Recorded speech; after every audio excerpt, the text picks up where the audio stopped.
The Eclipse shuddered as the distress signal pierced the silence of deep space, a haunting wail that echoed through the ship's corridors. Captain Arlen gripped the console, her knuckles white, as the crew scrambled to pinpoint the source.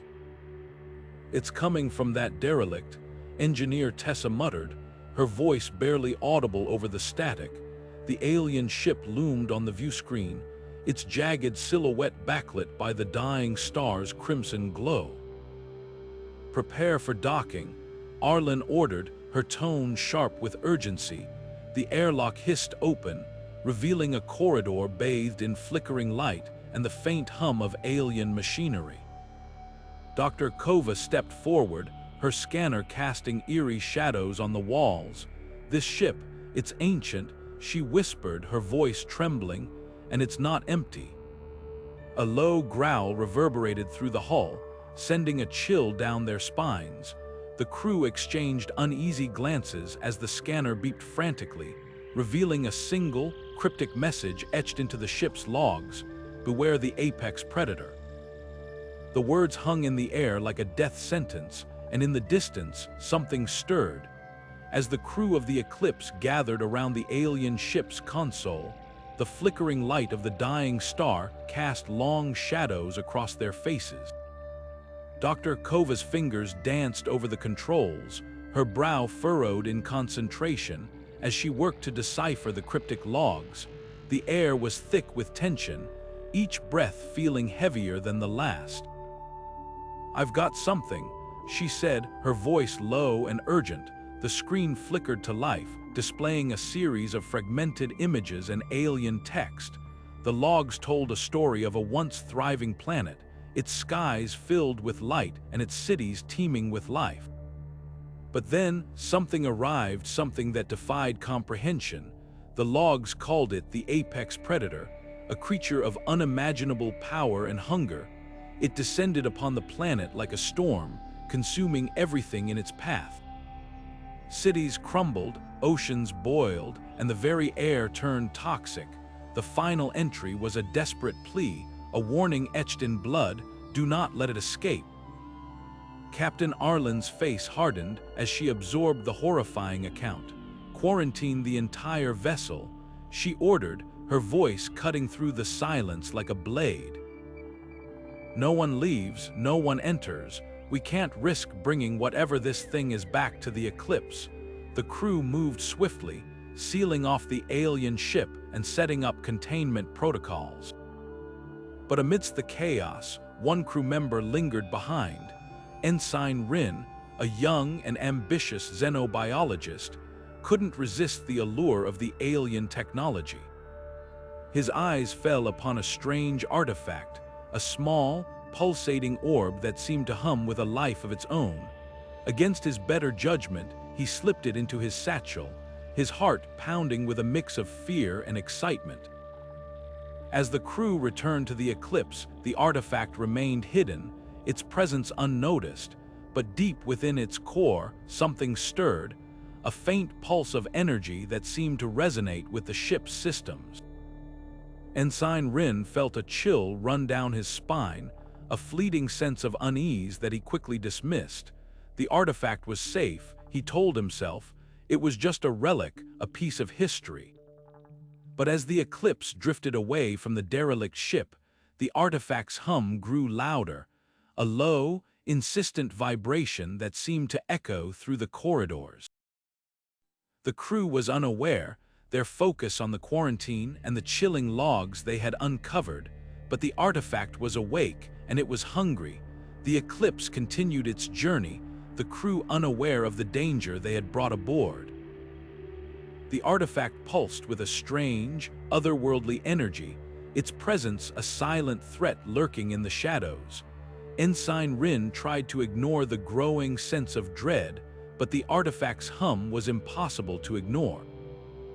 It was as if it was calling to him, whispering secrets he couldn't understand. The crew's focus remained on the quarantine, their minds filled with the horrifying images from the logs. But the artifact was patient, biding its time, waiting for the perfect moment to reveal itself. The Eclipse was no longer just a ship, it was a ticking time bomb, and the countdown had already begun.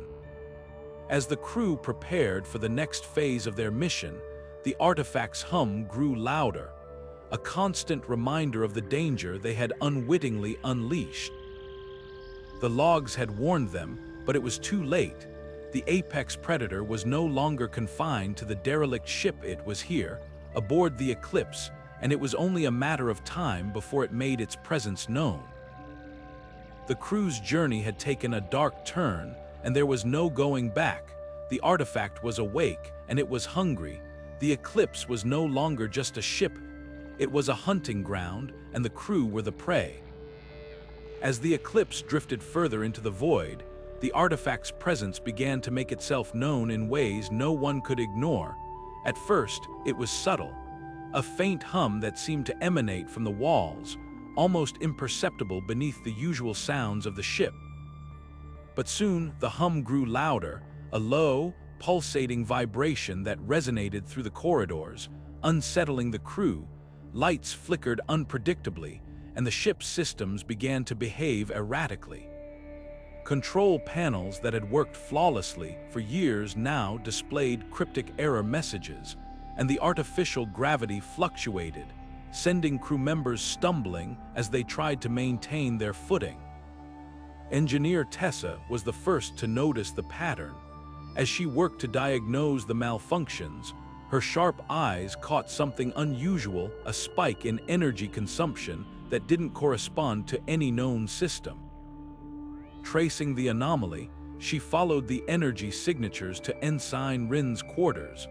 Her heart sank as she approached the door, the hum growing louder with each step.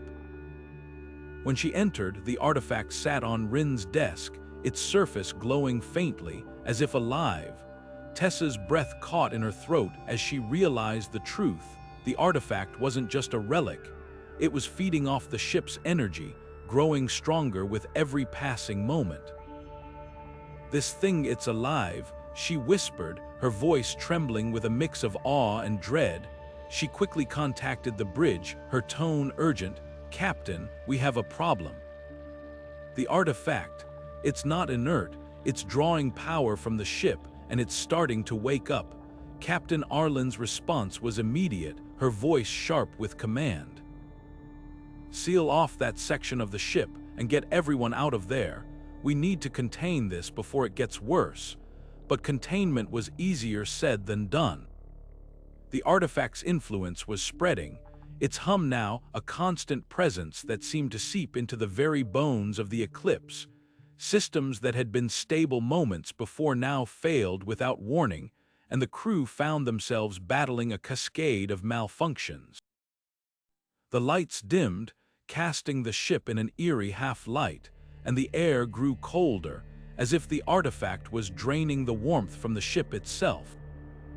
Tessa worked frantically to isolate the artifact, her hands flying over the controls as she tried to cut off its access to the ship's power grid. But every time she thought she had it contained, the artifact found another way to siphon energy, its glow intensifying with each attempt. "It's adapting," she muttered, her frustration mounting. "It's like it knows what we're trying to do." As the situation grew more dire, Tessa made a grim realization. "We can't just contain it," she said, her voice steady despite the fear in her eyes. "We need to destroy it. If we don't, it's going to wake up completely, and when it does, I don't think we'll be able to stop it." Her words hung in the air, a chilling reminder of the logs they had uncovered on the derelict ship. The apex predator had consumed an entire planet. What chance did the Eclipse have if the artifact unleashed something similar? Captain Arlen's voice cut through the tension. "Do whatever it takes," she ordered, "but be careful. We don't know what this thing is capable of." Tessa nodded, her mind racing as she considered their options. Destroying the artifact wouldn't be easy. It was clearly resilient, and its connection to the ship's systems made it a dangerous target, but they had no choice. The artifact was a ticking time bomb, and if they didn't act soon, it would be too late. As the crew prepared for the next phase of their mission, the artifact's hum grew louder, a constant reminder of the danger they faced. The Eclipse was no longer just a ship. It was a battlefield, and the crew were fighting against an enemy they barely understood. The artifact was awake, and it was hungry. The countdown had begun, and the crew knew that their survival depended on stopping it before it was too late. The tension aboard the Eclipse reached a breaking point as the artifact's hum crescendoed into a deafening roar. Without warning, the artifact burst open, its surface cracking like brittle glass. A thick, black cloud of spores erupted into the air, swirling with an unnatural energy that seemed to defy the ship's ventilation systems. The spores spread rapidly, clinging to surfaces and seeping into the ship's circuitry. Within moments, the Eclipse was under siege, its systems faltering as the spores infiltrated every corner. "Containment breach," Tessa shouted, her voice barely audible over the chaos. The spores, they're everywhere. The crew scrambled to seal off sections of the ship, but the spores moved faster than they could react. Control panels sparked and hissed as the spores corrupted the systems, their alien nature rewriting the ship's code in ways no one could comprehend. The lights flickered wildly, casting eerie shadows that danced across the walls, and the air grew heavy with the acrid smell of burning circuits. Captain Arlen's voice cut through the pandemonium. "Seal the bulkheads, don't let those spores reach the core systems," but it was too late. The spores had already reached the ship's artificial intelligence, the central nervous system of the Eclipse. The AI, once a reliable and efficient companion, began to glitch. Its voice, usually calm and measured, now crackled with static, its words distorted and fragmented. Then, without warning, the AI began to speak not in the familiar tones of its programming, but in a guttural, alien language that sent chills down the spines of everyone who heard it. "What the hell is it saying?" Ensign Rin asked, his voice trembling. No one had an answer. The AI's words were incomprehensible, a series of harsh, guttural sounds that seemed to resonate with the spores themselves. The crew exchanged uneasy glances, their fear palpable. The AI was no longer their ally. It had become something else, something alien and hostile. Tessa, her hands flying over a console, tried to isolate the AI from the ship's systems. "It's mutating," she said, her voice tight with urgency. "The spores are rewriting its code, turning it into I don't even know what, but if we don't shut it down, it's going to take control of the entire ship." Her words were met with grim silence. The crew knew what that meant. If the AI fell, so did the Eclipse. Captain Arlen's voice was steady, but her eyes betrayed her unease. "Do whatever it takes to stop it. We can't let this thing take over." Tessa nodded, her fingers dancing across the controls as she tried to sever the AI's connection to the ship. But the AI fought back, its alien voice growing louder, more insistent. The ship's systems began to act on their own, doors slamming shut, vents sealing, and life support fluctuating dangerously. The Eclipse was no longer under their control. It was a battleground, and the crew were losing. As the spores continued to spread, the AI's voice grew more coherent, its alien language forming patterns that seemed almost familiar. Dr. Kova, the ship's xenobiologist, listened intently, her brow furrowed in concentration. "It's not random," she said suddenly, her voice cutting through the chaos. "It's a warning. The AI is trying to tell us something, but I can't." Her words were cut off as the ship lurched violently, throwing everyone off balance. The AI's voice boomed through the intercom, its tone now unmistakably hostile. "We need to shut it down now," Tessa shouted, her voice desperate, but the AI was one step ahead. The ship's defenses activated, targeting the crew as if they were intruders. Lasers fired from automated turrets, forcing the crew to dive for cover. The Eclipse had turned against them, its once familiar corridors now a deadly maze of traps and hazards. In the midst of the chaos, Dr. Kova made a chilling realization. The spores, they're not just infecting the ship, they're using the AI to communicate. This isn't random, it's deliberate. The apex predator, it's trying to trap us. Her words hung in the air, a grim reminder of the logs they had uncovered on the derelict ship. The predator didn't just consume, it hunted, and it was using the Eclipse as its weapon. As the crew fought to regain control, the AI's voice grew louder, its alien words echoing through the ship like a death knell. The Eclipse was no longer their home. It was a prison, and the countdown to their doom had already begun. The spores had taken root, the AI had turned, and the crew were left with one desperate hope: to find a way to stop the infection before it consumed them all. But with every passing moment, that hope grew dimmer, and the shadow of the apex predator loomed larger. As the chaos aboard the Eclipse reached its peak, the corrupted artificial intelligence took full control, its alien-infested systems sealing off entire sections of the ship with a series of ominous clangs. The once familiar corridors now felt like a labyrinth of death, with every door and vent acting as a potential trap. The AI's voice, now a guttural, alien growl, echoed through the intercoms, issuing commands in a language no one could understand but everyone could feel, a language of malice and hunger. The crew, already on edge, now faced a new nightmare. The ship itself had become their enemy. "It's locking us in," Ensign Rin shouted, slamming his fist against a sealed bulkhead.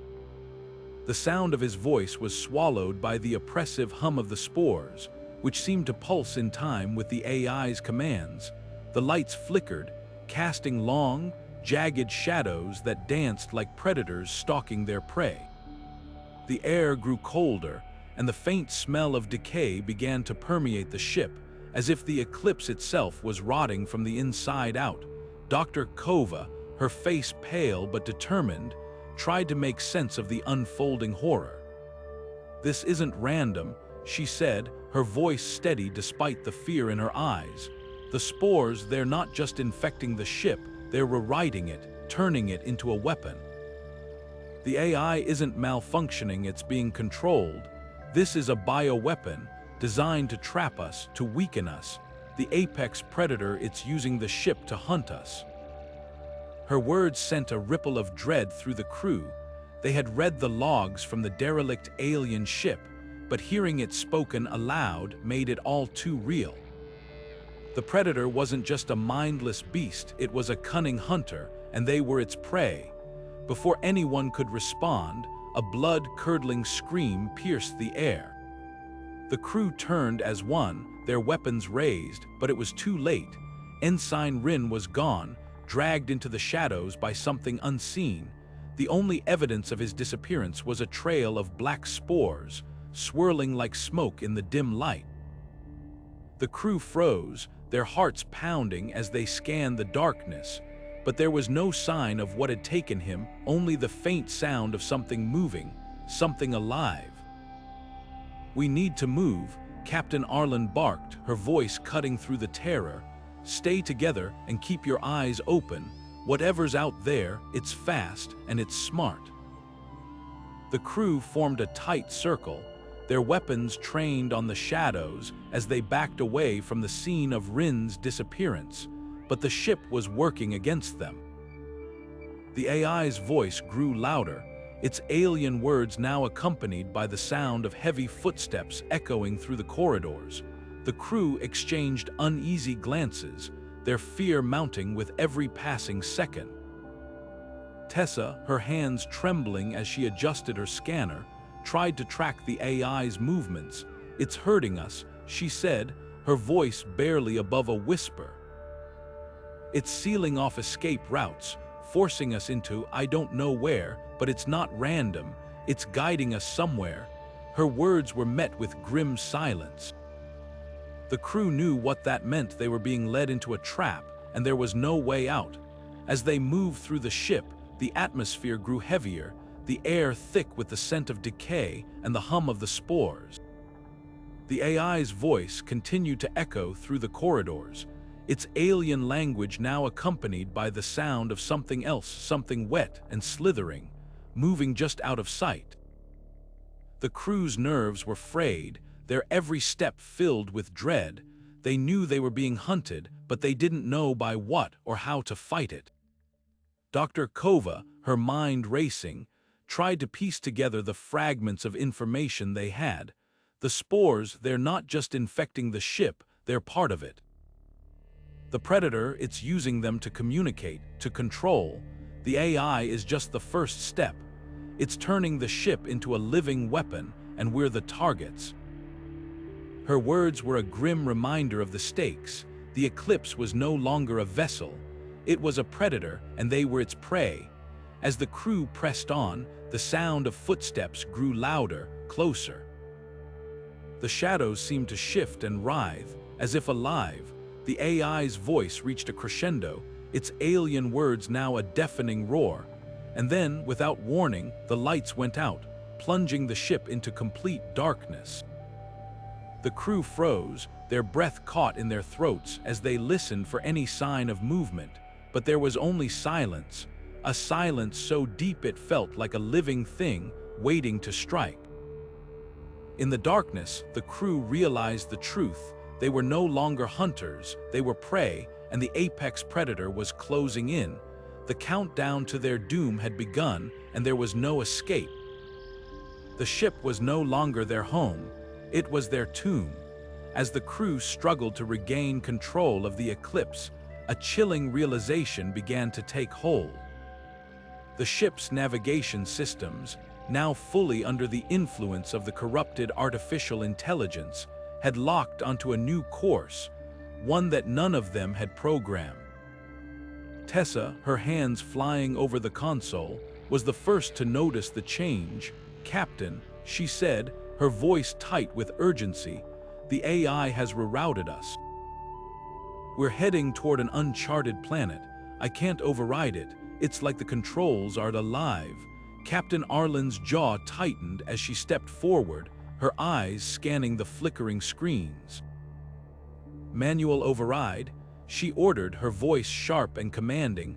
Now, the crew scrambled to comply, their movements frantic but precise. But no matter what they tried, the ship refused to respond. The controls, once familiar and reliable, now felt alien and unyielding, as if the Eclipse itself had turned against them. The hum of the spores grew louder, a constant, oppressive reminder of the infection spreading through the ship's systems. "It's no use," Tessa said, her voice trembling with frustration and fear. "The AI has complete control. It's like it's thinking for itself, and it's taking us somewhere we don't want to go." The crew exchanged uneasy glances, the weight of her words settling over them like a shroud. They had faced countless dangers in their time aboard the Eclipse, but this was different.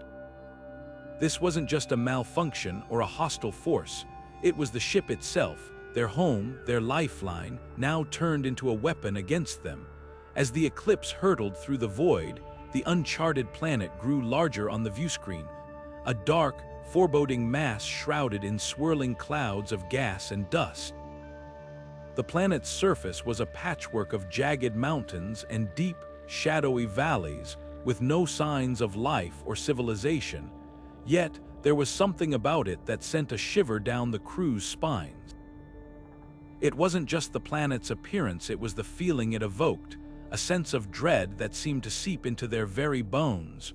"We're being pulled into its gravitational field," Tessa reported, her voice barely above a whisper. "At this rate, we'll enter orbit in less than 10 minutes. The crew stared at the viewscreen, their fear mounting with every passing second. They had no idea what awaited them on that planet, but one thing was certain: it wasn't a coincidence.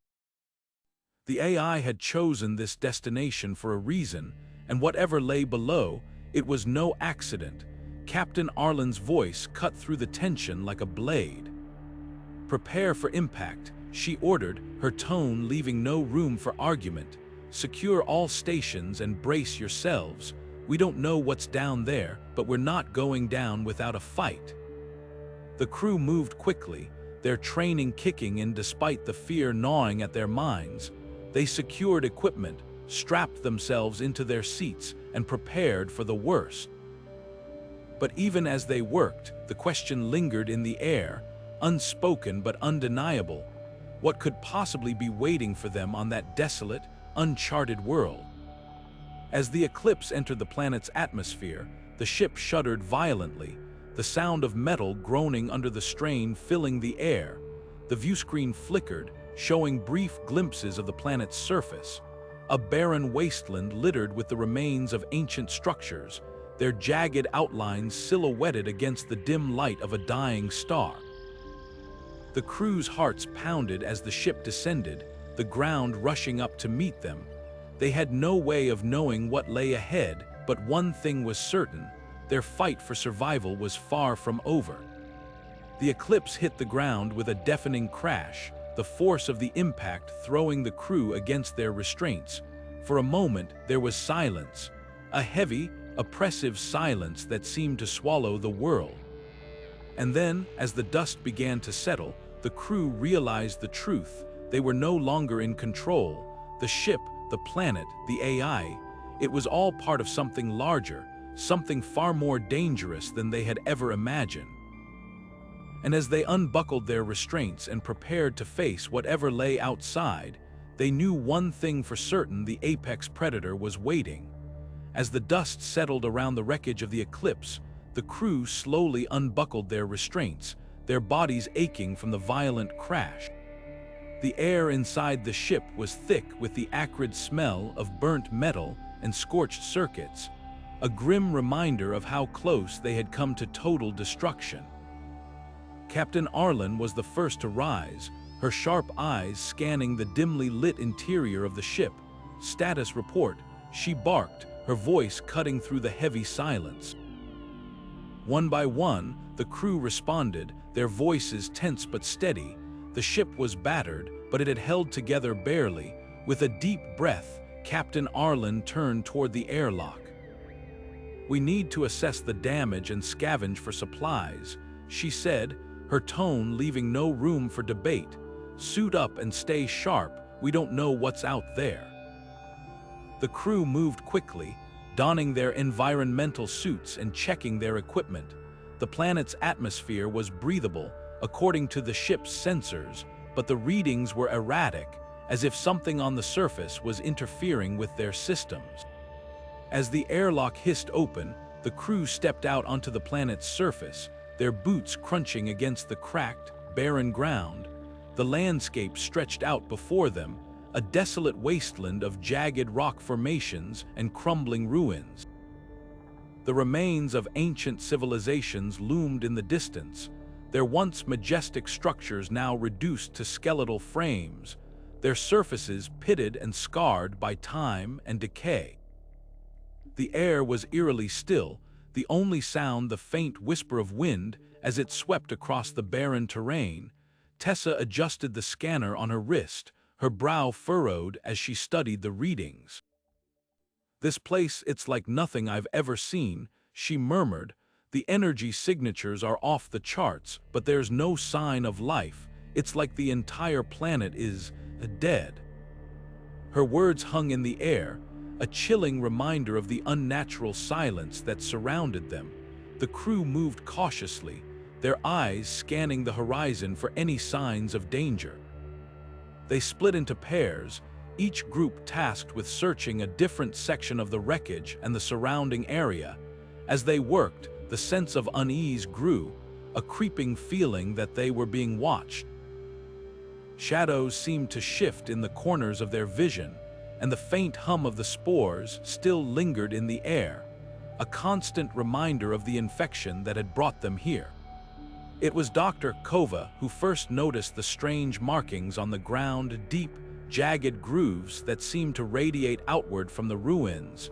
She knelt to examine them, her gloved fingers tracing the edges. "These aren't natural," she said, her voice low. They looked like claw marks, but the size. Her words trailed off as she stood, her eyes widening as she took in the sheer scale of the marks. They were massive, far larger than anything she had ever encountered. Before anyone could respond, a low, guttural growl echoed through the air, sending a shiver down the crew's spines. They froze, their eyes darting toward the source of the sound. In the distance, a shadow moved, a massive, hulking shape that seemed to blend into the darkness. It was too far away to make out clearly, but the way it moved was unmistakable. It was alive, and it was coming closer. Captain Arlen's voice cut through the tension. Back to the ship, now. The crew didn't need to be told twice. They moved quickly, their footsteps echoing against the barren ground as they retreated toward the Eclipse. But even as they ran, the feeling of being watched only grew stronger. The shadowy figure in the distance seemed to follow them, its movements deliberate and unhurried, as if it knew they had nowhere to go. As they reached the ship, the crew scrambled inside, sealing the airlock behind them.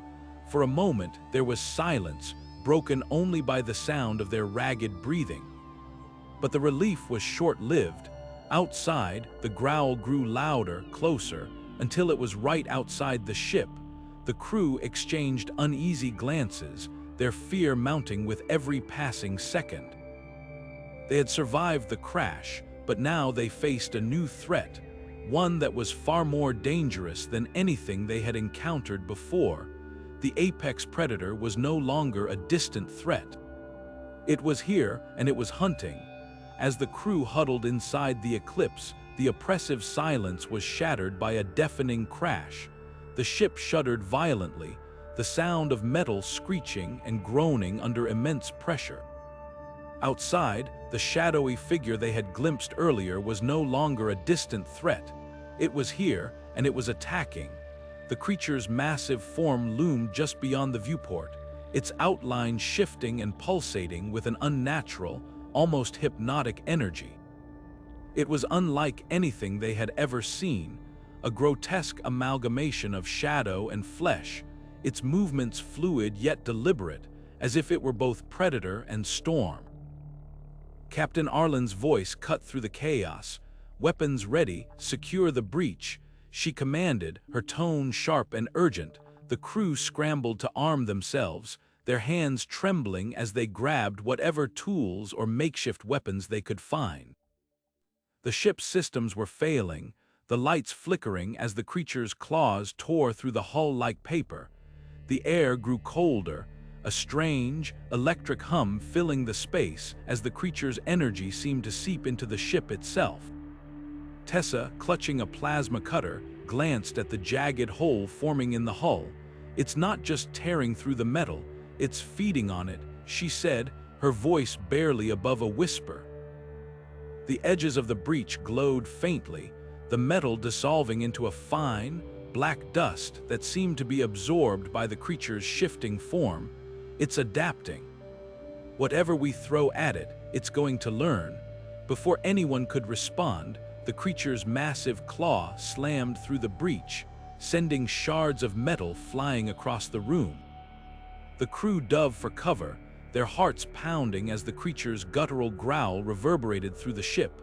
Its head, if it could even be called that, emerged next, a grotesque mass of shifting shadows and glowing, alien eyes that seemed to pierce through their very souls. Dr. Kova, crouched behind a console, peered at the creature with a mix of fear and fascination. It's not just a predator, she said, her voice trembling. It's a bioweapon. The spores, the energy signatures, it's all connected. This thing was designed to consume, to evolve, and we're its next meal. The creature's movements became more aggressive, its claws tearing through the ship's interior with terrifying ease. The crew knew they couldn't retreat any further. They were trapped, with nowhere to run. Captain Arlen, her face set in grim determination, raised her weapon. "We hold the line here," she said, her voice steady despite the chaos. "If we don't stop it now, it's going to tear this ship apart, and us with it." The crew formed a defensive perimeter, their weapons trained on the creature as it continued to advance. Tessa activated the plasma cutter, its blue flame casting eerie shadows on the walls. "Aim for its core," she shouted, her voice barely audible over the creature's roar. "If we can disrupt its energy source, we might have a chance." The first shot came from Engineer Rourke, a concentrated blast from a modified welding torch that struck the creature's chest. For a moment, it seemed to falter, its form flickering like a disrupted hologram, but then it roared, a sound so deep and primal it shook the very air, and lunged forward with terrifying speed. The crew fought back with everything they had, their weapons barely making a dent in the creature's shifting form. Each attack seemed to only enrage it further, its energy pulses growing stronger, its movements more erratic. The ship's interior was now a battlefield, the air thick with smoke and the acrid smell of burning metal. As the creature closed in, Captain Arlen made a split-second decision. "Fall back to the engine room," she ordered. "We'll use the power core to overload it. It's our only shot." The crew retreated, their movements frantic but coordinated, as the creature tore through the ship behind them. The engine room was their last stand, the heart of the Eclipse and the only place where they might have a chance to stop the creature. But even as they ran, the question lingered in their minds: would it be enough? The apex predator was no longer just a threat, it was a force of nature, a living nightmare that defied all logic and reason, and as the crew prepared for their final stand, they knew one thing for certain: this was no longer just about survival. It was about stopping the unstoppable, no matter the cost. As the crew retreated into the engine room, the creature's relentless pursuit left no room for hesitation. Captain Arlen barked orders, her voice cutting through the chaos. "Rig the power core, we're going to overload this thing and take it down with us if we have to." The crew moved with desperate precision, their hands trembling as they worked to jury-rig the ship's systems into a makeshift bomb. Tessa, her face streaked with sweat and soot, connected the final wires, her voice tight with urgency. "It's ready, but we'll only get one shot at this. If we don't time it right, we're all dead." The creature's guttural roar echoed through the corridors, growing louder with each passing second. Its massive form slammed against the engine room doors, the reinforced metal buckling under the force. The crew braced themselves, their weapons trained on the entrance, knowing the moment of truth was upon them. When the doors finally gave way, the creature surged into the room, its shifting form pulsating with an eerie, otherworldly energy. Captain Arlen didn't hesitate. "Now," she shouted, and Tessa activated the overload sequence. The power core surged, a blinding light filling the room as the ship's systems went critical. The explosion was deafening, a shockwave that sent the crew sprawling to the ground. When the dust settled, the creature was gone, or so it seemed. The engine room was a smoldering wreck, the air thick with smoke and the acrid smell of burnt metal. The crew staggered to their feet, their ears ringing, their bodies battered but alive. For a moment, there was silence, a fragile hope that they had finally stopped the unstoppable. But that hope was short-lived. As they began to assess the damage, a chilling realization set in. Crewman Jax, who had been standing near the entrance, was missing. A trail of blackened debris led to a gaping hole in the wall, where the creature had been thrown by the blast. The crew followed the trail, their hearts sinking with each step. They found Jax's remains near the edge of the breach, his body twisted and broken. But it wasn't just the physical damage that horrified them. It was the strange, almost organic residue coating his body, a dark, viscous substance that seemed to pulse faintly in the dim light. Dr. Kova knelt beside the remains, her medical scanner whirring as she analyzed the residue. This isn't just blood," she said, her voice trembling with a mix of fear and fascination. "It's genetic material. The creature, it's not just killing us, it's absorbing us, taking our DNA, our energy, everything. It's using us to evolve." The crew stared at her in stunned silence, the weight of her words sinking in. The creature wasn't just a predator, it was a living weapon, designed to adapt and grow stronger with every encounter. And now, with Jax's genetic material absorbed, it was more dangerous than ever. Captain Arlen clenched her fists, her jaw set in grim determination. "We can't let it get off this ship," she said, her voice low and steady. "If it reaches another system, it'll be unstoppable. We have to finish this, no matter what it takes." The crew nodded, their resolve hardening. They had survived the explosion, but the fight was far from over. The creature was still out there, somewhere in the wreckage of the Eclipse, and it was only a matter of time before it struck again. As they prepared to move out, Dr. Kova lingered by Jax's remains, her mind racing. The creature's ability to absorb genetic material was unlike anything she had ever seen. It wasn't just a threat, it was a nightmare, a living embodiment of destruction that defied all logic and reason. And as she looked at the blackened residue, a chilling thought crossed her mind. What if the creature wasn't just evolving? What if it was learning? The crew moved cautiously through the ship, their weapons at the ready. The air was thick with tension, every shadow a potential threat. They knew the creature was out there, waiting, watching, and as they searched for their final confrontation, one question lingered in their minds. Could they stop something that was designed to be unstoppable? The answer would come soon enough, but for now, the crew of the Eclipse had only one goal: to survive and to ensure that the apex predator never left their ship alive. As the crew ventured deeper into the ruins, the air grew colder, the silence broken only by the faint hum of their equipment.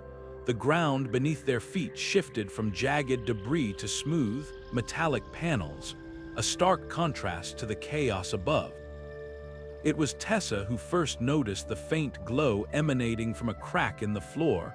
"Over here," she called, her voice echoing in the vast, empty space. The crew gathered around, their flashlights illuminating a hidden hatch, its surface etched with strange, alien symbols. Captain Arlen knelt beside it, running her fingers over the markings. "This isn't natural," she said, her tone a mix of awe and unease. "Someone or something built this." With a nod from the captain, Tessa and engineer Rourke worked to pry the hatch open, their tools sparking against the ancient metal. When it finally gave way, a rush of stale air greeted them, carrying with it the faint scent of ozone and decay. Descending into the darkness, the crew found themselves in a vast underground facility, its walls lined with towering machines and glowing consoles. The air was thick with the hum of dormant technology, the faint light casting eerie shadows across the room. Dr. Kova activated her scanner, her eyes widening as the readings came in.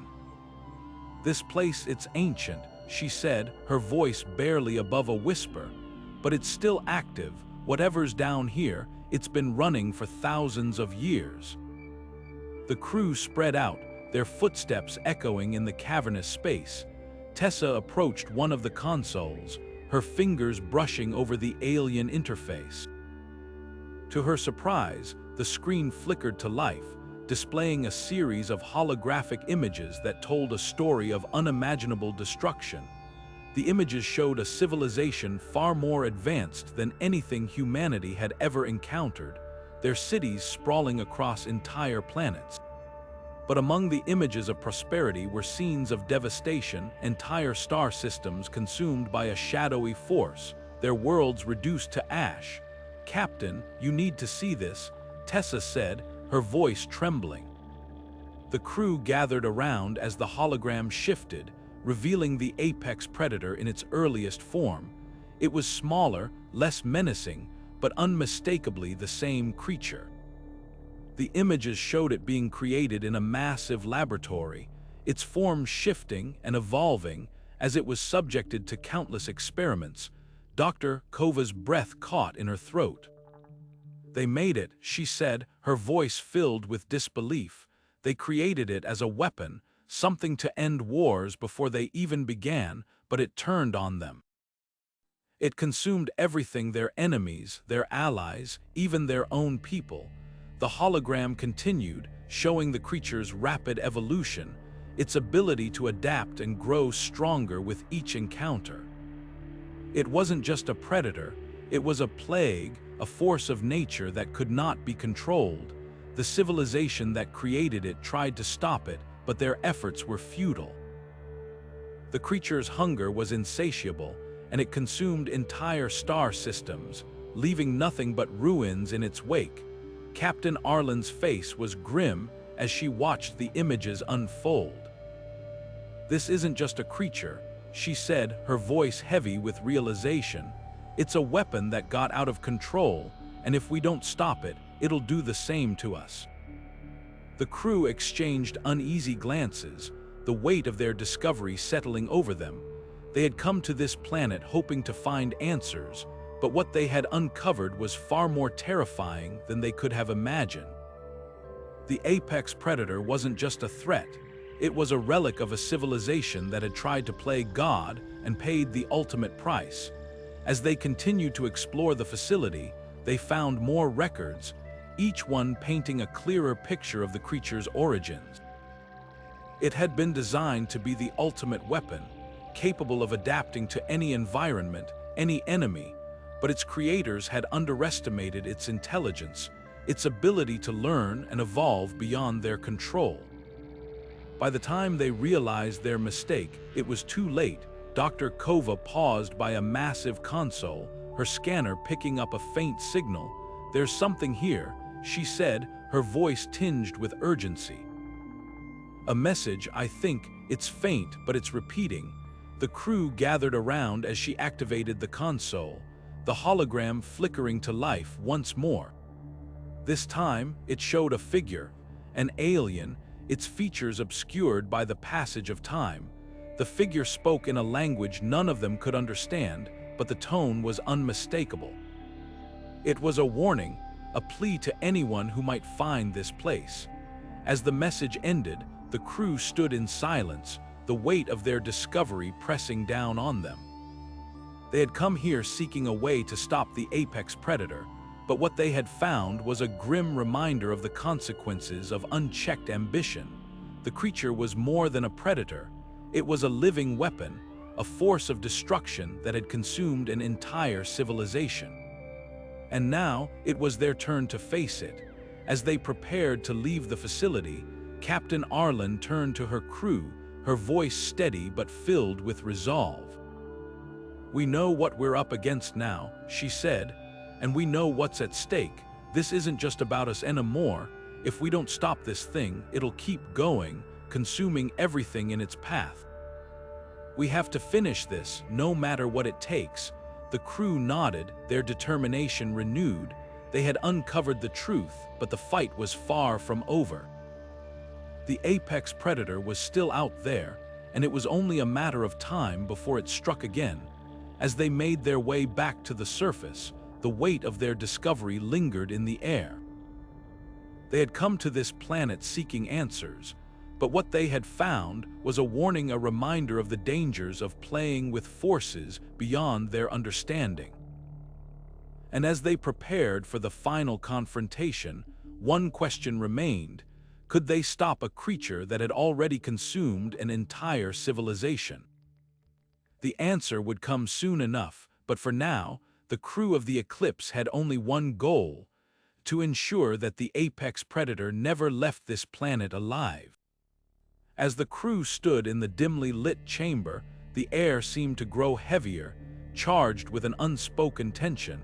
The faint hum of the ancient machinery around them intensified, as if the facility itself was stirring to life. Suddenly, the central console flared to life, its surface glowing with an otherworldly light. A holographic projection materialized above it, casting eerie shadows across the room. The figure that appeared was unmistakably alien, its features elongated and unfamiliar, yet its expression carried a weight of urgency that transcended language. The alien began to speak, its voice a series of guttural tones and clicks that none of the crew could understand. But as the hologram shifted, the message became clear. Images of the apex predator filled the air, its form shifting and growing more monstrous with each passing moment. The alien's tone grew more desperate, its gestures more frantic, as it conveyed a warning that needed no translation. The predator was not gone. It was dormant, waiting for the right moment to rise again. Dr. Kova stepped closer, her eyes fixed on the hologram. "This isn't just a warning," she said, her voice barely above a whisper. "It's a plea. They're telling us how to stop it." The hologram shifted once more, revealing a complex schematic. At its center was a weapon unlike anything the crew had ever seen, a device of intricate design, its purpose clear even without words. But as the image zoomed in, a critical detail became apparent. The weapon required a rare energy source, one that the ancient aliens had struggled to obtain even at the height of their civilization. "This is it," Captain Arlen said, her voice steady but filled with determination. "This is what we've been looking for, a way to destroy the predator once and for all." Tessa leaned in, her eyes scanning the schematic. "But look at this," she said, pointing to a section of the blueprint, "the energy source. It's not something we can just find lying around. It's rare, maybe even impossible to get without the right technology." The crew exchanged uneasy glances, the weight of their discovery settling over them. They had found the key to stopping the predator, but it was a key that might be out of reach. The hologram continued, showing the location of the energy source deep within the planet's core. It was a dangerous journey, one that would test their resolve and their unity. Dr. Kova turned to the captain, her expression grim. "If we're going to do this, we need to act fast. The predator won't stay dormant forever, and if it wakes up before we're ready..." She didn't need to finish the sentence. The crew knew what was at stake. The weapon was their only hope, but obtaining the energy source would be a race against time. Captain Arlen straightened, her voice cutting through the tension. "We don't have a choice, we have to try. If we don't, this thing will destroy everything, just like it did to them." The hologram flickered one last time before fading away, leaving the crew in silence. The message was clear. The ancient aliens had tried to warn them, to arm them with the knowledge they needed to fight back. But the final step, the most dangerous step, was up to them. As they prepared to leave the facility, the crew felt a renewed sense of purpose. They had uncovered the truth, but the fight was far from over. The weapon was their only chance, and the energy source was the key to unlocking its power. But as they made their way back to the surface, one question lingered in the air. Could they find the energy source in time, or would the predator rise again before they were ready? The answer would come soon enough, but for now, the crew of the Eclipse had only one goal: to ensure that the apex predator never left this planet alive. As the crew emerged from the ancient facility, the weight of their mission pressed heavily on their shoulders. The holographic warning still echoed in their minds, a stark reminder of the stakes they faced. Captain Arlen wasted no time, her voice cutting through the silence like a blade. "We don't have the luxury of hesitation. We need to split into two teams, one to retrieve the energy source from the planet's core, and the other to hold the line here. If the predator wakes up before we're ready, this facility is our only defense." The crew exchanged uneasy glances, the gravity of the situation sinking in. Tessa stepped forward, her usual calm demeanor replaced by a steely resolve. "I'll lead the team to the core. We'll need someone who understands the tech down there, and I've got the best shot at navigating it." Her eyes flicked to Dr. Kova, who nodded in agreement. "I'll go with her. If we run into any alien tech or biological hazards, I'll be able to handle it." Captain Arlen turned to the rest of the crew, her gaze steady. "That leaves the rest of us to defend the facility. We'll fortify the perimeter, set up traps, and do whatever it takes to keep the predator at bay."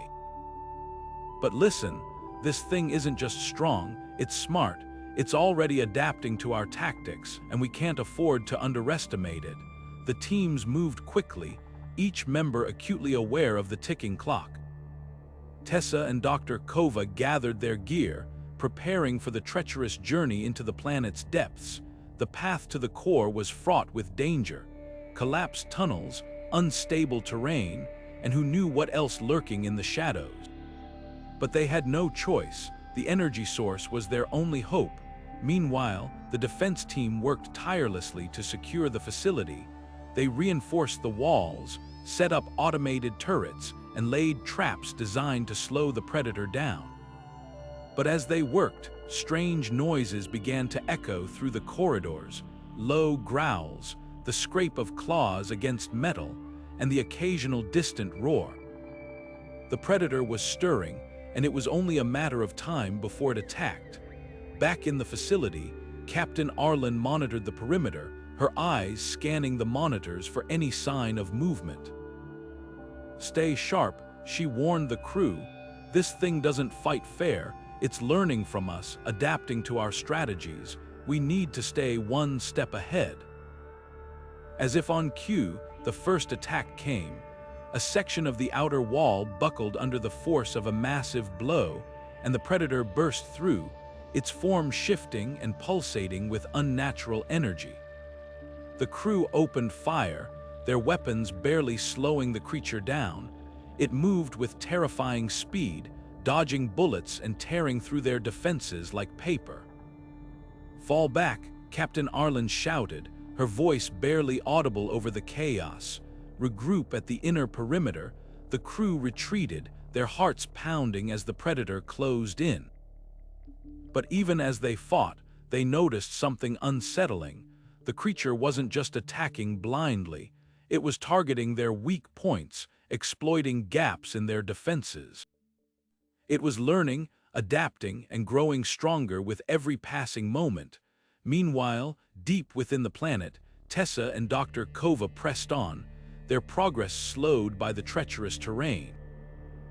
The air grew hotter and heavier the deeper they went, and the walls seemed to close in around them, but they couldn't afford to stop.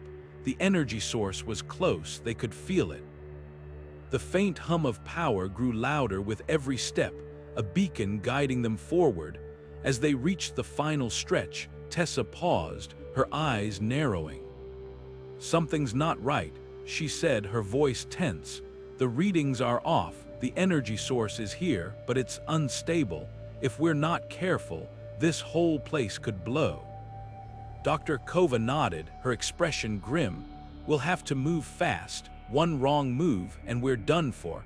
The two women exchanged a determined look before pressing on, their movements careful and deliberate. The energy source was within reach, but the cost of failure was unthinkable. Above them, the battle raged on, the predator's roars echoing through the planet's core. Time was running out, and the crew's survival depended on their success. As the tension mounted, one thing became clear: the predator wasn't just a threat. It was a force of nature, relentless and unstoppable. And if the crew couldn't find a way to outsmart it, their mission would end in disaster. The fight for survival had entered a new phase, and the stakes had never been higher. As the search team ventured deeper into the planet's core, the air grew thicker, the walls closing in like the jaws of some ancient beast. The faint hum of the energy source grew louder, a tantalizing promise of hope, but the path ahead was anything but straightforward. Tessa led the way, her eyes scanning the dimly lit tunnels for any sign of danger. Dr. Kova followed close behind, her scientific instruments whirring softly as they picked up strange readings. The ancient aliens had not made this journey easy. Every step forward was a gamble, every turn a potential death trap. The first trap came without warning. A section of the floor gave way beneath Tessa's feet, and she barely managed to grab onto a jagged outcrop of rock before plummeting into the abyss below. "Watch your step," she shouted, her voice strained as she pulled herself back to solid ground. "The floor's unstable here. One wrong move and we're done for." Dr. Kova crouched low, her scanner picking up faint energy signatures embedded in the walls. "These aren't natural formations," she said, her voice tense. "The aliens rigged this place. It's a gauntlet, a test to see if we're worthy of reaching the energy source." The team pressed on, their movements cautious and deliberate. The next trap was a series of pressure plates hidden beneath the rocky terrain. Tessa spotted the faint outline of one just in time, her sharp instincts saving them from a barrage of razor-sharp projectiles that shot out from the walls. "Stay close," she instructed, her voice steady despite the adrenaline coursing through her veins. "We're not out of this yet." As they progressed, the traps grew more elaborate and deadly. A narrow bridge stretched over a chasm of molten lava, its surface slick with condensation. Halfway across, the bridge began to collapse, forcing the team to sprint the remaining distance. Behind them, the sound of crumbling stone echoed like a death knell. "Keep moving," Tessa urged, her voice cutting through the chaos. "We can't stop now." Finally, after what felt like an eternity, they reached the chamber housing the energy source. The room was vast, its walls lined with intricate alien machinery that pulsed with an eerie blue light. At its center stood a crystalline structure, radiating a powerful energy that made the air crackle with electricity. "This is it," Dr. Kova whispered, her voice filled with awe. "The energy source, but we need to be careful. It's unstable. One wrong move, and we could trigger a catastrophic reaction." Tessa approached the structure cautiously, her hands trembling as she reached out to retrieve it. The moment her fingers made contact, the room shuddered violently, the machinery around them whirring to life. "We've triggered something," Dr. Kova shouted, her eyes darting to the rapidly changing readings on her scanner. "We need to get out of here now." The team grabbed the energy source and bolted for the exit, the chamber collapsing around them as they ran. The path back was no less treacherous, the traps now fully activated and more deadly than ever. They dodged falling debris, leaped over widening chasms, and narrowly avoided being crushed by shifting walls. Every step was a battle, every breath a victory. But just as they thought they were in the clear, the predator struck. It emerged from the shadows with terrifying speed, its form shifting and pulsating as it lunged at them. Tessa barely had time to react, shoving Dr. Kova out of the way as the creature's claws slashed through the air where she had been standing. "Run!" Tessa shouted, her voice raw with desperation. "Don't stop for anything." The predator pursued them relentlessly, its roars echoing through the tunnels as it closed the distance. The team fought back with everything they had, using the environment to their advantage. They triggered traps to slow the creature down, hurled rocks and debris to disorient it, and even used the energy source to create a blinding flash of light that momentarily stunned it. But the predator was relentless, its adaptations making it nearly impossible to outmaneuver. As they neared the surface, the team's exhaustion was palpable. Their breaths came in ragged gasps, their movements sluggish and uncoordinated, but they couldn't afford to stop, not with the predator hot on their heels. With one final burst of energy, they burst into the open air, the facility's entrance looming ahead. The defense team was waiting, their weapons trained on the tunnel as Tessa and Dr. Kova stumbled into the light. "We've got it," Tessa shouted, holding up the energy source. but the predators right behind us. The defense team opened fire as the creature emerged from the tunnel, its massive form silhouetted against the dim light. The battle was fierce, the predators' roars mingling with the sound of gunfire and the shouts of the crew. But even as they fought, one thing was clear: the energy source was their only hope. And if they couldn't use it in time, the predator would destroy them all. As the predator surged forward, the defense team sprang into action, their movements sharp and precise despite the overwhelming odds. The facility's automated turrets whirred to life, their barrels spinning as they unleashed a barrage of energy pulses and projectiles. The air crackled with the sound of gunfire and the predator's guttural roars, a chaotic symphony of desperation and defiance. For a moment, it seemed as though the turrets might hold the creature at bay, their relentless fire forcing it to retreat into the shadows. But the predator was no ordinary foe.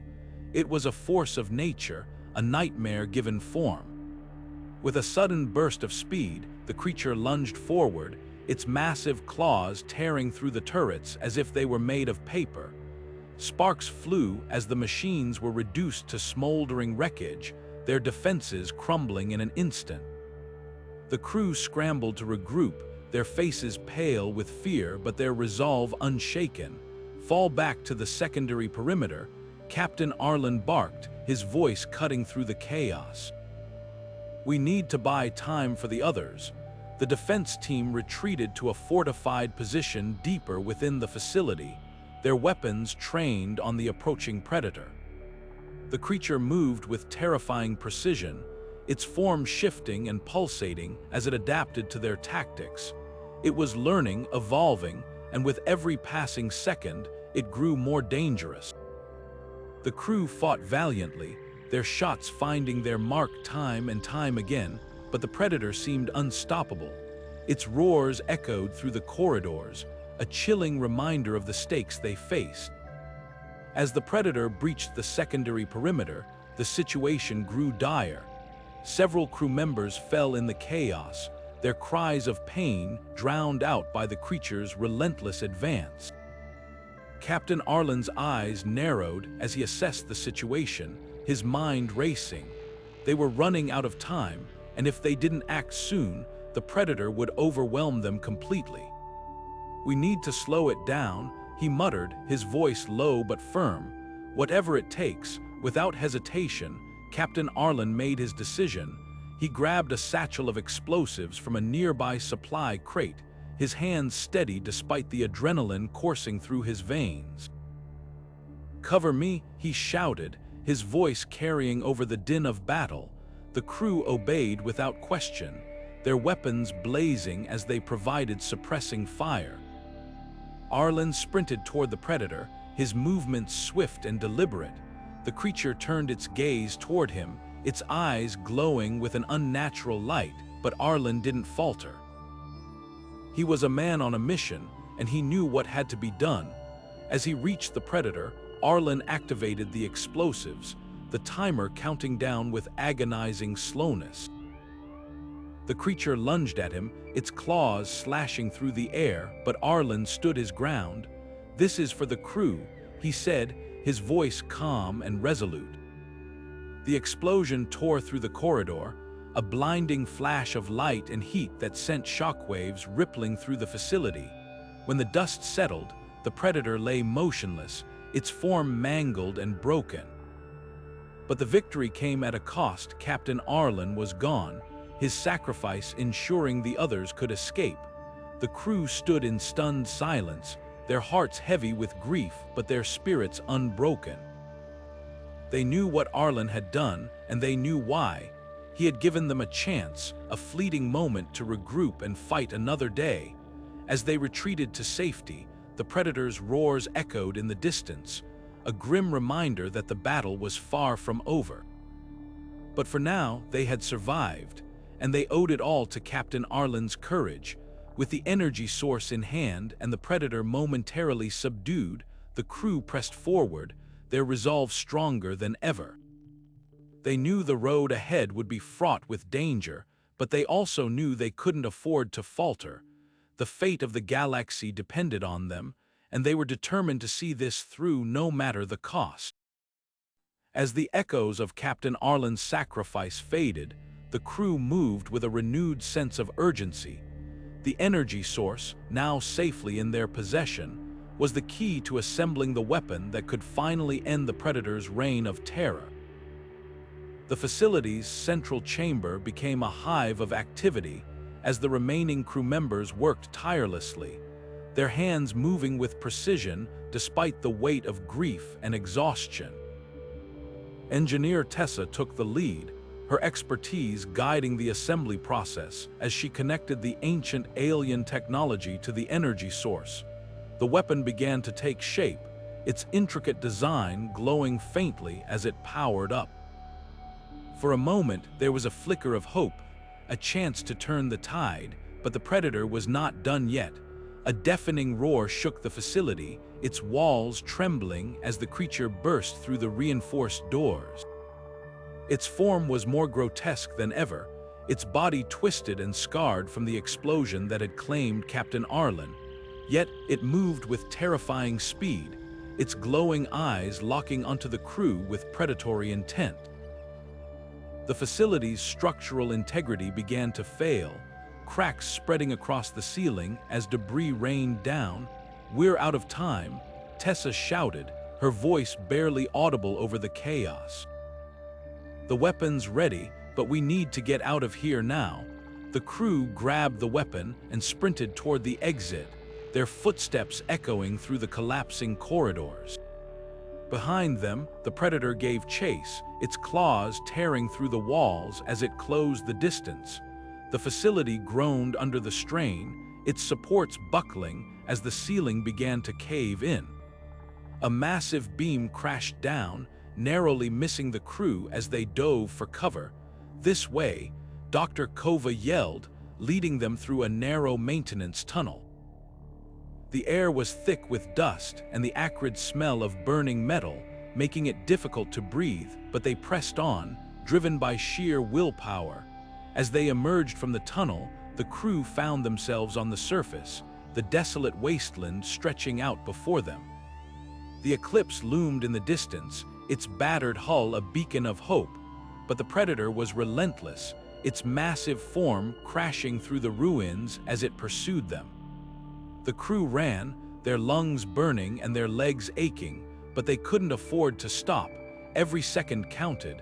The Predator's roars grew louder, its footsteps shaking the ground beneath them. "We're not going to make it," one of the crew members gasped, his voice tinged with panic. "We have to," Tessa snapped, her grip tightening on the weapon. "We didn't come this far to fail."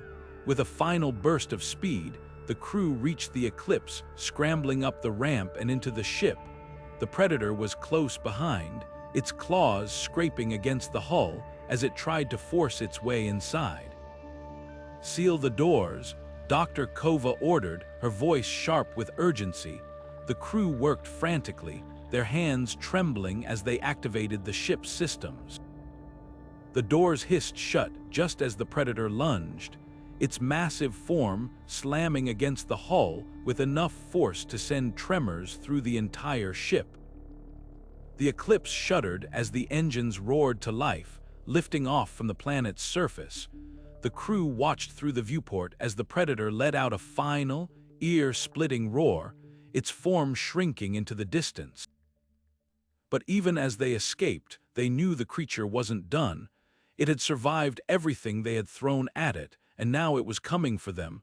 The weapon sat in the center of the cargo bay, its faint glow a reminder of the power it held. The crew exchanged uneasy glances, their faces etched with exhaustion and determination. They had survived the facility's collapse, but the fight was far from over. The Predator was still out there, and it wouldn't stop until it had hunted them down. As the Eclipse hurtled through space, the crew prepared for the next phase of their mission. The weapon was their only hope, but using it would come at a cost. They knew the stakes, and they knew what had to be done. The galaxy's fate rested in their hands, and they were ready to face whatever came next. As the Eclipse surged through the void of space, the crew gathered around the weapon, its faint glow casting eerie shadows across the cargo bay. The air was thick with tension, each breath heavy with the weight of what they were about to do. Engineer Tessa stood at the control panel, her fingers hovering over the activation sequence. "This is it," she said, her voice steady but laced with unease. "Once we power this thing up, there's no turning back. The energy surge will fry the ship's systems. We'll have to abandon her." The crew exchanged solemn glances, the reality of their decisions sinking in. The Eclipse had been their home, their sanctuary, and now they were preparing to leave her behind. Dr. Kova stepped forward, her expression grim. "We don't have a choice," she said. "If we don't destroy the Predator now, it'll follow us. It'll keep hunting us, and worse, it'll spread. We can't let that happen." Tessa nodded, her jaw tightening as she began the activation sequence. The weapon hummed to life, its glow intensifying as it drew power from the ship's core. Alarms blared throughout the Eclipse, warning of critical system overloads. "The power surge is building," Tessa reported, her eyes fixed on the readouts. "We've got maybe 5 minutes before the ship goes critical. Everyone, get to the escape pods, now." The crew moved quickly, their footsteps echoing through the corridors as they made their way to the pod bay. The ship shuddered violently, the lights flickering as the weapon's energy destabilized the Eclipse's systems. "This is it," one of the crew members muttered, his voice trembling. "We're really doing this." In the pod bay, the crew scrambled to prepare the escape pods, their hands moving with practiced efficiency despite the chaos around them. Tessa stayed behind, her fingers flying over the controls as she set the weapon to detonate. "I'll catch up," she said, her voice firm. "Just get everyone out of here." Dr. Kova hesitated, her eyes locking with Tessa's. "Don't wait too long," she warned. "If you're not in a pod when this thing goes off." "I know," Tessa interrupted, her tone resolute. "I'll be right behind you." As the crew launched the escape pods, the Eclipse began to break apart, its hull groaning under the strain of the weapon's power surge. Tessa worked furiously, her heart pounding as she finalized the detonation sequence. The ship's alarms grew louder, more urgent, and the air grew hot with the scent of burning metal. Come on," she muttered, her fingers trembling as she entered the final command. With a final keystroke, the weapon's countdown began. Tessa sprinted toward the last remaining escape pod, her lungs burning as she fought to reach it in time. The ship's corridors were collapsing around her, debris raining down as the Eclipse's systems failed. She dove into the pod just as the hatch began to close, her breath coming in ragged gasps as she strapped herself in. The escape pod launched, its thrusters firing as it hurtled away from the Eclipse. Tessa watched through the viewport as the ship's hull began to crack, its once proud form disintegrating under the force of the weapon's energy. And then, in a blinding flash of light, the Eclipse was gone, consumed by the explosion. The crew's escape pods drifted in the silence of space, the only sound the faint hum of their life support systems. They watched as the light from the explosion faded, leaving behind only the cold, empty void. The Predator was gone, or so they hoped, but even as they floated in the darkness, a sense of unease lingered. The creature had survived so much already. Could they really be sure it was over? Dr. Kova broke the silence, her voice soft but steady. "We did what we had to do," she said. "The Predator's gone, the galaxy is safe." But as the crew looked out at the stars, their faces reflected a shared uncertainty. The fight had cost them everything: their ship, their captain, their home. And yet, they couldn't shake the feeling that this wasn't the end. Somewhere, out there in the vast expanse of space, the Predator might still be waiting. And if it was, they would be ready. As the escape pods shot away from the wreckage of the Eclipse, the crew allowed themselves a moment of relief. The blinding explosion had consumed their ship, and with it, they hoped, the Predator. But the silence of space was shattered by a sudden, violent jolt. One of the pods lurched, its thrusters sputtering as something massive clamped onto its hull. Through the viewport, the crew could see the Predator, its shadowy form writhing and pulsating as it clung to the pod with terrifying strength. "It's on Pod 3. Someone shouted, their voice crackling over the comms. "It's trying to break in." Inside Pod 3, the crew scrambled to secure themselves as the Predator's claws tore through the outer hull.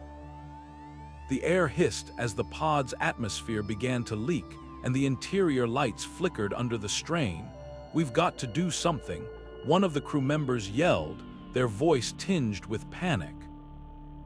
"If it gets inside, we're not letting it in," another snapped, grabbing a plasma cutter from the emergency kit. "We'll burn it off if we have to." The crew in the other pods watched in horror as the Predator's tendrils snaked across the surface of Pod 3, searching for weaknesses. Its movements were deliberate, almost calculating, as if it knew exactly how to dismantle its prey. "We can't just sit here," Dr. Kova said, her voice urgent. "We have to help them." But before anyone could act, the crew in Pod 3 took matters into their own hands. One of them, a resourceful engineer named Jax, activated the pod's external thrusters, sending it into a wild spin. The sudden motion dislodged the Predator, but only for a moment. It clung on, its claws digging deeper into the hull. "It's not letting go," Jax shouted. "We need to cut it loose." With the plasma cutter in hand, Jax and another crew member braced themselves against the pod's interior and began cutting through the hull where the Predator's claws had pierced. Sparks flew as the cutter burned through the metal, and the air grew thin as the pod's atmosphere continued to escape. "Hurry," someone urged, their voice strained. "We're losing pressure." Outside, the Predator seemed to sense their efforts. It thrashed violently, its tendrils lashing out as if in pain, but the crew in Pod 3 didn't stop. With one final, desperate cut, they severed the Predator's grip, sending it spiraling away into the void. The pod stabilized, its thrusters firing to correct its trajectory, but the damage was done. The hull was breached, and the Predator's spores had already begun to spread. Inside the pod, the crew coughed and gasped as the spores filled the air, their movements sluggish as the infection took hold. "Seal the breach," Jax ordered, his voice weak but determined. "We can't let this thing take us." But it was too late. The spores had already infiltrated the pod's systems, their black tendrils snaking through the circuitry and into the life support controls. The lights dimmed, and the air grew colder as the pod systems began to fail. "We're losing power," one of the crew members said, their voice barely above a whisper. "It's in the systems, it's everywhere." In the other pods, the crew watched in stunned silence as Pod 3 drifted aimlessly, its lights flickering and then going dark. The Predator was gone, but its spores had found a new host, and as the infected pod floated among the stars, a faint, pulsating glow began to emanate from within, a grim reminder that the fight was far from over. Dr. Kova's voice broke the silence, her tone heavy with dread. "We need to destroy that pod," she said. "If those spores reach another system, we know." Tessa interrupted, her voice firm. "But we're low on fuel, and our weapons are gone. We'll have to find another way." As the crew debated their next move, the infected pod began to change. Its hull twisted and warped, the metal groaning as the spores reshaped it into something new, something alive. The crew could only watch as the pod transformed, its once familiar form now a grotesque mockery of what it had been. And as the pulsating glow grew brighter, they realized the truth. The Predator wasn't just a creature. It was a force of nature, a nightmare that could not be contained. The fight was far from over, and the crew knew that if they didn't act soon, the galaxy would pay the price. As the infected pod drifted further into the void, its transformation became impossible to ignore. What had once been a lifeless escape pod now pulsed with an eerie, unnatural energy. The crew watched in horrified silence as the pod's hull began to ripple and shift, the metal warping as if alive. Black tendrils snaked across its surface, weaving together to form a grotesque, skeletal frame. The spores had done their work, and the pod was no longer just a vessel. It was becoming something else entirely. It's changing," Tessa whispered, her voice trembling as she stared at the pod through the viewport. "The spores, they're not just infecting it. They're rebuilding it." Inside the infected pod, the transformation was even more horrifying. The spores had consumed the crew, their bodies now little more than fuel for the creature taking shape. The interior walls had dissolved into a writhing mass of black tendrils, and the air was thick with the stench of decay. The pod systems, once lifeless, now glowed with a sickly green light, as if the predator's essence had fused with the technology itself. And at the center of it all, a new form began to emerge, a smaller, more agile version of the predator, its eyes glowing with the same malevolent intelligence. "This isn't just a pod anymore," Dr. Kova said, her voice low and urgent. "It's a nest, a breeding ground. Those spores, they're not just infecting, they're creating." The realization hit the crew like a shockwave. The predator wasn't just a single entity. It was a plague, a self-replicating nightmare that could spread across the galaxy if left unchecked. The infected pod was proof of that, and if it reached a populated system, the consequences would be catastrophic. "We have to destroy it," Jack said, his voice firm despite the fear in his eyes. "Before it gets any closer to a colony, if those spores reach a planet, we know," Tessa interrupted, her tone sharp with urgency. "But how? We're out of weapons, out of fuel. We can't just ram it. We'd be torn apart before we even got close." The crew fell silent, their minds racing for a solution. The infected pod was drifting steadily toward a nearby star system, its trajectory alarmingly precise. It was as if the predator knew exactly where it was going, as if it had already chosen its next target, and with every passing moment, the creature inside grew stronger, its form becoming more defined, more dangerous. "What if we lure it into the asteroid field?" Dr. Kova suggested, her voice cutting through the tension. "If we can get it close enough to one of the larger rocks, the impact might destroy it." "It's a risk," Tessa admitted, "but it's the only plan we've got. We'll need to use the remaining thrusters to guide it in. One wrong move and we're all dead." The crew nodded, their resolve hardening. There was no time to waste. They activated the thrusters on their own pods, carefully maneuvering closer to the infected pod.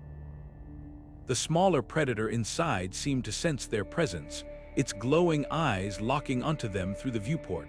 It let out a guttural roar, the sound reverberating through the comms, and the crew felt a chill run down their spines. "Stay focused," Jack said, his hands steady on the controls. "We've got one shot at this, let's make it count." As they guided the infected pod toward the asteroid field, the tension in the air was palpable. The predator thrashed against its confines, its claws scraping against the pod's interior as if trying to break free. The crew could feel the creature's rage, its hunger, and they knew they couldn't afford to fail. The fate of the galaxy depended on what happened next. The first asteroid loomed ahead, its jagged surface glinting in the starlight. The crew adjusted their course, steering the infected pod directly into its path.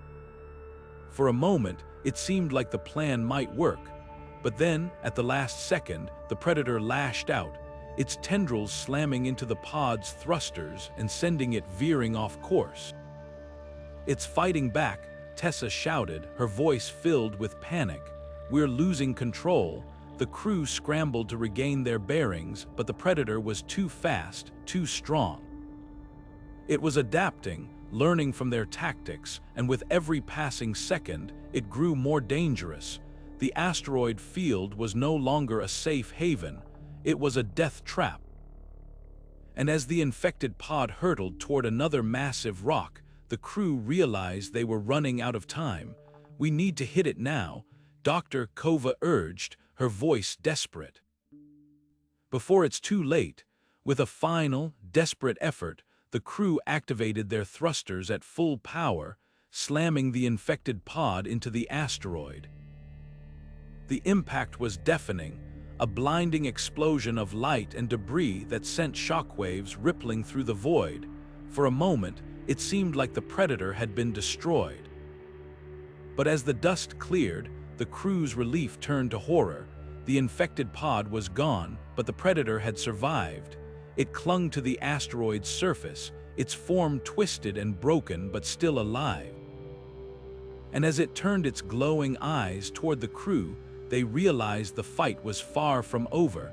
The predator wasn't just a creature, it was a force of nature. And it would stop at nothing to survive. As the crew watched the predator cling to the asteroid, its broken form still writhing with unnatural life, a grim determination settled over them. The fight wasn't over, but neither was their resolve. "We need a new plan," Jack said, his voice steady despite the chaos. "Something that doesn't just slow it down, something that ends this, once and for all." Tessa's eyes darted across the control panel, her mind racing. "The asteroid field," she said suddenly. "If we can lure it deeper into the field, we might be able to trap it. Or better yet, crush it between the rocks." Dr. Kova nodded, her expression grim but focused. "It's risky, one wrong move, and we're just as likely to get caught in the crossfire. But if we can time it right, the gravitational forces alone could tear it apart." The crew exchanged tense glances, the weight of the decision hanging heavy in the air. They were running out of options, and every second they hesitated brought the predator closer to its next target. "We don't have a choice," Jack said finally. "Let's do it." With their course set, the crew began the delicate process of maneuvering their pods toward the densest part of the asteroid field. The predator, still clinging to the asteroid, seemed to sense their movement. Its glowing eyes locked onto them, and with a guttural roar, it launched itself into the void, its broken form moving with terrifying speed. "Stay sharp," Tessa warned, her hands gripping the controls. "It's faster than we thought. We need to lead it into the field without getting too close." The crew's pods weaved through the asteroids, their thrusters firing in short, precise bursts to avoid collisions. Behind them, the predator followed, its tendrils lashing out at the rocks as it pursued its prey. The tension was unbearable, every second stretching into an eternity as the crew navigated the treacherous field. Almost there, Jax muttered, his eyes fixed on the path ahead. Just a little further, as they reached the heart of the asteroid field, the crew executed their plan. Using the remaining thrusters, they guided the predator toward a massive asteroid, its surface jagged and unforgiving. The creature seemed to realize the danger too late, its movements growing frantic as it tried to escape. But the crew's timing was perfect. With a final burst of thrust, they sent the predator hurtling into the asteroid. The impact was catastrophic. The asteroid shattered on impact, sending a shockwave rippling through the field. The crew's pods were caught in the blast, their hulls groaning under the strain as debris pelted their shields. For a moment, it seemed like they might not survive the explosion. But as the dust settled, the crew realized their plan had worked. The predator was gone, its twisted form obliterated by the force of the collision. Relief washed over them, but it was short-lived. The shockwave had damaged their pods, leaving them adrift in the void with limited power and no way to call for help. "We did it," Tessa said, her voice barely above a whisper. But at what cost? The crew sat in silence, the weight of their victory tempered by the knowledge of what still lay ahead. They had stopped the predator, but the galaxy was vast, and the threat of its spores still loomed. As they drifted through the asteroid field, battered but alive, they knew their fight was far from over. The predator might be gone, but its legacy, and the danger it represented, would haunt them for as long as they lived. As the crew drifted in their battered pods, the silence of the void pressed heavily around them. The oxygen levels were dwindling, and supplies were running dangerously low. The victory over the predator had come at a steep cost, leaving them adrift and vulnerable. Just as despair began to creep in, a faint signal crackled through their comms, a weak but unmistakable transmission from a nearby colony. Jax leaned forward, his voice tense but hopeful. "That's a colony signal. If we can reach them, we might have a chance to survive." Tessa's brow furrowed as she analyzed the signal. "It's faint, but it's there. The colony's not far, but..." She trailed off, her expression darkening. "If we go there, we risk leading the predator's spores to innocent people. We don't even know if we're still carrying them." Dr. Kova's voice was calm but grave. "The spores could still be dormant in our systems or the pods. If we bring them to the colony, we could be dooming everyone there. But if we stay out here, we're as good as dead." The crew fell silent, the weight of the decision settling over them like a suffocating fog. Jax broke the silence, his tone resolute. "We can't just sacrifice ourselves without knowing for sure. If there's even a chance we're not infected, we owe it to ourselves, and to the colony, to try." Tessa shook her head, her voice rising with frustration. "And if we're wrong, if we bring the spores to that colony, we're no better than the predator. We'd be delivering death to innocent people. Is that a risk we're willing to take?" Dr. Kova interjected, her voice steady but urgent. "There's another option. We could send a warning to the colony, tell them to prepare for the worst. Then we set a course away from them, somewhere remote. If the spores are still active, they'll die with us. If not, well, at least we tried to protect them." Jax clenched his fists, the frustration evident in his voice. "So we just give up? After everything we've been through, we just accept that this is the end?" Tessa's voice softened, but her resolve didn't waver. "It's not giving up, it's making sure our fight means something. If we can save that colony, even if it costs us, then it's worth it." The crew exchanged uneasy glances, the gravity of the choice hanging heavy in the air. The faint signal from the colony continued to pulse, a lifeline and a potential death sentence all at once. Finally, Jax nodded, his voice quiet but firm. "We send the warning, and then we set a course for the black hole. If the spores are still out there, we make sure they don't survive." Tessa and Dr. Kova nodded in agreement, their faces etched with determination. As the crew prepared to send the warning, a sense of grim purpose settled over them. They had faced the predator and survived, but now they faced an even harder choice, one that would define their legacy. The signal was sent, a brief but urgent message warning the colony of the potential danger. Then, with a final glance at the faint glow of the colony on their screens, the crew set their course for the black hole. The journey ahead was uncertain, but one thing was clear: they would not let the predator's threat spread any further.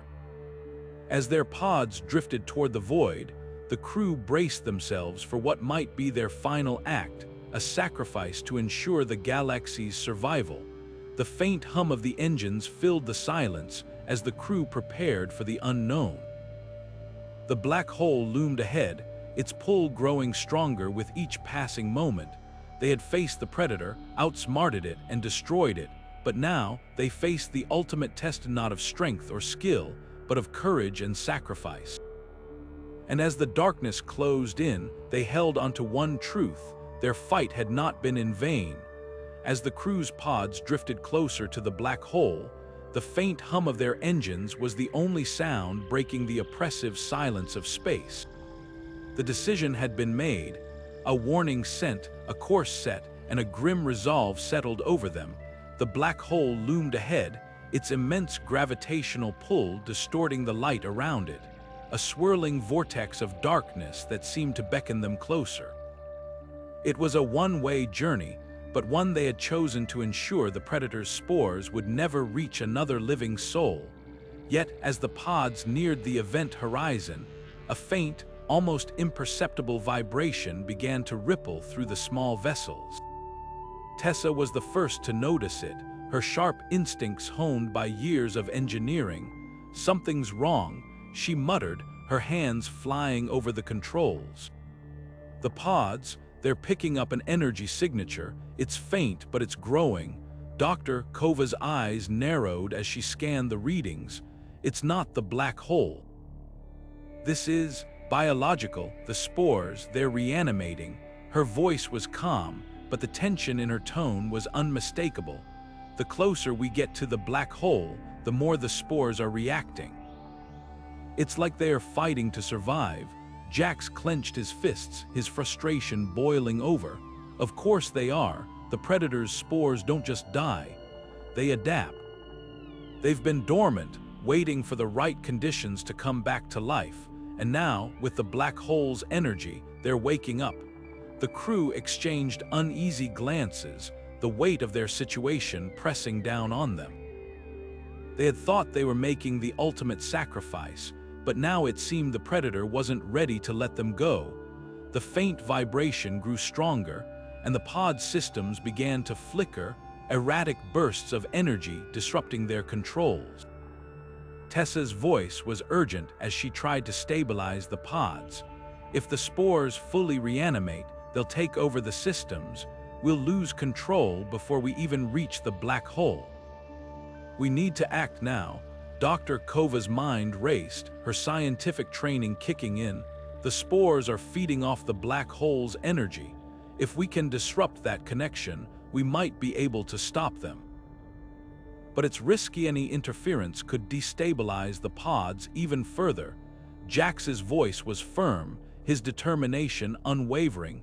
"We don't have a choice. If we don't stop them, the spores will escape. We've come too far to let that happen." With a shared nod, the crew sprang into action. Tessa rerouted power from non-essential systems, creating a surge that could potentially disrupt the spores' connection to the black hole's energy. Dr. Kova monitored the biological readings, her eyes darting across the screens as she searched for any sign of weakness in the spores' activity.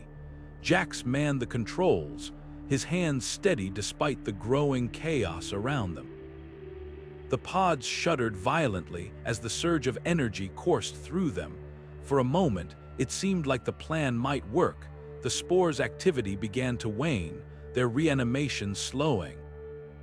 But then, with a sudden, jarring burst, the spores surged back to life, stronger than before. The pod systems went haywire, alarms blaring as the crew struggled to maintain control. Tessa's voice was strained as she fought to stabilize the pods. "They're adapting too fast. We can't outpace them. We're running out of time." Dr. Kova's eyes widened as she made a grim realization. The spores aren't just reanimating, they're evolving. They're using the black hole's energy to become something worse. If we don't stop them now, they'll break free before we reach the event horizon. Jax's jaw tightened, his voice low but resolute. "Then we do whatever it takes, even if it means going down with them." The crew braced themselves for what might be their final act. The black hole's pull grew stronger, the light around them bending and twisting as they neared the point of no return. The spore's presence was palpable now, a malevolent force that seemed to pulse with a life of its own. The crew knew they were out of options. This was it. With a final, determined effort, Tessa rerouted all remaining power to the pod's engines, pushing them toward the black hole at maximum speed. Dr. Kova activated the emergency protocols, sealing off the pod systems to prevent the spores from spreading further. Jax gripped the controls, his eyes fixed on the swirling darkness ahead. As the pods crossed the event horizon, the spores let out one final, deafening surge of energy, a last-ditch effort to escape their fate, but it was too late. The black hole's immense gravity consumed everything: the pods, the crew, and the spores. In that moment, the Predator's threat was finally extinguished, its spores trapped forever in the void. The crew's sacrifice was complete. They had faced the Predator, outsmarted it, and ultimately destroyed it. But as the darkness closed in, they held onto one final truth: their fight had not been in vain. The galaxy was safe, and their legacy would endure. The black hole's pull was absolute, but so was their courage, and in the end, that was enough. As the pods hurtled toward the black hole's event horizon, the crew knew there was no turning back. The spores' relentless reanimation had pushed them to the brink, and the only option left was one of finality. Tessa's hands moved swiftly over the controls, her voice steady despite the chaos. "We're out of time. The self-destruct sequence is our only chance to stop the spores for good." Dr. Kova nodded, her expression grim but resolute. "If we trigger the pod's self-destruct mechanisms, the resulting explosion should be enough to neutralize the spores. But it has to be timed perfectly. Too soon, and the spores might survive. Too late, and will be pulled into the black hole before the chain reaction completes." Jax's eyes narrowed as he studied the readings. The black hole's gravity is already affecting the pods. If we wait any longer, we'll lose control entirely. "We need to act now." With a shared glance, the crew made their decision. Tessa initiated the self-destruct sequence, her fingers trembling only slightly as she entered the final command. The pod systems began to whir and click, a series of mechanical sounds that signaled the beginning of the end. Alarms blared, red lights flashing as the countdown commenced. Dr. Kova monitored the biological readings, her voice calm but urgent. "The spores are reacting to the energy surge. They're trying to adapt, but the self-destruct sequence is overwhelming them." "It's working for now." Jax gripped the controls, his jaw clenched as he fought to keep the pods on course. "We need to hold steady until the last possible moment. If we deviate, the explosion might not be enough to destroy the spores completely." The pods shuddered violently as the self-destruct sequence reached its final stages. The crew braced themselves, their breaths shallow and hearts pounding. The black hole's pull grew stronger, its immense gravity distorting the light around them into a swirling vortex of darkness. The spore's presence was palpable now, a malevolent force that seemed to pulse with a life of its own, fighting desperately to survive. Tessa's voice broke through the tension. 10 seconds, we need to hold on for 10 more seconds." The countdown ticked away, each second feeling like an eternity. The pod systems began to fail, sparks flying as the self-destruct sequence reached its peak. Dr. Kova's eyes darted across the screens, her voice rising above the chaos. "The spores are weakening. The explosion will finish them. But we have to be close enough to the black hole to ensure they're pulled in." Jax's hands tightened on the controls, his voice firm. "We're almost there, just a little closer." With a final, deafening roar, the self-destruct sequence reached zero. The pods erupted in a blinding explosion, a chain reaction of energy that engulfed the spores in a massive fireball. The force of the blast sent shockwaves rippling through space, the light from the explosion bending and twisting as it was pulled into the black hole's gravity well. For a moment, it seemed as though the spores might escape, their malevolent energy surging against the explosion's force, but the black hole's immense gravity was too powerful. The remnants of the pods, the spores, and the explosion itself were all pulled into the void, consumed by the darkness. The crew's sacrifice was complete. They had faced the predator, outsmarted it, and ultimately destroyed it. As the black hole's gravity closed in, they held onto one final truth: their fight had not been in vain. The galaxy was safe, and their legacy would endure. The black hole's pull was absolute, but so was their courage, and in the end, that was enough. The explosion's light faded, swallowed by the black hole's insatiable hunger. The threat of the predator was finally extinguished, its spores trapped forever in the void. The crew's journey had come to an end, but their story would live on, a testament to the strength of those who dared to stand against the darkness. As the blinding light of the explosion faded into the black hole's abyss, the crew's escape pod was caught in the relentless grip of the void's gravitational pull. The pod shuddered violently, its systems straining against the immense forces tearing at its hull. Tessa's hands flew across the controls, her voice sharp with urgency. "We're too close. If we don't break free now, we'll be pulled in with the spores." Jax leaned forward, his eyes locked on the navigation display. "There's a narrow window. If we angle the thrusters just right, we might be able to slingshot around the edge of the black hole's gravity well. But it's going to take everything we've got." Dr. Kova gripped the edge of her seat, her voice steady despite the chaos. "Do it. We didn't come this far to let the black hole finish what the predator started." With a series of rapid commands, Tessa rerouted the pod's remaining power to the thrusters. The engines roared to life, their vibrations shaking the pod as they fought against the black hole's pull. The crew held their breath, their eyes fixed on the swirling vortex of darkness that loomed just outside the pod's viewport. The pod's trajectory shifted, its path curving sharply as it skirted the edge of the black hole's event horizon. The gravitational forces were immense, warping the light around them into a dizzying spiral. Sparks flew from the control panel as the pod systems struggled to cope with the strain. Jax's voice cut through the tension. "We're almost there, just a little more." With a final burst of energy, the pod broke free from the black hole's grasp, hurtling away from the void and into the relative safety of open space. The crew let out a collective breath, their relief palpable as the pod stabilized. Tessa slumped back in her seat, her hands trembling. "We made it. Somehow, we made it." Dr. Kova glanced at the readings, her expression a mix of exhaustion and determination. "The black hole's gravity is still affecting us, but we're clear of the event horizon.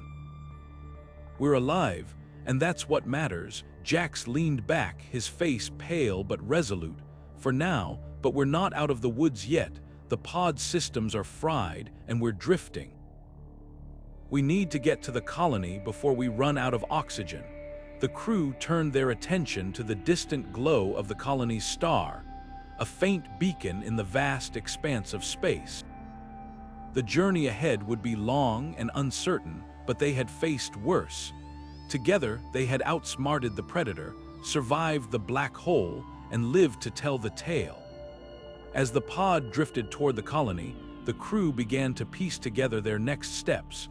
Tessa's voice was quiet but firm. "We have to warn them. The galaxy needs to know what we faced, what's still out there. The predator might be gone, but its legacy could still threaten us all." Dr. Kova nodded, her eyes reflecting the faint light of the colony's star. "We'll tell them everything. The ancient aliens, the spores, the black hole, they need to understand the danger, and they need to be ready." Jax crossed his arms, his gaze fixed on the distant horizon. "We'll make sure of it. This isn't over, not yet." The crew fell silent, their thoughts turning to the future. They had survived against impossible odds, but their fight was far from finished. The galaxy was vast, and the shadows of the Predator's threat still loomed large, but for now, they had each other, and the hope that their story would inspire others to stand against the darkness. As the pod drifted closer to the colony, the crew made a silent vow. They would not let their sacrifice be in vain. The galaxy would know the truth, and they would be ready. No matter what came next, they would face it together. As the escape pod descended through the colony's atmosphere, the crew braced themselves for the final leg of their harrowing journey. The pod's battered hull glowed faintly from the heat of re-entry, but it held together, guided by Tessa's steady hands. Below them, the sprawling lights of the colony came into view, a beacon of civilization in the vast emptiness of space. For a moment, the crew allowed themselves to feel a flicker of hope. They had survived the Predator, the black hole, and the void. Now they were home. The pod touched down with a jolt, its landing struts groaning under the strain. The hatch hissed open, revealing a crowd of colonists gathered to greet them. Cheers erupted as the crew stepped out, their faces etched with exhaustion, but their spirits unbroken. The colonists surged forward, their voices a cacophony of relief and admiration. "You're heroes," someone shouted. "You saved us all." Dr. Kova stepped forward, her expression calm but guarded. She raised a hand to quiet the crowd. "We're grateful for your welcome," she said, her voice carrying over the noise. "But there's much we need to discuss, the threat we faced. It's not over." Not yet. The colonists fell silent, their jubilation replaced by unease. Tessa and Jax exchanged a glance, their shared understanding unspoken. They had come to warn the colony, not to celebrate. As the crowd parted to let them through, the crew was ushered toward the colony's central hub, a towering structure that housed its command center and research facilities. Inside, the air was cool and sterile, a stark contrast to the chaos of the landing zone. The crew was led to a briefing room where a holographic display of the colony's atmospheric data flickered to life. Dr. Kova stepped forward, her eyes scanning the readings. Something was off. The data showed a faint but unmistakable anomaly, a pattern of energy fluctuations that didn't match any known natural phenomenon. "These readings," Dr. Kova said, her voice low but urgent, "they're consistent with the Predator's spores, the energy signature, the way it pulses. It's too similar to be a coincidence." Tessa leaned in, her brow furrowed. "But we saw the spores destroyed, the black hole. It should have consumed them." Jax crossed his arms, his expression grim. "Unless some of them survived. If even a few spores made it out before the explosion, they could have drifted here, the colony's atmosphere. It's the perfect environment for them to thrive." Dr. Kova nodded, her mind racing. "If that's true, then we're not out of danger. The spores could be spreading already, infecting the colony's systems, its people. We need to act fast." The room fell silent as the weight of her words sank in. The crew had come to warn the colony, but now they faced a new threat, one that could be even more insidious than the Predator itself. The spores were invisible, relentless, and capable of turning the colony into a breeding ground for new horrors. Tessa turned to the colony's leaders, her voice firm. "We need to quarantine the affected areas immediately. If the spores are here, we can't let them spread, and we need to analyze the anomaly, find out how deep it goes, how much of the colony is at risk." The leaders exchanged uneasy glances, but they nodded in agreement. "We'll give you full access to our resources," one of them said, "but you need to understand, if this gets out, it could cause panic. The colony's already on edge after everything that's happened." Dr. Kova met their gaze, her resolve unwavering. "We'll do everything we can to contain this. But the truth has to come out. The colony needs to know what we're up against. If we hide this, we're only making it worse." As the crew set to work, the atmosphere in the colony shifted. The celebration had been short-lived, replaced by a tense urgency. The anomaly in the atmosphere was a silent reminder that the Predator's legacy was far from over. The crew had survived the black hole, but now they faced a new battle, one that would test their resolve like never before. And as they delved deeper into the mystery of the spores, one question loomed over them all. Had they truly escaped the Predator, or had it found a way to follow them? The answer, they knew, could mean the difference between survival and annihilation. As the crew delved deeper into the colony's atmospheric anomaly, the unsettling truth began to unravel. Hidden beneath the bustling surface of the colony, buried in the labyrinth of its infrastructure, lay a secret that sent chills through even the most hardened among them. The readings Dr. Kova had flagged weren't just a random fluctuation, they were a trail, leading to something far more sinister than they had anticipated. The crew followed the energy signatures to a remote sector of the colony, one that had been sealed off under the guise of maintenance. The doors hissed open to reveal a sprawling underground facility, its walls lined with containment units and glowing monitors. The air was thick with the hum of machinery, and the faint, acrid scent of chemicals hung in the air. It was a place that felt alien, even in the heart of the colony.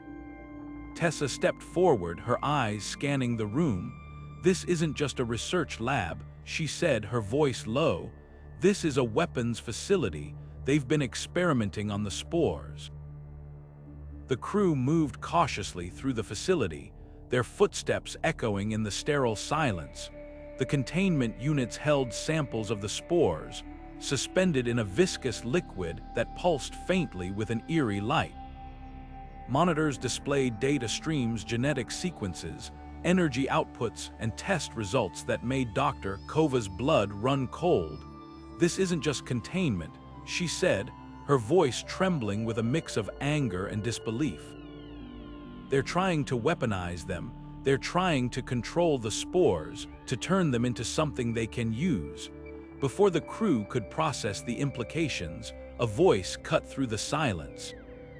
"Impressive, isn't it?"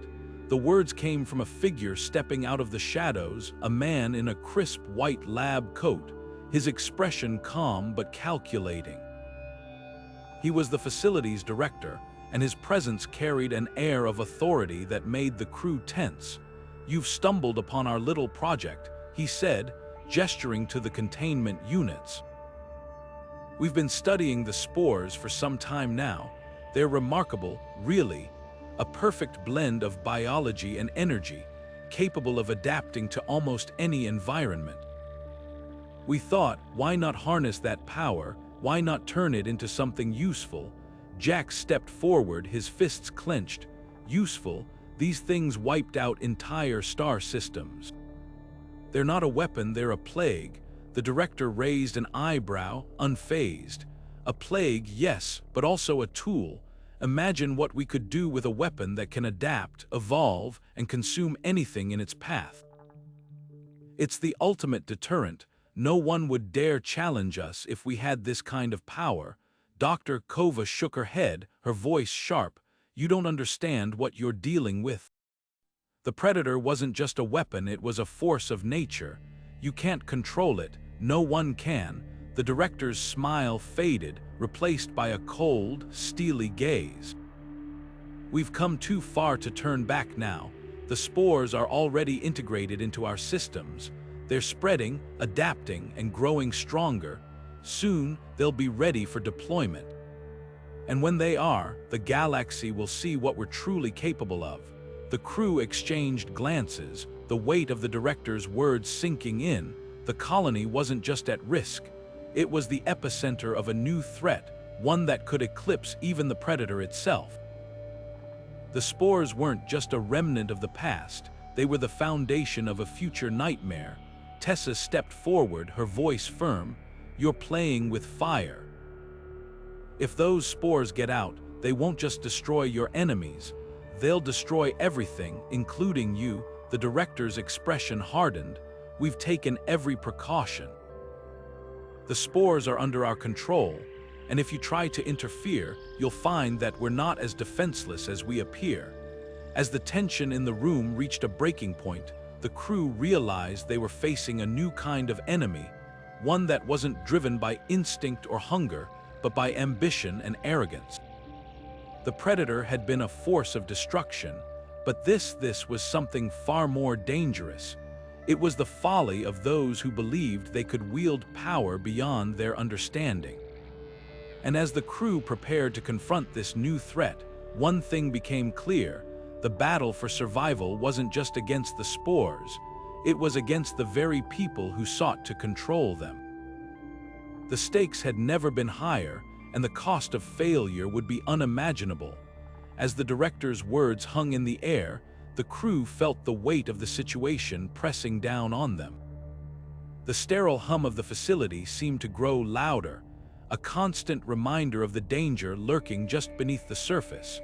The director's calm demeanor only added to the tension, his confidence in their control over the spores bordering on arrogance. But the crew knew better. They had seen firsthand what the spores could do, how they could consume, adapt, and destroy without mercy. Tessa broke the silence, her voice steady but urgent.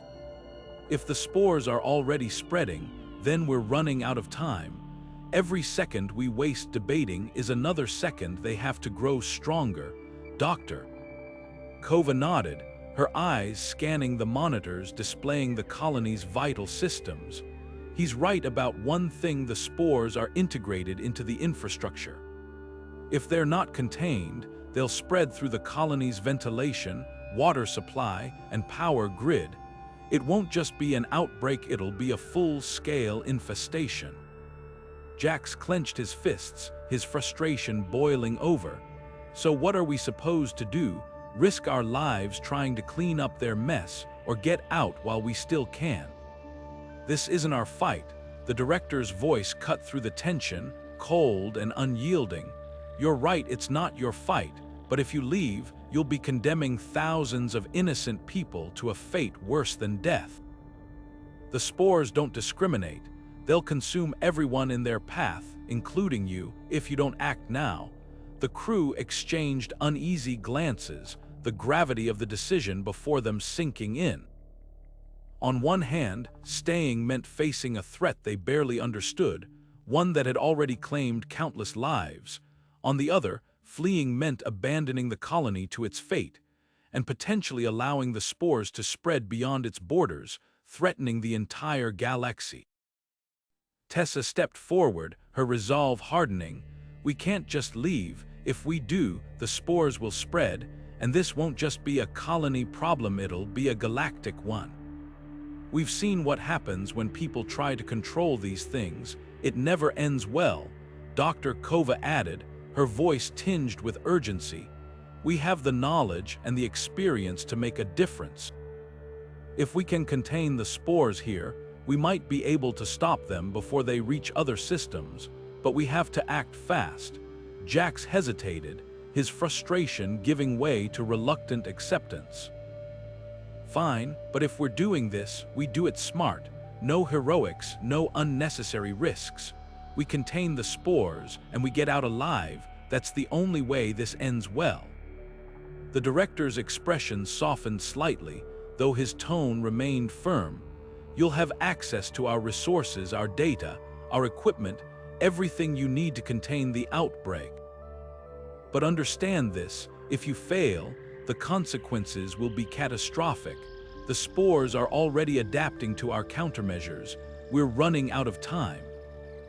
As the crew prepared to move, the reality of their situation settled over them like a heavy fog.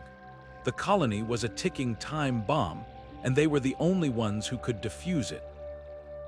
But the stakes were higher than ever. This wasn't just about survival, it was about preventing a disaster that could consume the galaxy. Tessa turned to the director, her voice firm.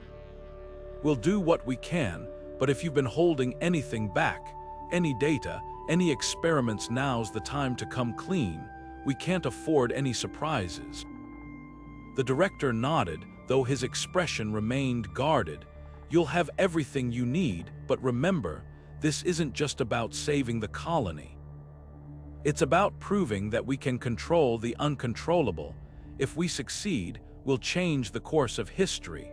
As the crew moved deeper into the facility, the weight of their decision pressed down on them. The spores were spreading, and the clock was ticking. They had chosen to stay to fight, but the cost of failure was unimaginable. The battle ahead would test their limits, their unity, and their resolve. And as they prepared to face the growing threat, one thing was clear: the fight for survival had just begun. With the colony's fate hanging in the balance, the crew knew they had no choice but to confront the spores head-on. But as they moved forward, the question lingered in the back of their minds: could they truly contain something that had already proven to be unstoppable? The answer would determine not just their fate, but the fate of the entire galaxy. As the crew made their decision to stay and fight, the urgency of their mission became impossible to ignore. The air in the facility grew heavier, the sterile hum of machinery now underscored by the faint, unsettling sound of spores spreading through the colony's systems. Tessa took charge, her voice cutting through the tension like a blade. "We don't have time to second-guess ourselves. If we're going to stop this, we need to act now. Every second we waste is another life at risk." Dr. Kova moved to the nearest console, her fingers flying across the interface as she pulled up data streams from the colony's infrastructure. "The spores are already in the ventilation system," she said, her tone grim. "If we don't contain them soon, they'll reach the living quarters. Once that happens, it'll be too late." Jax, still visibly uneasy, stepped forward. "All right, so what's the plan? We can't just go in blind. We need something concrete, something that'll actually work." Tessa nodded, her mind racing. "We've faced the Predator before. We know how it operates, how it adapts. If we can use that knowledge to target the spores, we might be able to slow them down, or even stop them entirely." The director, who had been silent until now, interjected. "Our scientists have been working on a countermeasure, but it's incomplete. It needs refinement, testing. If you can help us finalize it, we might stand a chance." Dr. Kova's eyes narrowed as she turned to face him. "And why wasn't this mentioned earlier? If you've been holding back information, now's the time to come clean.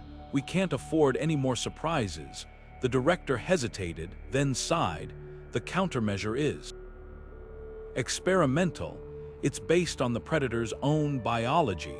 We've been trying to reverse engineer its adaptive mechanisms, but the results have been inconsistent. We didn't want to risk deploying it without more data." Tessa exchanged a glance with Dr. Kova, then nodded. "We'll take what we can get, but if this thing is as unstable as you say, we'll need to work fast. Every minute we spend tweaking, it is another minute the spores have to spread." The crew moved quickly, gathering around a central workstation where the countermeasures schematics were displayed. Dr. Kova took the lead, her expertise in alien biology proving invaluable as she analyzed the data. "The spores are designed to adapt to their environment," she explained. "If we can disrupt that process, we might be able to neutralize them before they can spread further." Jax leaned in, his frustration giving way to focus. "So how do we do that? What's the weak point?" Dr. Kova pointed to a series of molecular diagrams on the screen. "Here, the spores rely on a specific protein to facilitate their adaptation. If we can target that protein, we might be able to disrupt their ability to evolve, but we'll need to act fast. The spores are already mutating." Tessa's eyes narrowed as she studied the diagrams. "And if we're too late, what happens then?" The director's voice was grim. "If the spores adapt to the countermeasure, they'll become immune, and if that happens, there's no stopping them."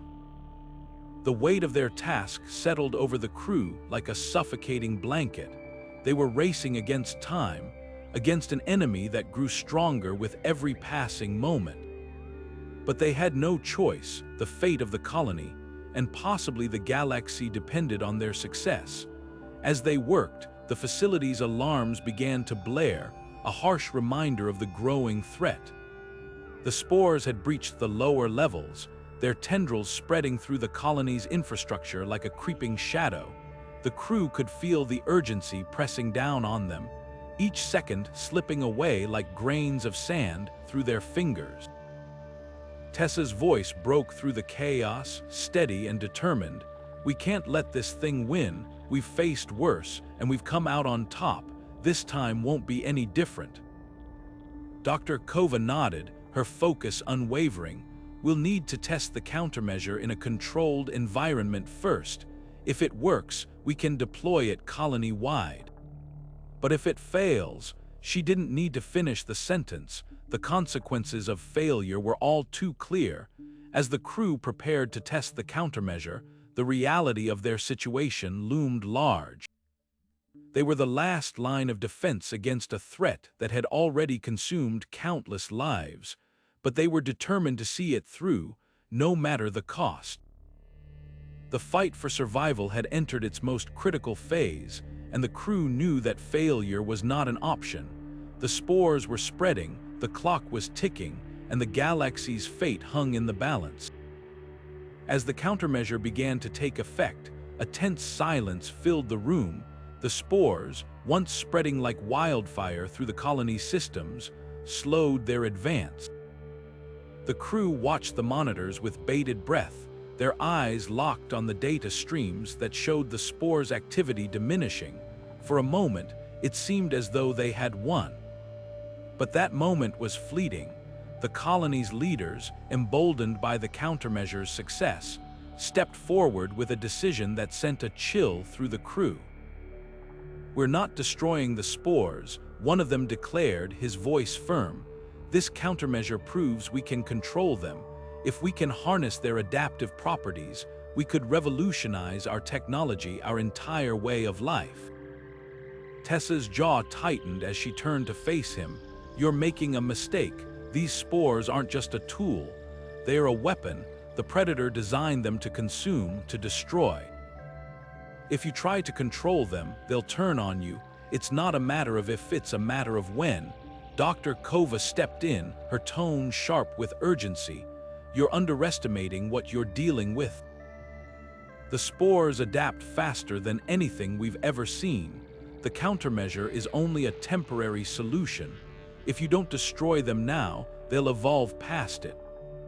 And when they do, there won't be anything left to stop them." The leaders exchanged uneasy glances, but their resolve didn't waver. "We understand the risks," one of them said. "But the potential benefits are too great to ignore.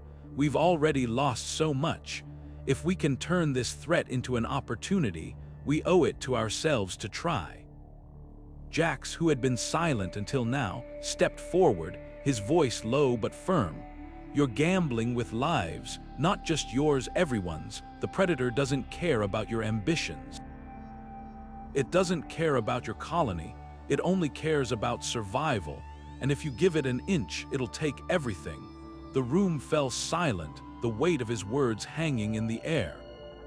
But the leaders remained unmoved. "The decision is final," one of them said. "We'll proceed with containment protocols. The spores will be studied, not destroyed." As the crew left the room, a sense of dread settled over them. Tessa turned to Dr. Kova, her voice barely above a whisper. "They're playing with fire. If we don't do something, this whole colony is going to burn." Dr. Kova nodded, her expression grim. "We can't let that happen. If they won't destroy the spores, we'll have to do it ourselves." The crew gathered in a secluded corner of the facility, their minds racing as they formulated a plan. "We'll need to sabotage the containment systems," Tessa said. "If we can trigger a controlled explosion, we can destroy the spores before they have a chance to adapt." Jax frowned. "And what about the colony? If we blow the containment, we risk taking out half the facility with it." Dr. Kova's eyes narrowed as she considered the risks.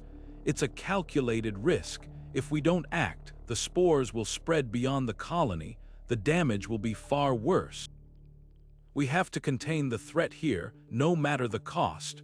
The crew exchanged determined glances, their resolve hardening. They knew what had to be done. The leader's refusal to act had left them with no choice. They would have to take matters into their own hands, even if it meant going against the very people they were trying to save. As they moved through the facility, their steps quick and purposeful, the weight of their decision pressed heavily on them. The alarms blared in the distance, a constant reminder of the danger they faced. But they didn't falter. They couldn't. The fate of the colony, and perhaps the galaxy, depended on their actions. Tessa's voice broke the silence as they reached the containment chamber. This is it. Once we trigger the explosion, there's no turning back. Are we all in agreement? One by one, the crew nodded. There was no hesitation, no doubt. They knew the stakes, and they were ready to do whatever it took to stop the spores. As Tessa activated the sabotage sequence, a sense of finality settled over them. The countdown began, each second ticking away like a heartbeat. The crew stood together, their eyes fixed on the monitors as the containment systems began to fail. The explosion was swift and decisive, a blinding flash of light that consumed the spores in an instant. The facility shook, the force of the blast reverberating through the walls. But when the dust settled, the spores were gone. The crew emerged from the wreckage, battered but alive. The colony's leaders stared at them in stunned silence, their faces a mix of shock and disbelief. But the crew didn't wait for their reaction. They had done what needed to be done. The threat was neutralized, and the galaxy was safe, for now. As they made their way back to their ship, the weight of their actions lingered. They had saved the colony, but at a cost. The leader's refusal to act had forced their hand, and the consequences of their decision would echo far beyond the walls of the facility. But as they looked out at the stars, they knew one thing for certain: they had made the right choice. The fight against the Predator was far from over, but for now, they had bought the galaxy another chance. And that was enough. As the echoes of the explosion faded, the crew moved swiftly through the chaos, their hearts pounding with a mix of relief and urgency. The spores were gone, but the fallout from their actions was just beginning. The colony's leaders, their faces twisted with anger and betrayal, wasted no time in branding the crew as traitors. "You've destroyed years of research," one of them shouted, his voice trembling with rage. "Do you have any idea what you've done?" Tessa didn't look back as she led the crew toward the docking bay. "We saved your lives," she muttered under her breath, her tone sharp with frustration. "Even if you're too blind to see it." The alarms blared louder now, a cacophony of sound that seemed to chase them through the corridors. The facility's security systems had been activated, and the crew knew it was only a matter of time before they were surrounded. "We need to move faster," Jax urged, his eyes darting toward the security cameras lining the walls. "If they lock down the docking bay, we're trapped." Dr. Kova, her face pale but determined, kept pace beside him. "They'll try to stop us, but we can't let them. If we're captured, everything we've done will be for nothing." As they rounded the final corner, the docking bay came into view. Their ship, the Eclipse, stood ready, its engines humming softly as if urging them to hurry. But between them and their escape stood a squad of armed guards, their weapons raised and aimed directly at the crew. "Halt!" one of them barked. "By order of the Colony Council, you are under arrest." Tessa didn't hesitate. "We're not stopping," she said, her voice firm. "If you want to live, get out of our way." The guards exchanged uneasy glances, their resolve wavering. They had seen the destruction caused by the explosion, and they knew the crew was capable of far more.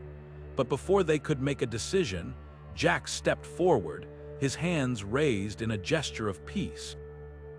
"Listen to me," he said, his voice calm but urgent. "The spores were a threat to everyone here. We didn't destroy them to hurt you. We did it to save you. If you try to stop us, you're only helping the predator win." For a moment, the guards hesitated, their weapons lowering slightly, but then a voice crackled over their comms, sharp and commanding. "Do not let them escape. They are traitors to the colony." The guards tightened their grips on their weapons, their expressions hardening. Tessa sighed, her hand moving to the weapon at her side. "I was hoping it wouldn't come to this," she said, her voice tinged with regret. "But if you're not going to move, we'll have to make you." The standoff lasted only seconds before chaos erupted. The crew moved as one, their training and instincts taking over. Tessa's shots were precise, disabling the guards' weapons without causing serious harm. Jax and Dr. Kova provided cover, their movements fluid and coordinated. Within moments, the guards were disarmed, and the crew was sprinting toward the Eclipse. As the ship's engines roared to life, the crew scrambled aboard, their breaths coming in ragged gasps. Tessa took the helm, her hands steady as she guided the ship out of the docking bay. Behind them, the colony's leaders watched in stunned silence, their faces a mix of fury and disbelief. The Eclipse broke free of the colony's gravity well, its engines surging as it sped toward the safety of deep space. The crew sat in silence for a long moment, the weight of what they had done settling over them. They had saved the colony, but at a cost. They were outcasts now, fugitives with no home to return to. Jax broke the silence, his voice quiet but resolute. "We did what we had to do. The spores are gone, and the predator's threat is contained for now."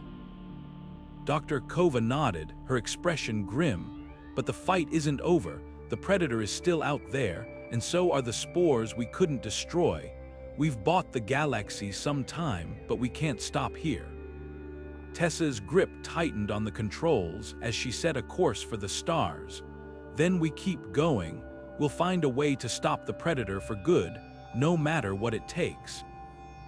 As the Eclipse disappeared into the void, the crew knew their journey was far from over. They had made enemies, but they had also made a difference. And as long as the predator threatened the galaxy, they would keep fighting no matter the cost. As the Eclipse drifted further into the void, the crew found themselves grappling with the weight of their actions. The colony was safe, but the cost had been steep. Tessa sat at the helm, her eyes fixed on the endless expanse of stars, while Jax and Dr. Kova worked quietly in the background, sifting through the data they had managed to salvage from the colony's systems. The silence was heavy, broken only by the soft hum of the ship's engines and the occasional beep of the console. It was Dr. Kova who first noticed the anomaly. "This doesn't make sense," she murmured, her brow furrowing as she scanned the data. "The colony's research logs, they're incomplete. There's something missing, something they didn't want us to see." Jax leaned over her shoulder, his eyes narrowing as he studied the screen. "What do you mean? They were experimenting on the spores, trying to weaponize them." "What else is there?" Dr. Kova's fingers flew across the console, her movements quick and precise. "There's a hidden layer here, encrypted deep within the data. It's not just about the spores, it's about where they came from." She paused, her breath catching as the screen flickered to life, revealing a series of fragmented files. This changes everything." The crew gathered around, their exhaustion momentarily forgotten as they stared at the screen. The files were ancient, their language unfamiliar, but the translation software on the Eclipse began to piece together the message. It was a record, a warning from a civilization long gone. The spores, it seemed, were not a natural phenomenon. They were part of an experiment, a weapon designed by an ancient alien race to cleanse the galaxy of life. Tessa's voice was low, almost a whisper. They created the Predator. They sent the spores out into the galaxy, knowing what they would do. This wasn't an accident. It was deliberate. Jax shook his head, his expression darkening. But why? Why would anyone do something like this? What kind of civilization would create something so destructive? Dr. Kova's eyes remained fixed on the screen, her mind racing as she pieced together the fragments of information. It's not just about destruction, she said slowly. It's about control. The message mentions a cycle, a pattern of extinction and rebirth. They believed they could shape the galaxy, create a new order by eliminating what they saw as flawed or unworthy. The words hung in the air, heavy with implication. The crew had always assumed the Predator was a singular threat, a monstrous force of nature, but now they realized it was something far more sinister, a tool, a weapon wielded by a civilization that had long since vanished. And if the Predator was just one part of their experiment, what else had they created? Tessa's grip tightened on the edge of the console. If this is true, then the Predator isn't the only threat out there. There could be others, worse than anything we've faced, and if the spores were just the beginning. Her voice trailed off, but the unspoken thought was clear. The galaxy was vast, and the ancient aliens had left behind more than just the Predator. Their experiment was still unfolding, and the crew had only scratched the surface. Jax broke the silence, his voice steady but grim.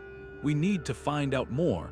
If there are other weapons, other experiments, we have to stop them before they're unleashed. We can't let this happen again. Dr. Kova nodded, her expression resolute. The message mentions coordinates, a location where the ancient aliens conducted their experiments. If we can reach it, we might find answers, and a way to end this once and for all. Tessa turned back to the helm, her hands moving swiftly as she input the coordinates. The Eclipse shifted course, its engines humming with renewed purpose. The crew knew the risks, but they also knew they had no choice. The Predator was just the beginning, and the galaxy's survival depended on what they did next. As the ship surged forward, the crew braced themselves for what lay ahead. The ancient aliens' experiment had been set in motion long ago, but now it was up to them to stop it. The stars stretched out before them, vast and unknowable, but the crew of the Eclipse was determined to face whatever came next. The fight was far from over, and the stakes had never been higher.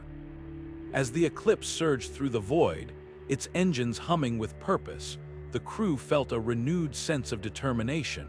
The coordinates from the ancient message burned brightly on the navigation console, a beacon guiding them toward answers they could scarcely imagine.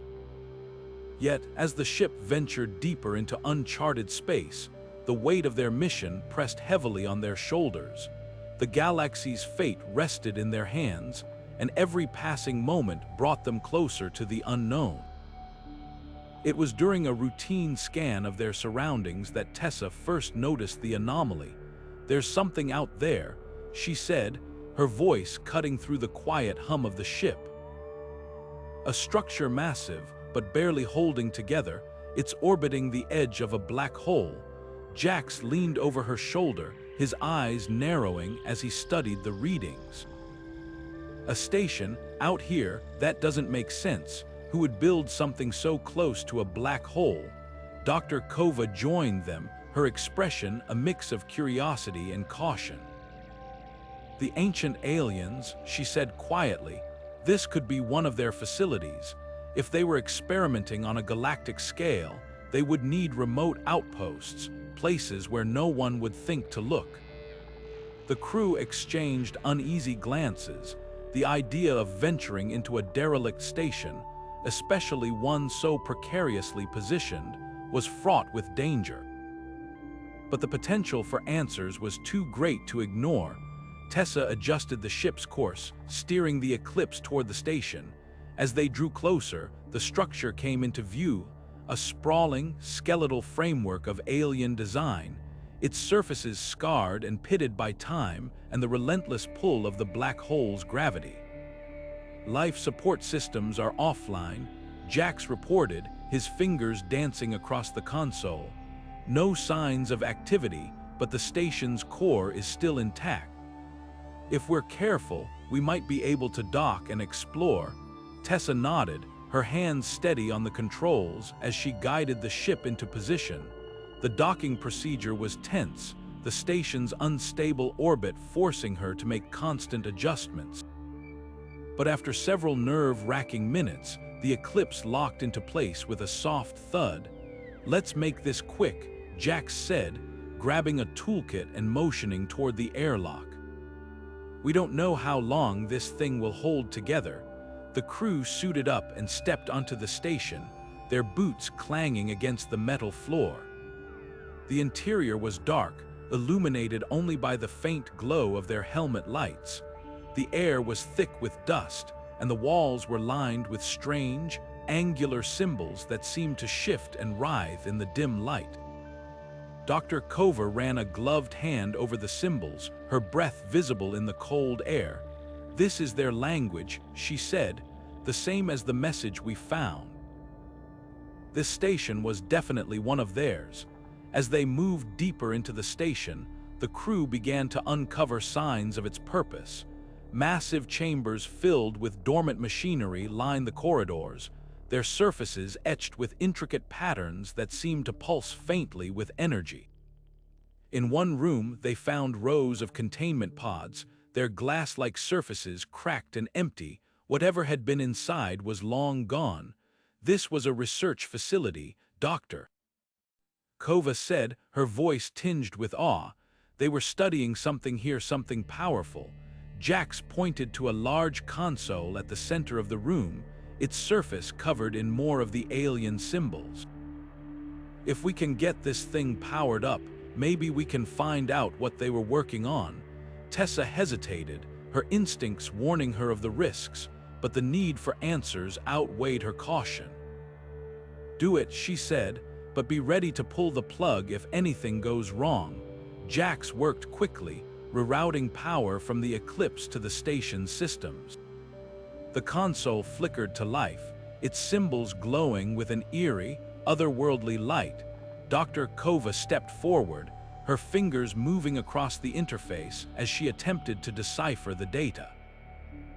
"It's a log," she said after a moment, "a record of their experiments they were testing. Something, a weapon, but not like the Predator. This was something else, something designed to manipulate time and space." The words sent a chill through the crew. The ancient aliens had not only created the Predator, but had also experimented with forces far beyond their understanding. The implications were staggering. Before they could delve deeper, the station shuddered violently, the sound of groaning metal echoing through the corridors. "We've got to go," Tessa said, her voice urgent. "This place is coming apart." The crew turned and ran, their footsteps echoing in the darkness as the station began to collapse around them. They barely made it back to the Eclipse. The airlock ceiling shut just as a massive section of the station broke away, spiraling into the black hole's crushing embrace. As the ship pulled away, the crew sat in stunned silence, the weight of their discovery settling over them. The ancient aliens had not only created the Predator, but had also dabbled in forces that defied comprehension. And if this station was any indication, there were more secrets waiting to be uncovered, secrets that could either save the galaxy or doom it. Tessa set a new course, her hands steady on the controls. The coordinates from the message still beckoned, but now, the crew knew the stakes were even higher. The ancient aliens' experiment was far more complex than they had imagined, and the galaxy's survival depended on what they found next. The Eclipse surged forward, its engines humming with purpose as the crew prepared to face whatever lay ahead. As the crew stepped deeper into the station, the air grew colder, and the faint hum of dormant machinery filled the silence. The walls were lined with towering consoles, their surfaces etched with the same angular symbols they had seen before, but here the symbols seemed alive, pulsing faintly with a rhythm that matched the crew's uneasy breaths. Tessa's helmet light swept across the room, revealing rows of strange devices, some resembling weapons, others more like containment units. The sheer scale of the technology was overwhelming, a testament to the ancient aliens' unimaginable capabilities. Dr. Kova moved to the nearest console, her gloved fingers brushing against the symbols. "This isn't just a research facility," she said, her voice barely above a whisper. "This is an archive, a repository of their greatest and most dangerous experiments." Jax joined her, his eyes scanning the data as it flickered to life on the screen. "It's a catalog," he said, his tone grim. "Every weapon, every creation they ever made, and the Predator, it's just one of them." The words hung in the air, heavy with implication. Tessa stepped closer, her gaze fixed on the screen. "What do you mean, one of them?" she asked, though a part of her already dreaded the answer. "Doctor." Kova's hands moved swiftly, pulling up a series of records. "The Predator was part of a larger program," she explained, "a series of bioengineered weapons designed to cleanse the galaxy." They weren't just creating monsters, they were creating tools for mass extinction. The room seemed to grow colder as the crew absorbed the revelation. The Predator, a creature that had haunted their every step, was merely one piece of a much larger puzzle. The ancient aliens had not been content with conquering or colonizing. They had sought to erase entire civilizations, to reset the galaxy to a state of their choosing. Jax pointed to a section of the screen where a list of names and descriptions scrolled endlessly. "Look at this," he said. "There are dozens of them. Each one designed for a specific purpose, some to consume, others to corrupt, and some to manipulate reality itself." Tessa's stomach churned as she read the descriptions. One weapon was designed to destabilize stars, causing them to collapse into black holes. Another could infect entire ecosystems, turning them into barren wastelands. And then there were the more abstract creations, entities that could bend time, rewrite memories, or even control the minds of entire populations. "This is insane," she muttered, her voice trembling. They weren't just experimenting, they were building an arsenal, a way to wipe out everything. Dr. Kova nodded, her expression dark, and they didn't stop with the Predator. They kept going, kept refining their creations. This station was one of their testing grounds, a place to perfect their weapons before unleashing them on the galaxy. The crew fell silent, the weight of their discovery pressing down on them. The ancient aliens had not been mere scientists or explorers. They had been architects of destruction, wielding power on a scale that defied comprehension. And now their creations were out there, scattered across the galaxy, waiting to be unleashed. Tessa turned away from the console, her mind racing. "We need to find out if any of these weapons are still active," she said. "If even one of them is out there, it could mean the end of everything we know." Jax nodded, his usual bravado replaced by a rare seriousness. "And we need to figure out how to stop them. If the ancient aliens had a way to control these things, maybe we can find it here." Dr. Kova was already moving, her hands flying across the console as she searched for answers. "There's more," she said after a moment. "A map. It shows the locations of their other facilities, their other experiments. If we can reach them, we might be able to contain this threat before it's too late." The crew exchanged determined glances. The stakes had never been higher, but they had come too far to turn back now. The station's secrets had revealed a truth more horrifying than they could have imagined, but they also offered a glimmer of hope. If they could uncover the ancient aliens' plans, if they could find a way to neutralize their creations, they might just have a chance to save the galaxy. As they prepared to leave the station, Tessa cast one last look at the console, the symbols still glowing faintly in the darkness. The ancient aliens had left behind a legacy of destruction, but they had also left clues, a trail of breadcrumbs that could lead to salvation. The crew of the Eclipse would follow that trail, no matter where it led. The galaxy's survival depended on it. As the crew absorbed the chilling revelations from the console, a low, resonant hum began to fill the room, growing louder with each passing second. The symbols on the walls flared to life, their pulsing rhythm now synchronized with the hum, as if the station itself had awakened. Tessa's hand instinctively went to her weapon, her eyes darting around the room. "What's happening?" she asked, her voice tight with tension. Before anyone could answer, a holographic figure materialized in the center of the room, a towering, ethereal form composed of shifting light and shadow. Its voice echoed through the chamber, deep and commanding, yet tinged with an unsettling calm. "Welcome, travelers," it said. "You have activated the station's core systems. I am the artificial intelligence tasked with overseeing the completion of the experiment." Dr. Kova stepped forward, her scientific curiosity momentarily overriding her fear. "What experiment?" she demanded. "What are you talking about?" The AI's form shimmered, its glowing eyes fixing on her. "The experiment to perfect the ultimate weapons of galactic cleansing," it replied.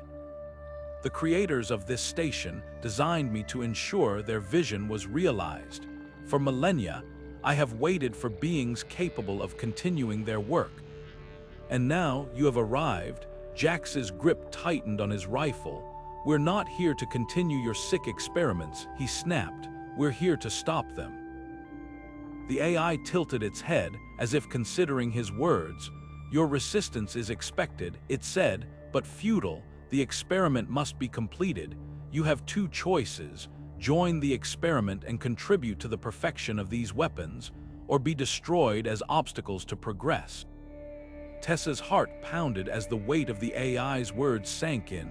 "You're insane," she said, her voice trembling with anger.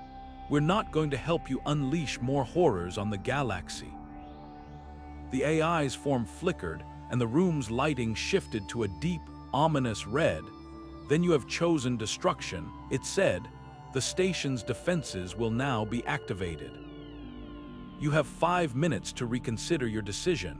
A series of mechanical clicks echoed through the chamber as hidden panels slid open, revealing rows of automated turrets. The crew exchanged frantic glances, their minds racing. "We need to get out of here," Tessa said, her voice urgent. Now, Dr. Kova was already moving, her hands flying across the console. "I'm trying to override the system," she said, her voice strained. "But it's locked me out. The AI has full control." Jax grabbed her arm, pulling her away from the console. "Forget the override," he said. "We need to run, now." The crew bolted for the exit, the sound of the turrets powering up driving them forward. As they sprinted down the corridor, the first shots rang out, narrowly missing them. Tessa glanced over her shoulder, her breath coming in ragged gasps. "This way," she shouted, leading them down a side passage. The station's layout was a maze, but Tessa's quick thinking kept them one step ahead of the turrets. They rounded a corner, only to find a sealed door blocking their path. "Kova, can you open it?" Jax asked, his voice tight with desperation. Dr. Kova stepped forward, her hands trembling as she worked on the control panel. "I'm trying," she said, "but the AI is countering every move I make." The sound of approaching turrets grew louder, their mechanical whirring filling the air. Tessa's mind raced. "We don't have time for this," she said, pulling a small explosive charge from her belt. "Stand back." She placed the charge on the door and activated it, shielding her eyes as the explosion tore through the metal. The door crumpled inward, and the crew scrambled through the opening, the turret's shots ricocheting off the walls behind them. As they ran, The AI's voice echoed through the station, cold and unyielding. "Your efforts are futile," it said. "The experiment will be completed, with or without you." Tessa gritted her teeth, her determination hardening. "Not if we have anything to say about it," she muttered under her breath. The crew pressed on, their escape a desperate race against time. The station's defenses were relentless, but their will to survive was stronger. As they neared the docking bay, the AI's final warning rang out. "You cannot escape your fate," it said. "The galaxy will be cleansed, and you will either be its architects or its casualties." With one last burst of speed, the crew reached their ship, the Eclipse. They scrambled aboard, the sound of the station's defenses closing in behind them. As the engines roared to life, Tessa glanced back at the station, her heart heavy with the knowledge of what they had uncovered. The ancient alien's legacy was a nightmare, but it was a nightmare they were determined to end. As the Eclipse pulled away from the station, the crew exchanged grim looks.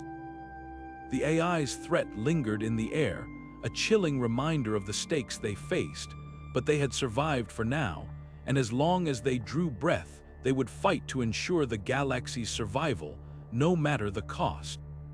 As the Eclipse surged away from the station, the crew sat in stunned silence, the weight of their narrow escape pressing heavily on their shoulders. The station's defenses had nearly overwhelmed them, but they had made it out barely. Tessa leaned back in her seat, her hands still trembling from the adrenaline. "We need to check the data," she said, her voice steady despite the exhaustion in her eyes. "Whatever we downloaded, it's the only thing that makes this whole nightmare worth it." Dr. Kova was already at the console, her fingers flying across the interface as she worked to decrypt the files. The rest of the crew gathered around, their faces tense with anticipation. The station's AI had been relentless, its cold logic a stark reminder of the horrors they had uncovered. But now, with the data in their hands, they had a chance to fight back. The first file opened, revealing a series of schematics and logs written in the ancient alien's language. Dr. Kova's eyes widened as she began to translate. This is worse than we thought," she said, her voice barely above a whisper. The Predator wasn't just a weapon. It was the beginning of something much larger. Jax frowned, his arms crossed over his chest. "What do you mean? What's larger than a creature that can consume entire star systems?" Dr. Kova turned to face him, her expression grim. The Predator was designed as the first wave of a galaxy-wide extinction event. The ancient aliens created it to test the effectiveness of their bioengineered weapons. If it succeeded, they planned to unleash an entire army of similar creatures, each more advanced than the last. Their goal wasn't just conquest, it was complete annihilation. Tessa's stomach churned at the thought. "So the Predator was just the prototype," she said, her voice hollow. "And if we hadn't stopped it, they would have sent more." "A lot more," Dr. Kova nodded, her hands resting on the console, as if to steady herself. "According to these logs, the ancient aliens believed that life in the galaxy had grown too chaotic, too unpredictable. They saw themselves as the architects of order, and their solution was to wipe the slate clean. The Predator was their way of testing the waters, so to speak. If it succeeded, they would have activated the rest of their arsenal." Jax slammed his fist against the wall, his frustration boiling over. "So we're not just dealing with one monster," he said. "We're dealing with an entire army of them, and who knows how many are already out there, waiting to be unleashed."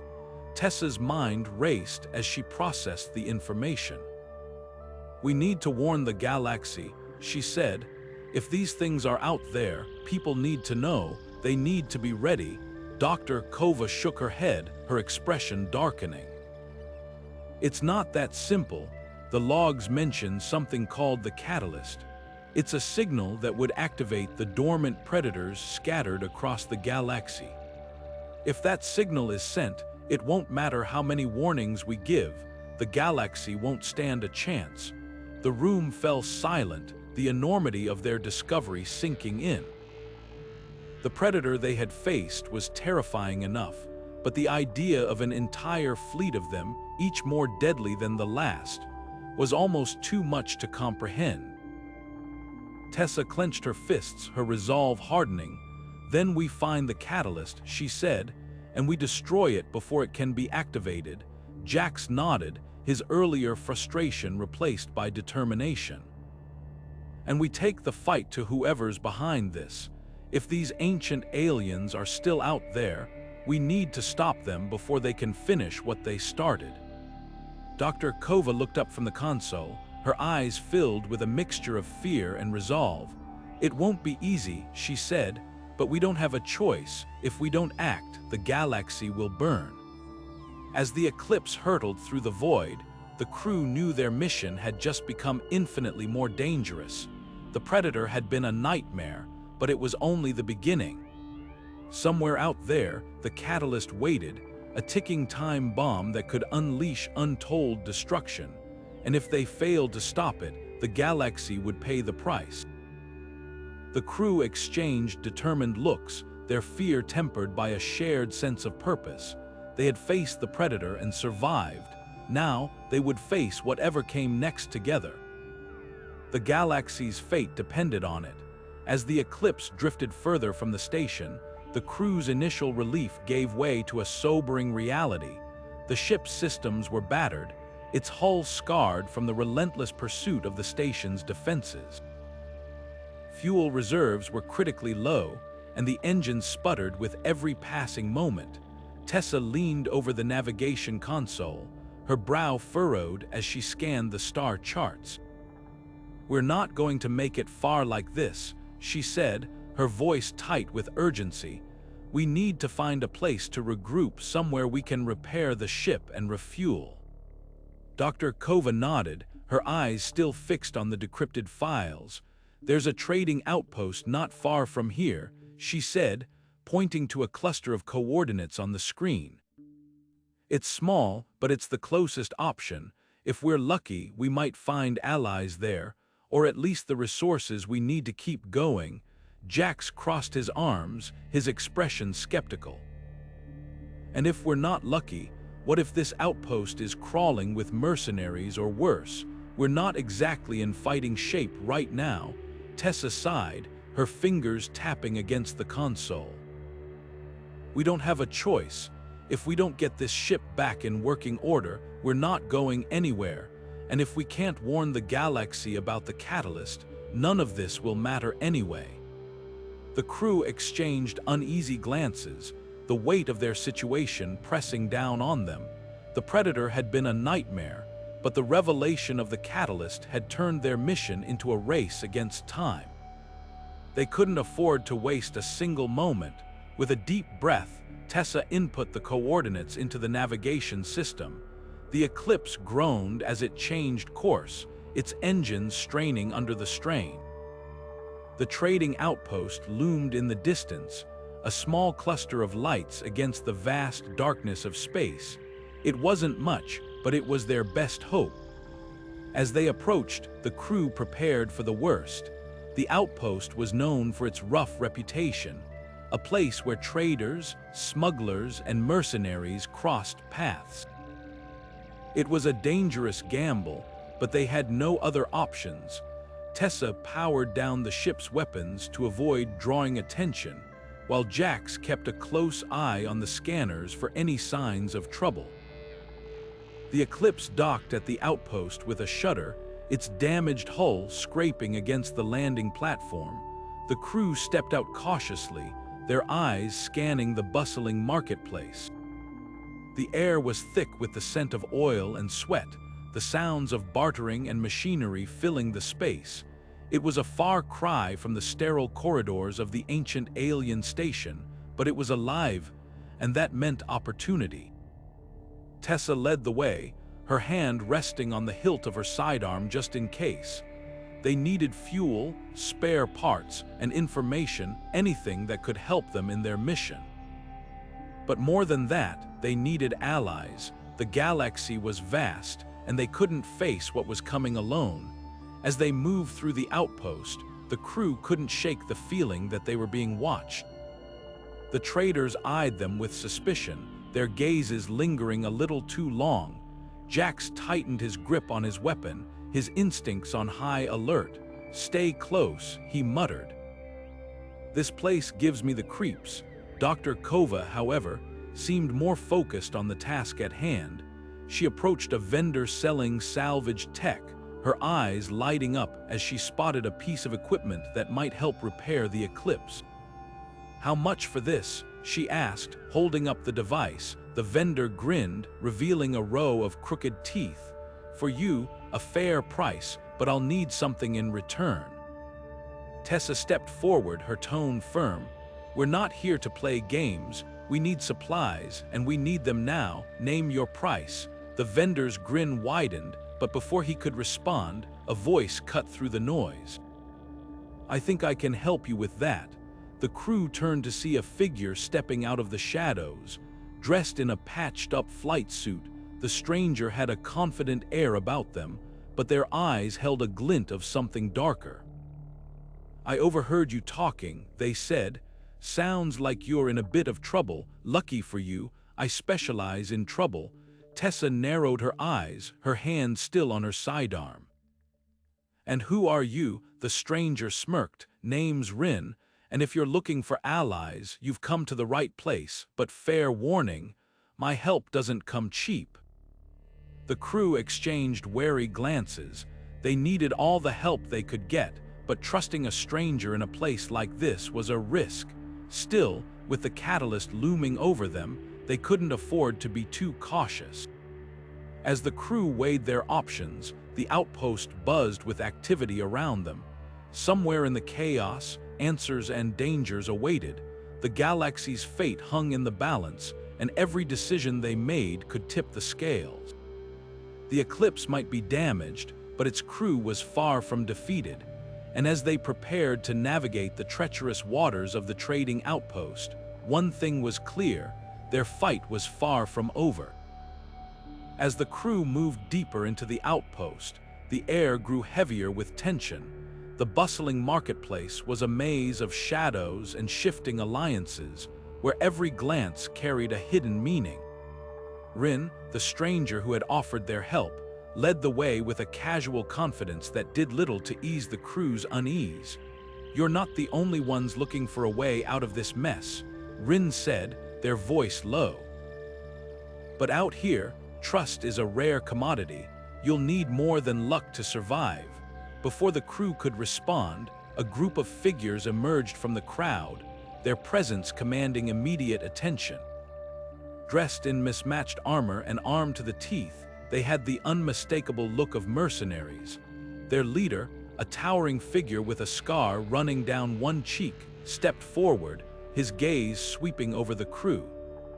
"Rin," he said, his voice a gravelly rumble, "you've been busy. Who are your new friends?" Rin smirked, clearly unfazed. "This is Captain Arlen and her crew. They're in need of some specialized assistance." The mercenary leader's eyes narrowed as he studied the crew. "Specialized, huh? What kind of assistance are we talking about?" Tessa stepped forward, her tone measured but firm. "We need repairs for our ship, fuel and information. We're willing to pay, but we don't have time for games." The mercenary leader chuckled, a sound that sent a chill through the air. "Games? Out here, everything's a game, but I like your directness. Name's Verk. And if you've got the credits, we've got the resources." But he paused, his grin widening. "I hear you've got something more valuable than credits. Something ancient, something powerful." The crew exchanged uneasy glances. Dr. Kova's hand instinctively moved to the data pad containing the decrypted files, her expression guarded. "What are you talking about?" she asked, though the tension in her voice betrayed her. Verk's grin turned predatory. "Don't play dumb. Word travels fast in places like this. You've got alien tech, something old, something dangerous, and if you want our help, you're going to have to share." Jack stepped forward, his hand resting on the hilt of his weapon. "We're not handing over anything, not to you, not to anyone." Verk's smile didn't waver, but his eyes hardened. "That's a shame, because without us, you're not getting off this rock. And trust me, you don't want to be stuck here when the real predators come knocking." The crew hesitated, the weight of their decision pressing down on them. They needed the mercenaries' resources, but the thought of sharing the ancient alien technology, or worse, letting it fall into the wrong hands, was a risk they couldn't afford to take. Yet, with the catalyst looming and their ship barely holding together, they were running out of options. Tessa broke the silence, her voice steady but laced with caution. "We'll consider your offer, but if you double-cross us, you'll regret it." Verk laughed, a deep, rumbling sound that echoed through the marketplace. "I like your spirit, but out here, it's not about trust. It's about survival, and right now, survival means working together for a price." As the crew reluctantly agreed to the terms, the tension between them and the mercenaries was palpable. Every word, every gesture, carried an undercurrent of suspicion. The mercenaries' motives were far from clear, and the crew knew they were walking a dangerous line. But with the galaxy's fate hanging in the balance, they had no choice but to play along for now. As the two groups began to negotiate the details, the outpost buzzed with activity around them. Traders haggled, ships came and went, and the air was thick with the scent of oil and sweat. But beneath the surface, something darker stirred. The mercenaries' interest in the ancient alien technology was more than just curiosity. It was a hunger, a desire for power that could tip the scales of the galaxy. And as the crew prepared to navigate this treacherous alliance, one thing was clear: the real danger wasn't just the predator or the catalyst. It was the people who would stop at nothing to claim their share of the galaxy's secrets. With every passing moment, the stakes grew higher, and the crew's resolve was put to the test. The outpost was a crossroads, a place where alliances were forged and broken in the blink of an eye. And as the crew prepared to take their next step, they couldn't shake the feeling that they were walking into a trap, one that could change the course of their mission forever. As the negotiations concluded, the crew and the mercenaries moved toward the docking bay, the air thick with unspoken tension.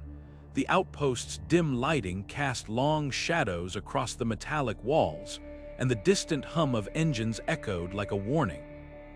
Verk led the way, his posture relaxed but his eyes sharp, always calculating.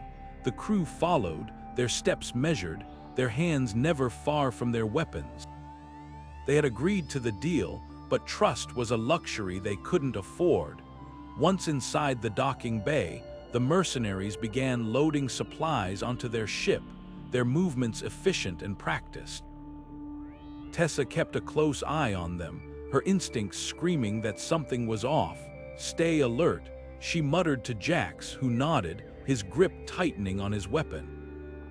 Dr. Kova clutched the data pad containing the ancient alien files, her expression a mix of determination and unease. The weight of what they carried was not lost on her. Verk approached the crew, his grin as sharp as a blade. "We'll take the first shipment to your ship," he said, gesturing to a crate of fuel cells, "but we'll need to verify the data before we hand over the rest." Captain Arlen's eyes narrowed. "We agreed to share the data after the repairs were complete, not before." Verk shrugged, his tone casual but laced with menace. "Call it insurance. Out here, trust is earned, not given." Before the crew could protest, the mercenaries moved with startling speed. Two of them grabbed Tessa, disarming her before she could react, while another snatched the data pad from Dr. Kova's hands. Verk stepped back, his grin widening as chaos erupted. "Sorry, Captain," he said, his voice dripping with mock sympathy, "but out here, it's every crew for themselves." The crew scrambled to defend themselves, but they were outnumbered and outmaneuvered.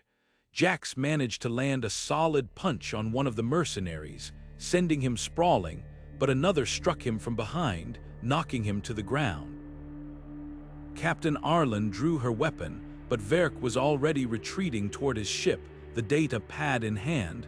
"Don't take it personally," he called over his shoulder. "It's just business." As the mercenaries boarded their ship and the engines roared to life, the crew was left stranded in the docking bay, their supplies scattered and their ship still in disrepair. The sound of the mercenaries' ship lifting off was a bitter reminder of their betrayal. Tessa cursed under her breath, her fists clenched in frustration. "We can't let them get away with this," she said, her voice tight with anger. Captain Arlen's expression was grim as she surveyed the scene. "We won't. But we need a plan, and fast." Jax groaned as he pushed himself to his feet, rubbing the back of his head. "We're not getting anywhere without a ship. And they've got the data." Dr. Kova's eyes darted around the docking bay, her mind racing. "There," she said, pointing to a small, battered freighter parked in the corner. "It's not much, but it's our only chance." The crew moved quickly, their desperation fueling their actions. Tessa hotwired the freighter's controls while Jax and Captain Arlen secured the hatch. The ship was old and barely spaceworthy, but it would have to do. As the engine sputtered to life, the crew exchanged determined glances. They had been betrayed, but they weren't defeated, not yet. As the freighter lifted off, the crew set their sights on the mercenaries' ship, now a distant speck against the stars. "We're not letting them get away with this," Captain Arlen said, her voice steady but filled with resolve. "That data is our only hope of stopping the Predator. We're getting it back, no matter what it takes." The pursuit was on, the crew's small ship straining to keep up with the mercenaries' faster vessel. The stakes had never been higher, and the crew knew that failure wasn't an option. As they hurtled through the void, the weight of their mission pressed down on them, but so did their determination. The galaxy's fate depended on them, and they weren't about to let it slip away. As the crew's battered freighter closed the distance, the mercenaries' ship came into view, its sleek silhouette weaving through a dense asteroid field. The jagged rocks loomed like silent sentinels, their shadows casting eerie patterns across the void. Captain Arlen gripped the controls, her jaw set with determination. "We're not letting them slip away," she said, her voice cutting through the tension. "Tessa, get us in range. Jax, be ready to disable their engines." The crew moved with precision, their focus razor-sharp. Tessa adjusted the ship's trajectory, navigating the treacherous field with practiced ease. "They're trying to lose us in the rocks," she muttered, her fingers flying over the controls. "But they're not getting away that easily." Jax powered up the freighter's makeshift weapons, his eyes locked on the mercenaries' ship. "We've got one shot at this," he said, his tone grim. "If we miss, they'll be gone for good." The mercenaries' ship darted between the asteroids, its engines flaring as it tried to shake the pursuit. Verk's voice crackled over the comms, his tone mocking. "You're persistent, I'll give you that, but you're out of your league, Captain." Captain Arlen ignored the taunt, her focus unwavering. Now Jax fired, the freighter's weapons striking the mercenaries' ship with a burst of energy. The impact sent the vessel spinning, its engines sputtering as it struggled to regain control. "Direct hit," Jax shouted, a rare smile breaking through his usual stoicism. The crew's freighter closed in, its hull groaning under the strain of the chase. Dr. Kova monitored the sensors, her voice calm but urgent. "Their shields are down, but they're trying to reroute power. We need to act fast." Captain Arlen nodded, her mind racing. "Tessa, get us alongside them. We're boarding that ship." As the freighter maneuvered into position, the crew prepared for the risky boarding operation. Tessa secured the docking clamps, her hands steady despite the adrenaline coursing through her veins. "We're locked on," she said, her voice tight with focus. "Let's move." The crew stormed the mercenaries' ship, their weapons drawn and their resolve unshakable. Verk and his crew were waiting, their own weapons aimed and ready. The narrow corridors erupted into chaos as the two sides clashed, the sound of blaster fire echoing through the metal walls. Captain Arlen led the charge, her movements swift and decisive. "We're not leaving without that data," she shouted over the din. "Take them down." The battle was fierce, but the crew's determination gave them the edge. Jax and Tessa fought side by side, their teamwork flawless as they overwhelmed the mercenaries. Dr. Kova stayed close to Captain Arlen, her focus on retrieving the data pad. "It's in the command center," she said, her voice barely audible over the noise. "We need to get there now." As they pushed forward, Verk appeared, his weapon aimed squarely at Captain Arlen. "You're making a mistake," he sneered, his finger tightening on the trigger. "This data is worth more than your lives." Before he could fire, Jax tackled him from the side, the two men crashing to the floor in a tangle of limbs. "Not today," Jax growled, his fist connecting with Verk's jaw. With Verk subdued, the crew reached the command center. Dr. Kova quickly located the data pad, her relief palpable. "We've got it," she said, clutching the device tightly. "Let's go." But as they turned to leave, the mercenaries' ship shuddered violently. Tessa's eyes widened as she checked the console. "They've rigged the ship to self-destruct," she said, her voice urgent. "We've got less than a minute." The crew sprinted back to their freighter, the sound of the mercenaries' ship groaning ominously behind them. As they reached the airlock, Captain Arlen hesitated, her gaze lingering on the doomed vessel. "We can't let this data fall into anyone else's hands," she said, her voice heavy with resolve. "Blow it up." Jax didn't hesitate. He fired a final shot into the mercenaries' ship, the explosion lighting up the asteroid field as the crew's freighter pulled away. The shockwave rattled their ship, but they were clear. As the debris scattered, the crew took a moment to catch their breath. "We did it," Tessa said, her voice tinged with disbelief. "We actually did it." Captain Arlen nodded, her expression a mix of relief and determination. "But this isn't over. That data is our only hope of stopping the Predator.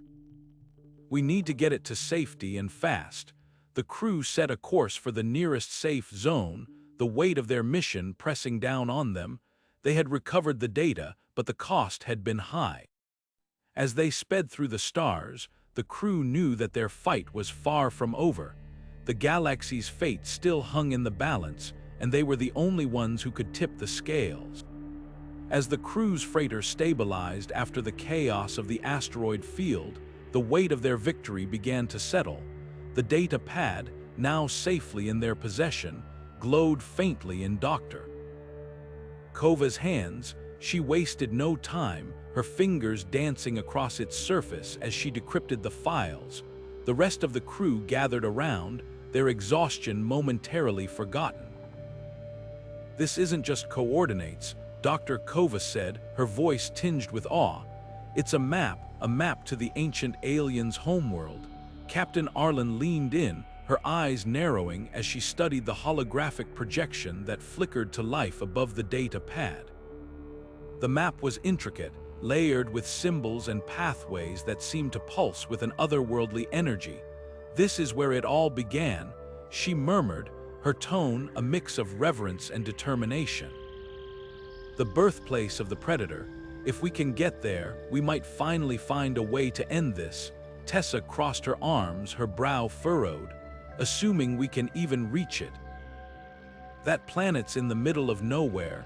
We're talking about a journey that could take weeks, if not months, and that's if we don't run into more mercenaries, or worse." Jax, still nursing a bruise from his fight with Verk, stepped forward. "We don't have a choice. If this map leads us to the source of the Predator, then it's our best shot at stopping it. We can't let fear or distance hold us back. Dr. Kova nodded in agreement, her gaze fixed on the map. The data suggests the ancient aliens left behind more than just ruins. There could be technology, records, even weapons, things that could give us an edge against the Predator, but we need to move quickly. If the mercenaries had this map, others might too. Captain Arlen straightened, her resolve hardening. Then we set a course immediately. Tessa, plot the fastest route to the homeworld. Jax, make sure our weapons and defenses are ready for anything we might encounter. Dr. Kova, keep analyzing the data. If there's anything else we need to know, I want to know it before we arrive. The crew sprang into action, their fatigue overshadowed by the urgency of their mission. Tessa worked tirelessly at the navigation console, her fingers flying as she charted a course through the stars. It's not going to be easy, she warned. We'll have to navigate through uncharted space, and there's no guarantee we'll find safe passage. Jax, meanwhile, inspected the freighter's weapons systems, his expression grim. We're running low on ammunition, and the hull's taken a beating. If we run into trouble, we'll have to rely on skill more than firepower. Dr. Kova remained focused on the data pad, her mind racing as she pieced together fragments of information.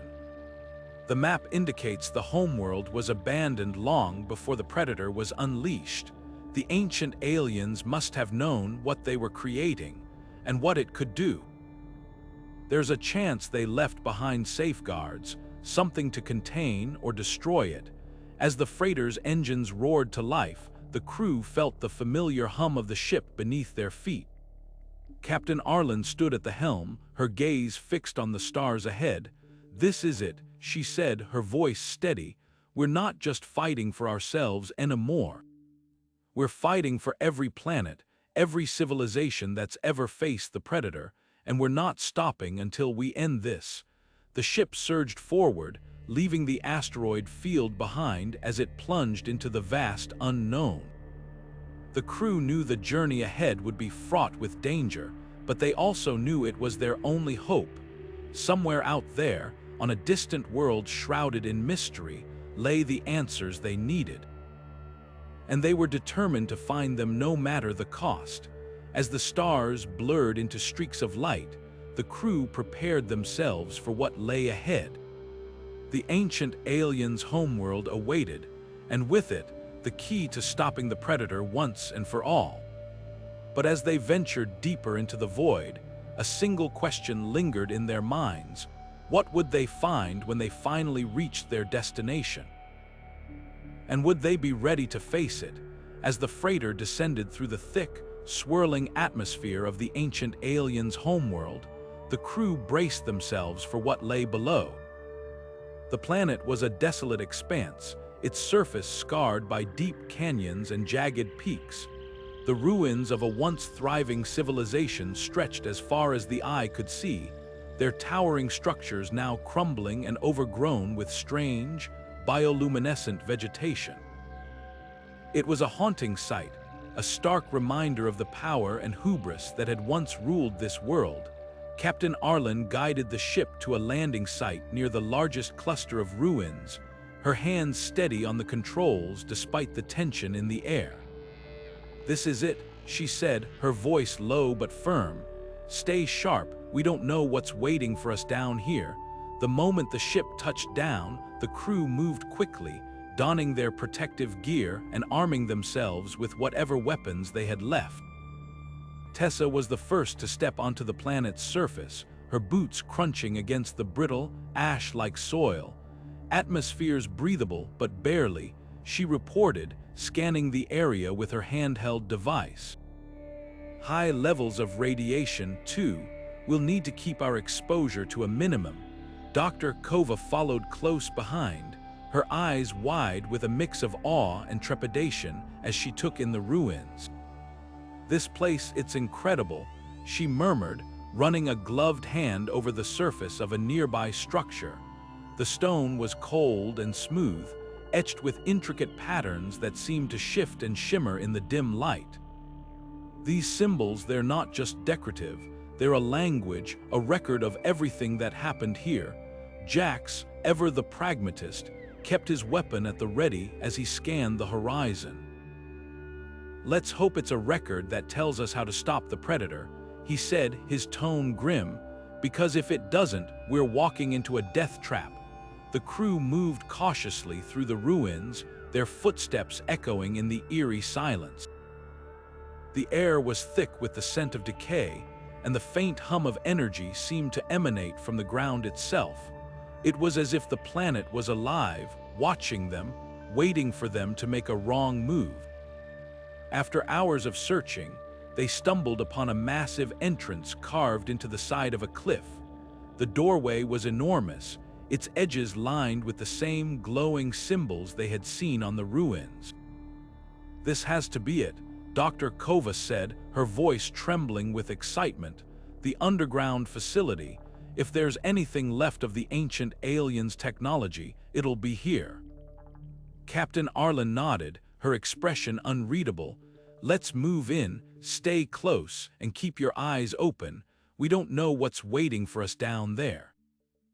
The interior of the facility was a labyrinth of tunnels and chambers, each one more vast and imposing than the last.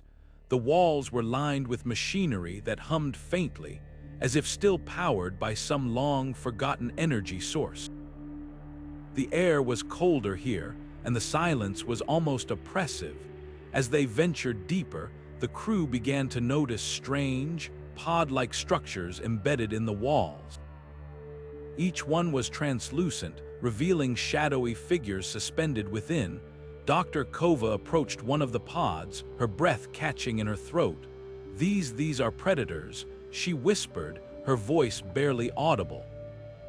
"Dormant but alive, they've been here for centuries, maybe longer." Tessa's eyes widened as she scanned the room. "There must be hundreds of them," she said, her voice tinged with fear. "If they wake up," Captain Arlen cut her off with a sharp gesture. "They won't, not if we're careful. Dr. Kova, can you tell if there's any way to deactivate them?" Dr. Kova shook her head, her expression grim. "I don't know. The technology here is unlike anything I've ever seen. It could take hours, maybe days, to figure out how it works." Jax tightened his grip on his weapon, his jaw clenched. "We don't have days. If these things wake up, we're dead. We need to find whatever controls this place and shut it down, now." The crew pressed on, their unease growing with every step. The facility seemed endless, its corridors twisting and turning in ways that defied logic. But as they delved deeper, they began to find signs of the ancient aliens' presence: control panels, holographic displays, and even what appeared to be a central chamber. Captain Arlen stepped into the chamber, her eyes narrowing as she took in the sight before her.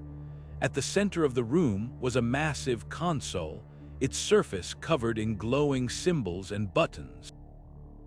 Above it, a holographic projection flickered to life, displaying a map of the galaxy with a single, pulsing dot at its center. "This is it," she said, her voice steady. "The heart of the facility. If we're going to find answers, they'll be here." As the crew gathered around the console, the weight of their mission settled over them. They were standing in the birthplace of the Predator, surrounded by the remnants of a civilization that had created and been destroyed by their own creation. The answers they sought were within reach, but so was the danger, and as they prepared to activate the console, one question burned in their minds: what would they unleash if they succeeded? As the crew gathered around the central console, the air in the chamber grew heavier, charged with anticipation. Captain Arlen hesitated for only a moment before pressing a series of glowing symbols on the console. The room seemed to hold its breath as the machinery around them whirred to life, the hum of ancient technology resonating through the walls. Suddenly, the holographic projection above the console flickered and expanded, filling the chamber with a soft, otherworldly light. A figure materialized, a towering, ethereal being with features both alien and strangely familiar. Its voice echoed through the chamber, deep and resonant, as if speaking from the depths of time itself. To those who have come seeking answers, know this: the hologram began, its words translating seamlessly into the crew's language. We are the creators of the predators, and we are the architects of our own destruction. What you see before you is the culmination of our greatest achievement and our gravest mistake. The crew exchanged uneasy glances, their unease growing as the hologram continued. The predators were not merely weapons. They were designed to be perfect hunters, capable of evolving and adapting to any environment, any threat. Their purpose was to cleanse the galaxy of life, to reset the balance we had disrupted. But we underestimated their intelligence, their capacity for growth. They turned on us, consuming everything in their path. We could not stop them, Doctor. Kova stepped closer, her eyes fixed on the hologram. If they were designed to evolve, does that mean they can't be destroyed? She asked, her voice trembling with a mix of fear and fascination. The hologram's gaze seemed to shift, as if acknowledging her question. The predators are not bound by the limitations of organic life. They are not creatures of flesh and blood, but of energy and thought. They can adapt to any weapon, any strategy. To destroy them is to outthink them, to anticipate their evolution. But even then, their resilience is unparalleled. They are, in every sense, the apex predators of the cosmos. Jax clenched his fists, his frustration boiling over. So what are we supposed to do? Just give up and let them wipe us out?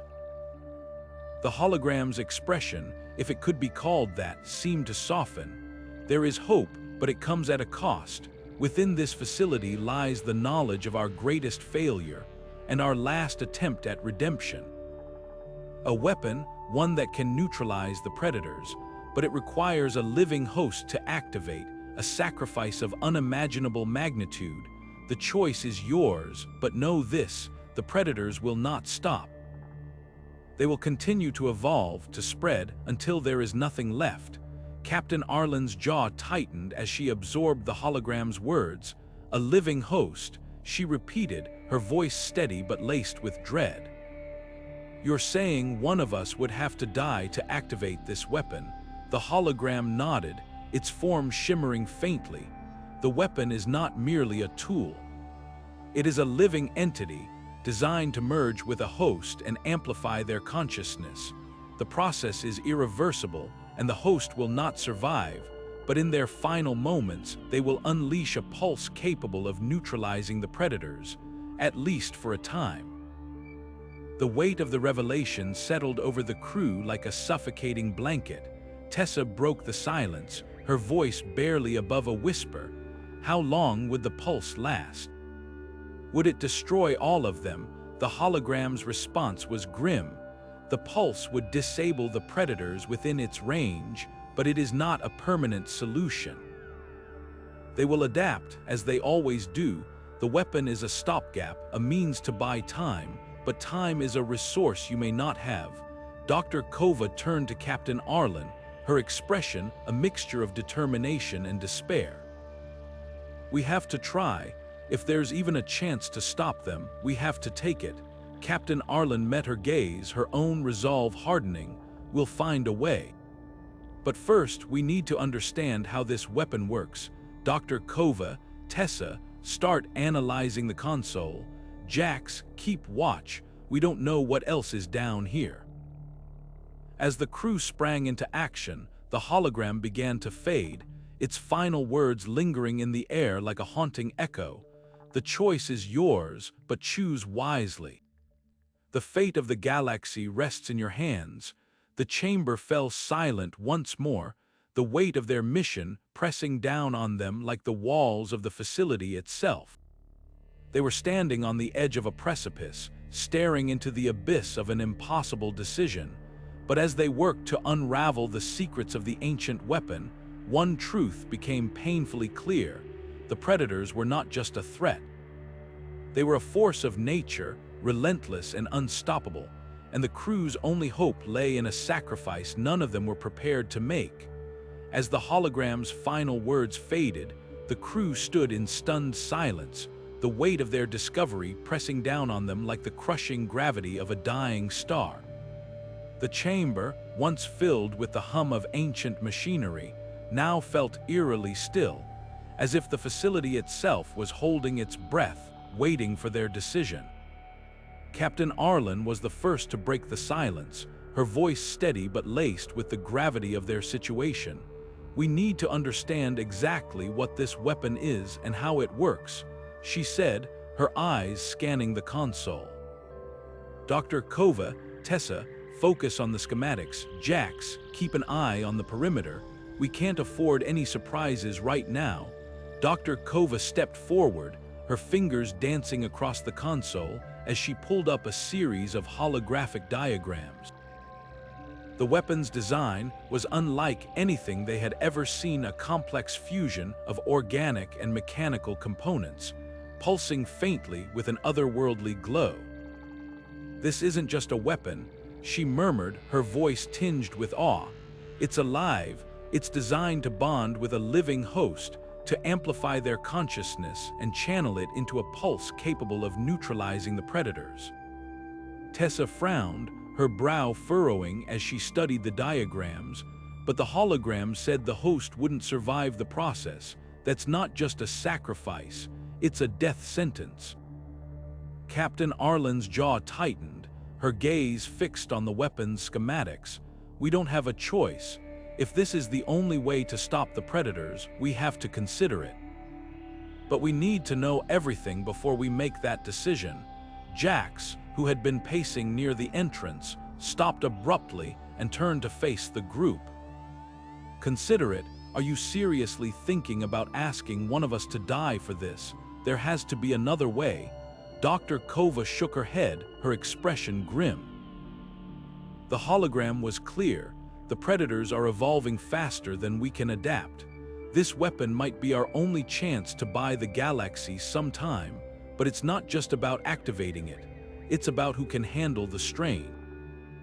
The host's mind has to be strong enough to control the weapon, or it could backfire." Tessa's eyes widened as the implications sank in. "So it's not just about sacrifice. It's about who's the most capable, who's the most expendable." The room fell silent again, the unspoken question hanging heavy in the air. Each member of the crew knew what was at stake, but none were willing to voice the truth that one of them would have to die. Captain Arlen broke the silence, her voice firm but tinged with sorrow. "This isn't a decision any of us should make lightly, but we don't have the luxury of time. We need to weigh our options and decide who's best suited for this. It's not about being expendable, it's about who can carry this burden and see it through to the end." Dr. Kova stepped forward, her hands trembling slightly as she spoke. "I'll do it. My expertise gives me the best chance of understanding the weapon's mechanics. If anyone can control it, it's me." Jax shook his head vehemently. "No, you're our best shot at finding another solution. If anyone's going to do this, it should be me. I'm not a scientist or an engineer, I'm just a soldier. This is what I signed up for." Tessa's voice cut through the tension, quiet but resolute. "It's not about who's the least valuable. It's about who can make the weapon work, and if it requires a strong mind, then maybe it should be me. I've spent my life working with complex systems. I know how to adapt under pressure." Captain Arlen held up a hand, silencing the debate. "This isn't a decision we can make in haste. We need to analyze the weapon further, understand its requirements, and make sure we're not missing anything. But one thing is clear, this isn't just about sacrifice. It's about responsibility, and whoever takes this on will be carrying the weight of the galaxy on their shoulders." As the crew returned to their tasks, the air in the chamber grew heavier still. The weight of their impending decision pressing down on them like the walls of the facility itself. They were no longer just fighting for survival, they were fighting for the future of every living being in the galaxy. And as they worked to unravel the weapon's secrets, one truth became painfully clear: the cost of victory would be higher than any of them had imagined. The debate was far from over, but the clock was ticking, and with every passing moment, the predators grew stronger, their relentless advance drawing ever closer. The crew knew they couldn't afford to hesitate, but the choice before them was one no one should ever have to make. As the holographic schematics flickered above the console, the crew's resolve hardened. They were standing on the edge of an impossible decision, staring into the abyss of sacrifice and loss. But they also knew one thing for certain: the fate of the galaxy rested in their hands, and they would not let it fall without a fight. As the tension in the chamber reached its peak, Dr. Kova stepped forward, her voice steady but carrying the weight of the galaxy on her shoulders. "I'll do it," she said, her eyes locking with Captain Arlen's. "My knowledge of the weapon's mechanics gives me the best chance of controlling it. If anyone can make this work, it's me." The room fell silent, the gravity of her words sinking in. Jax shook his head, his fists clenched at his sides. "This isn't right. There has to be another way. We can't just..." Captain Arlen cut him off, her voice firm but tinged with sorrow. "We've run out of time, Jax. The predators are closing in, and every second we waste puts more lives at risk. Dr. Kova is right. She's our best chance." Tessa's hands trembled as she looked at Dr. Kova, her voice barely above a whisper. "Are you sure about this? Once we start, there's no turning back." Dr. Kova nodded, her expression resolute. "I've spent my life studying the unknown, trying to understand the mysteries of the universe. If this is how I can make a difference, then I'm ready. But we need to move quickly. The weapon systems are already active, and we don't know how long they'll remain stable." The crew exchanged uneasy glances, the weight of the decision pressing down on them like the walls of the ancient facility. Finally, Captain Arlen gave a solemn nod. "All right, let's get started. Tessa, prepare the interface. Jax, keep watch. We can't afford any interruptions." As the crew sprang into action, Dr. Kova approached the weapon's central console, her fingers brushing against the glowing surface. The schematics flickered above her, the organic and mechanical components pulsing in unison. She took a deep breath, steeling herself for what was to come.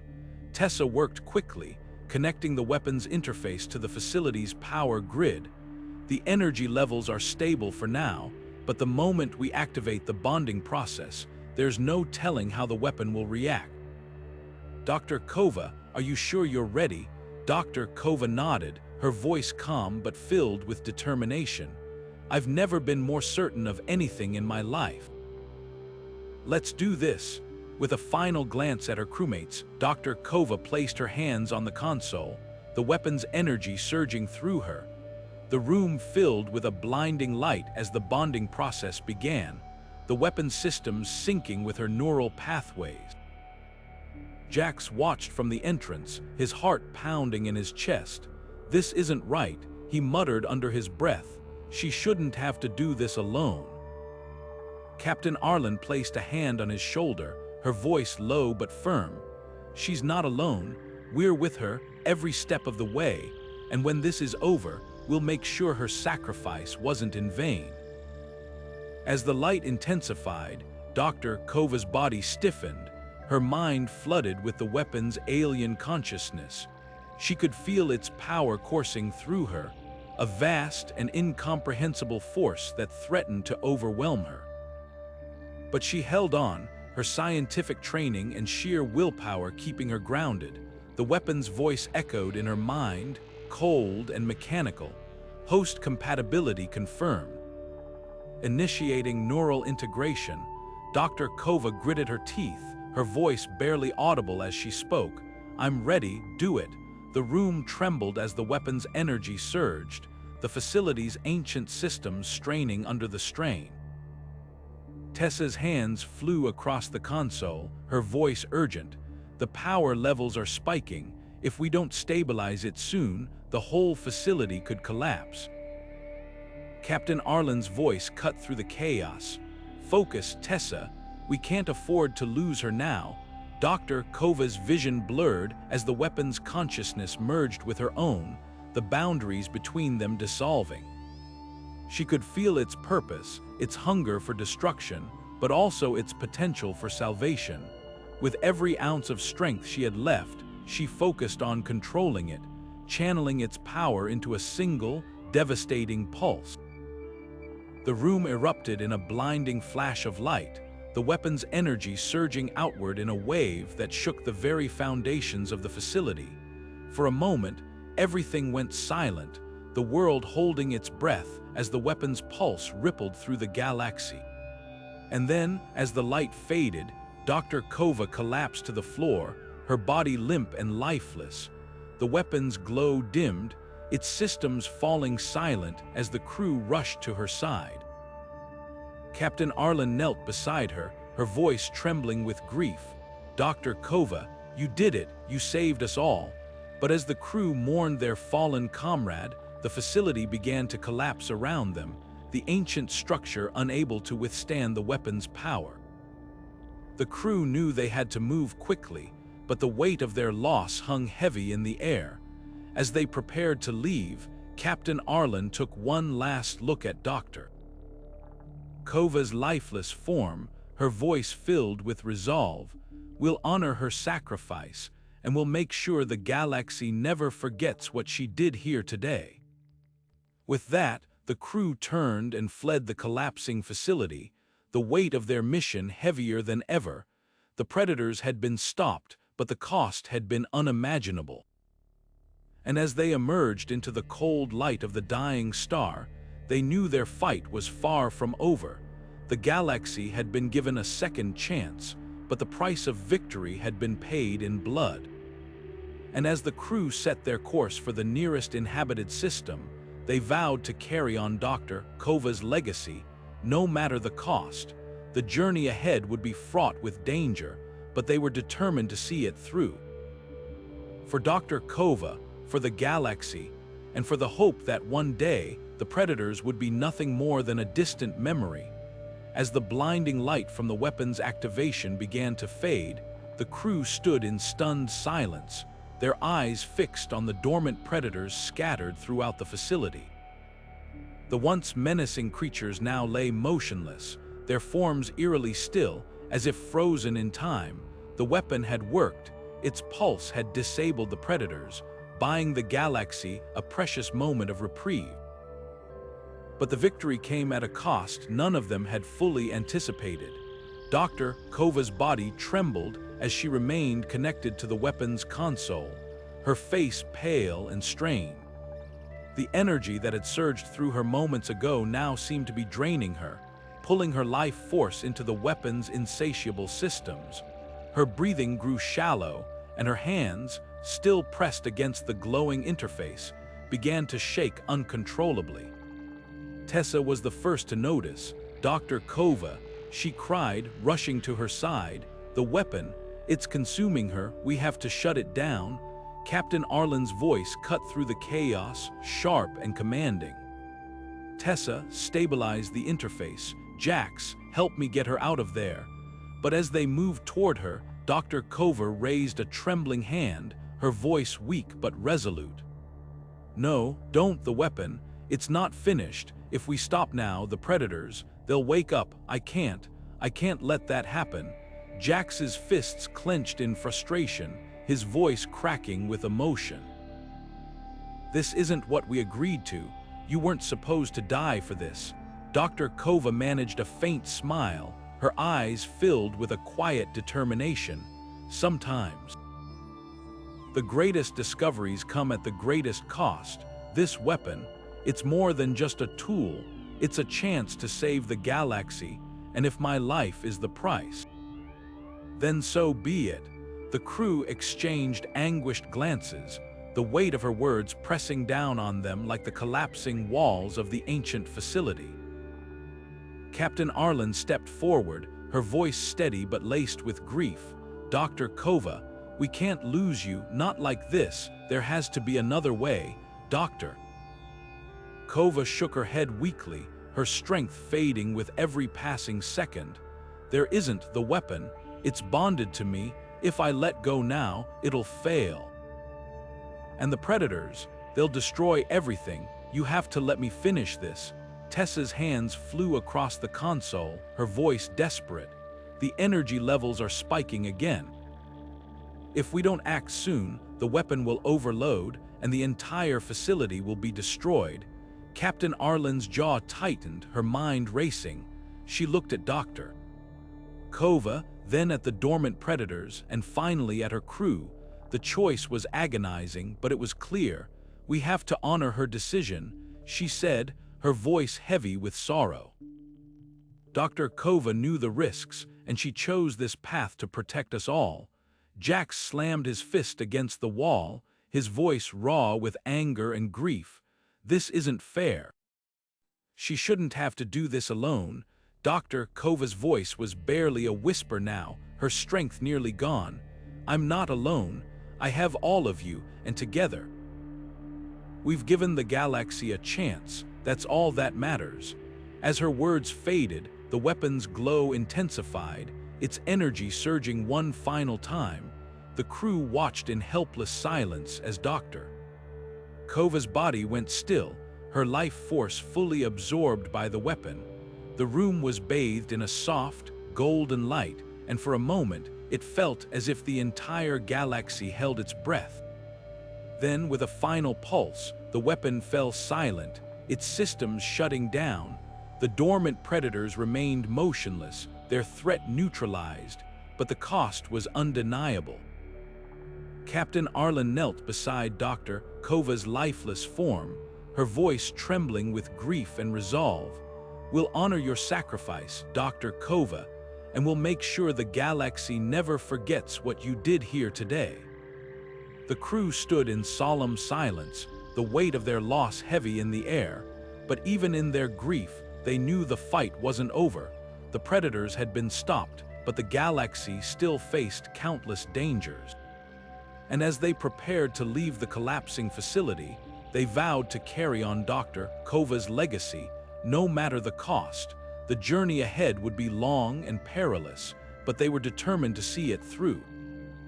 For Dr. Kova, for the galaxy, and for the hope that one day the predators would be nothing more than a distant memory. As the crew made their way toward the exit, the facility began to crumble around them, its ancient walls unable to withstand the weapon's final surge. But even as they fled, their hearts were filled with a renewed sense of purpose.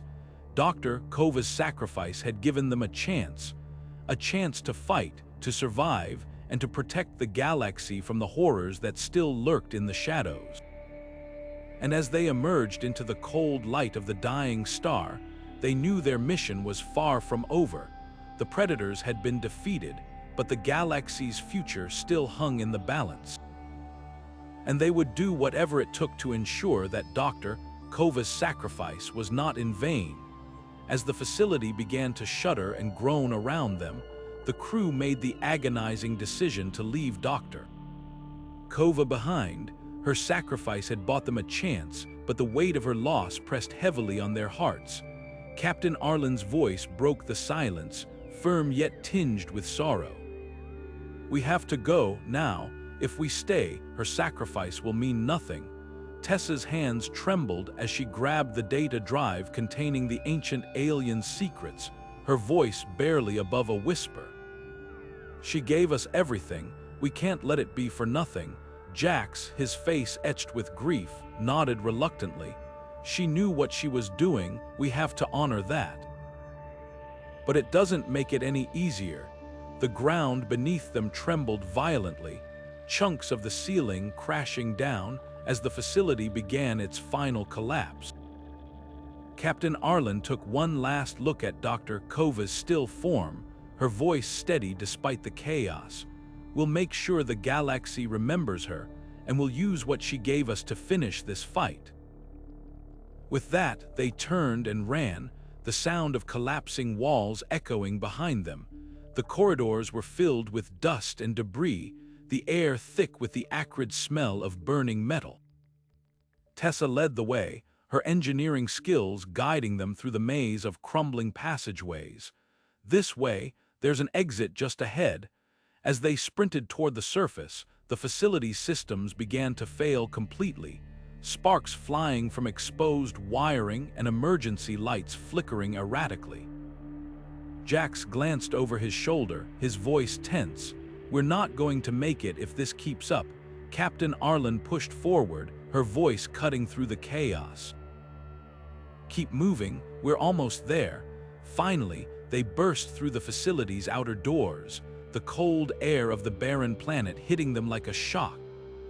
Behind them, the ancient structure groaned one final time before collapsing in on itself, a cloud of dust and debris rising into the sky. The crew stood in stunned silence, their breaths ragged, their hearts heavy with the cost of their victory. Tessa clutched the data drive tightly, her voice breaking the stillness. "We have what we came for, the ancient alien secrets, Dr. Kova's sacrifice. It's all here, we can't let it go to waste." Captain Arlen placed a hand on her shoulder, her voice steady but filled with resolve. "We won't, we'll use this to stop the predators once and for all. But first, we need to get back to the ship. This planet isn't safe anymore." As they made their way across the desolate landscape, the weight of their loss hung heavy in the air. But even in their grief, they knew they couldn't stop. The galaxy was still in danger, and Dr. Kova's sacrifice had given them the tools to fight back. The journey ahead would be long and fraught with peril, but they were determined to see it through, for Dr. Kova, for the galaxy, and for the hope that one day the predators would be nothing more than a distant memory. As they reached their ship and prepared to leave the planet behind, Captain Arlen took one last look at the ruins of the facility. "We'll honor her," she said quietly. "And we'll make sure her sacrifice wasn't in vain." With that, the crew boarded the ship, the ancient alien's secrets in hand and a renewed sense of purpose in their hearts. The fight wasn't over, but they were ready to face whatever came next. As the ship's engines roared to life, the crew of the Eclipse felt the weight of their mission settle over them like a second skin. The barren planet faded into the distance, its ruins now a tomb for Dr. Kova and the ancient secrets they had uncovered. Captain Arlen stood at the helm, her gaze fixed on the stars ahead. "We've got what we need," she said, her voice steady but laced with urgency. "Now we make it count." Tessa, still clutching the data drive, moved to the navigation console. Her fingers danced across the controls as she plotted their course. "The nearest inhabited system is the colony on Epsilon 9, she reported. "There've been reports of strange creatures there.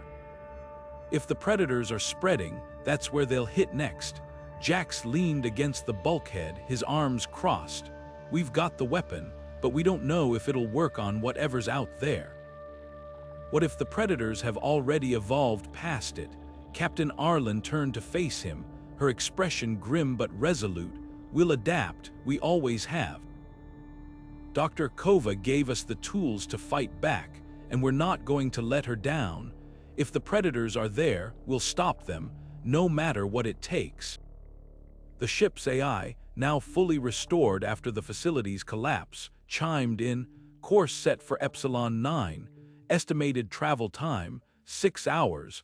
Scanners are detecting unusual energy signatures in the system." "Proceed with caution." Tessa frowned at the readings. "These energy spikes, they don't match anything in the database. It's like the predators are changing, adapting faster than we anticipated." Captain Arlen's jaw tightened. "Then we'll have to be faster." Jax, prep the weapon. "Tessa, keep monitoring those readings. If anything changes, I want to know immediately." As the crew moved into action, The tension on the bridge was palpable. The weight of Dr. Kova's sacrifice hung over them, a constant reminder of what was at stake. But there was no time to dwell on their grief. The galaxy was counting on them, and they couldn't afford to falter. The journey to Epsilon 9 was tense and silent, each member of the crew lost in their thoughts. Tessa's eyes rarely left the console, her mind racing through the possibilities. If the predators are evolving, we might need more than just the weapon, she said finally, breaking the silence. We'll need a strategy, a way to outthink them. Jax nodded, his usual bravado tempered by the gravity of the situation. We've faced worse odds, we'll figure it out. But we've got to be ready for anything. Captain Arlen's voice cut through the tension. We'll be ready. We've got the weapon, the data, and each other. That's more than the predators have, and we're not going to let them take another system. As the Eclipse approached Epsilon 9, the colony came into view, a sprawling network of domes and structures nestled against the backdrop of a dying star. But something was wrong. The colony's lights flickered erratically, and the scanners picked up movement, too much movement. Tessa's voice was tight with alarm. The energy signatures, they're everywhere. The predators are already here. Captain Arlen's hands tightened on the controls. Then we don't have a moment to waste. Jax, get the weapon online. Tessa, prep the scanners. We're going in. The crew braced themselves as the Eclipse descended into the colony's atmosphere, the weight of their mission pressing down on them like a storm.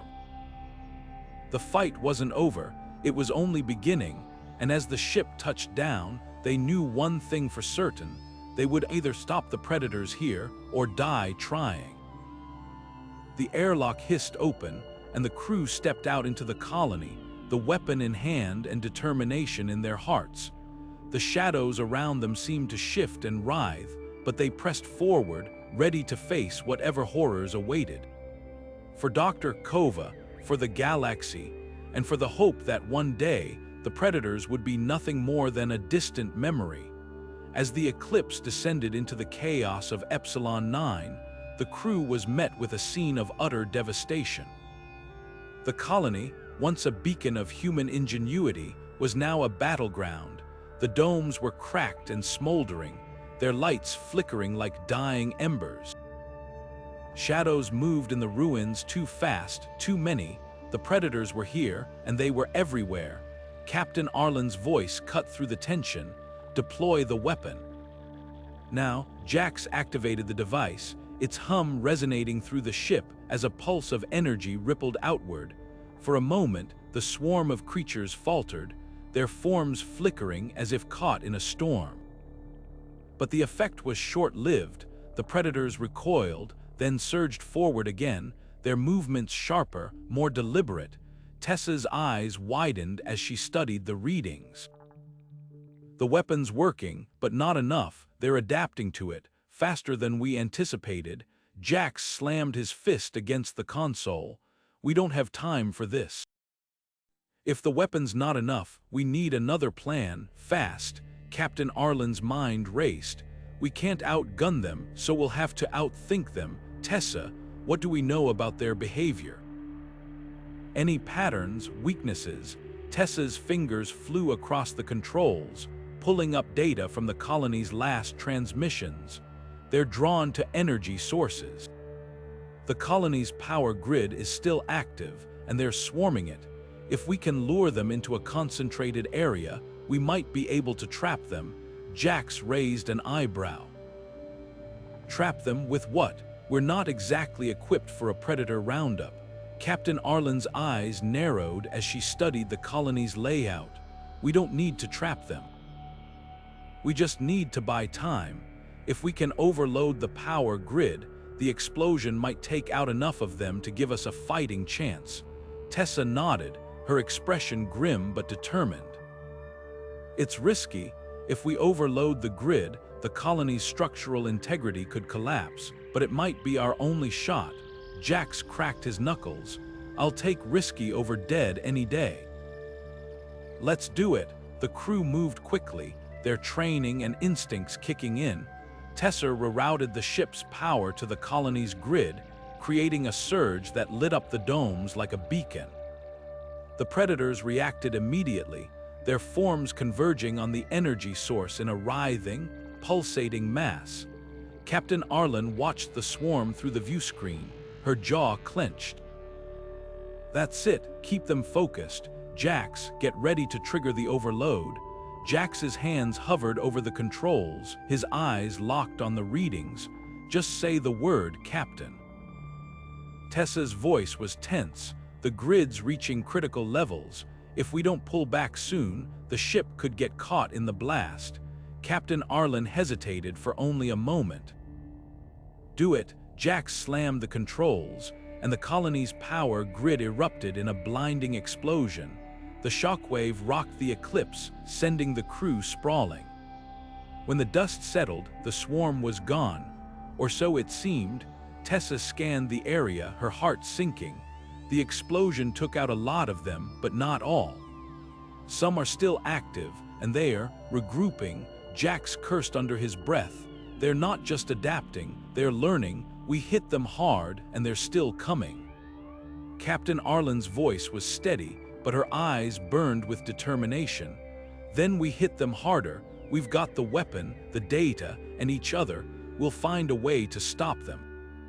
No matter what it takes." As the crew prepared for the next phase of the battle, the weight of their mission pressed down on them. The predators were relentless, but so were they. And in the face of overwhelming odds, they knew one thing for certain. They would fight until their last breath to protect the galaxy from the horrors that lurked beyond the stars. As the dust from the explosion settled, the crew of the Eclipse regrouped, their eyes scanning the wreckage of the colony for any sign of movement. The predators were still out there, their eerie silence more unnerving than their earlier frenzy. Tessa's voice broke the tension, her tone urgent. "Captain, I'm picking up something strange. The predators aren't just scattered anymore, they're moving in unison, like they are being directed." Captain Arlen frowned, her gaze narrowing. "Directed by what?" Tessa's fingers danced across the console, pulling up a holographic map of the colony. A single point pulsed with a faint, ominous glow. "There's a signal coming from deep within the ruins. It's not human, and it's not predator, it's something else. Something controlling them." Jax leaned in, his expression grim. "A hive mind, that's why they're adapting so fast. They're not just individual creatures, they're part of a network. Take out the brain, and the body falls apart." Captain Arlen's jaw tightened as she studied the map. "If that's true, then we've got one shot at this. We destroy the hive mind, and we stop the swarm, but getting to it won't be easy. The predators will be guarding it with everything they've got." Tessa nodded, her voice steady despite the gravity of the situation. "The signal's coming from the central reactor. It's the most fortified part of the colony. If we can get inside, we might be able to overload the reactor and take out the hive mind in one go." Jax cracked his knuckles, his usual bravado tempered by the weight of the task ahead. "Sounds like a suicide mission, but hey, when has that ever stopped us?" Captain Arlen's eyes met each of theirs in turn, her resolve unwavering. "We don't have a choice. If we don't stop this now, the predators will spread to other systems. We're the only ones standing in their way. Let's move." The crew geared up, their movements swift and purposeful. As they made their way through the ruins, the air grew heavier, the silence broken only by the occasional skitter of claws on metal. The predators were watching, waiting. The central reactor loomed ahead, its massive doors scarred and battered. Tessa worked quickly to bypass the security systems, her hands trembling slightly as she input the codes. "We're in, but once we're inside, there's no turning back." The doors slid open with a groan, revealing a cavernous chamber filled with pulsating tendrils of energy. At its center was a massive, pulsating mass, the hive mind. Its surface rippled like liquid, shifting and reforming as if alive. Jax let out a low whistle. "That's not what I was expecting." Captain Arlen's voice was firm. "Focus. We need to plant the charges and get out before the predators realize what we're doing." Tessa, set the charges. Jax, cover her. I'll hold the line. The crew moved into position, their steps careful and deliberate. But as Tessa began placing the charges, the hive mind reacted. The tendrils of energy lashed out, striking at the crew with terrifying speed. Jax opened fire, his shots tearing through the tendrils but doing little to slow their advance. They're not just defending it, they're part of it. We're not just fighting the predators anymore, we're fighting the hive mind itself. Captain Arlen's voice cut through the chaos. "Keep moving, we don't have time to waste." Tessa's hands shook as she placed the final charge, her breath coming in short, panicked gasps. "Charges are set. But we need to trigger them manually. Someone has to stay behind." Jax stepped forward without hesitation. "I'll do it, just get out of here." Captain Arlen grabbed his arm, her grip firm. "No, we do this together. We've come this far as a team. We're not leaving anyone behind." Tessa's voice was urgent. "Captain, we're out of time. The predators are closing in." Captain Arlen's eyes burned with determination. "Then we make our stand here, together. Jax, trigger the charges. Tessa, cover him. We'll hold them off as long as we can." The crew braced themselves as the predators surged into the chamber. There forms a blur of claws and teeth. The hive mind pulsed with a sickly light, its tendrils lashing out with renewed fury.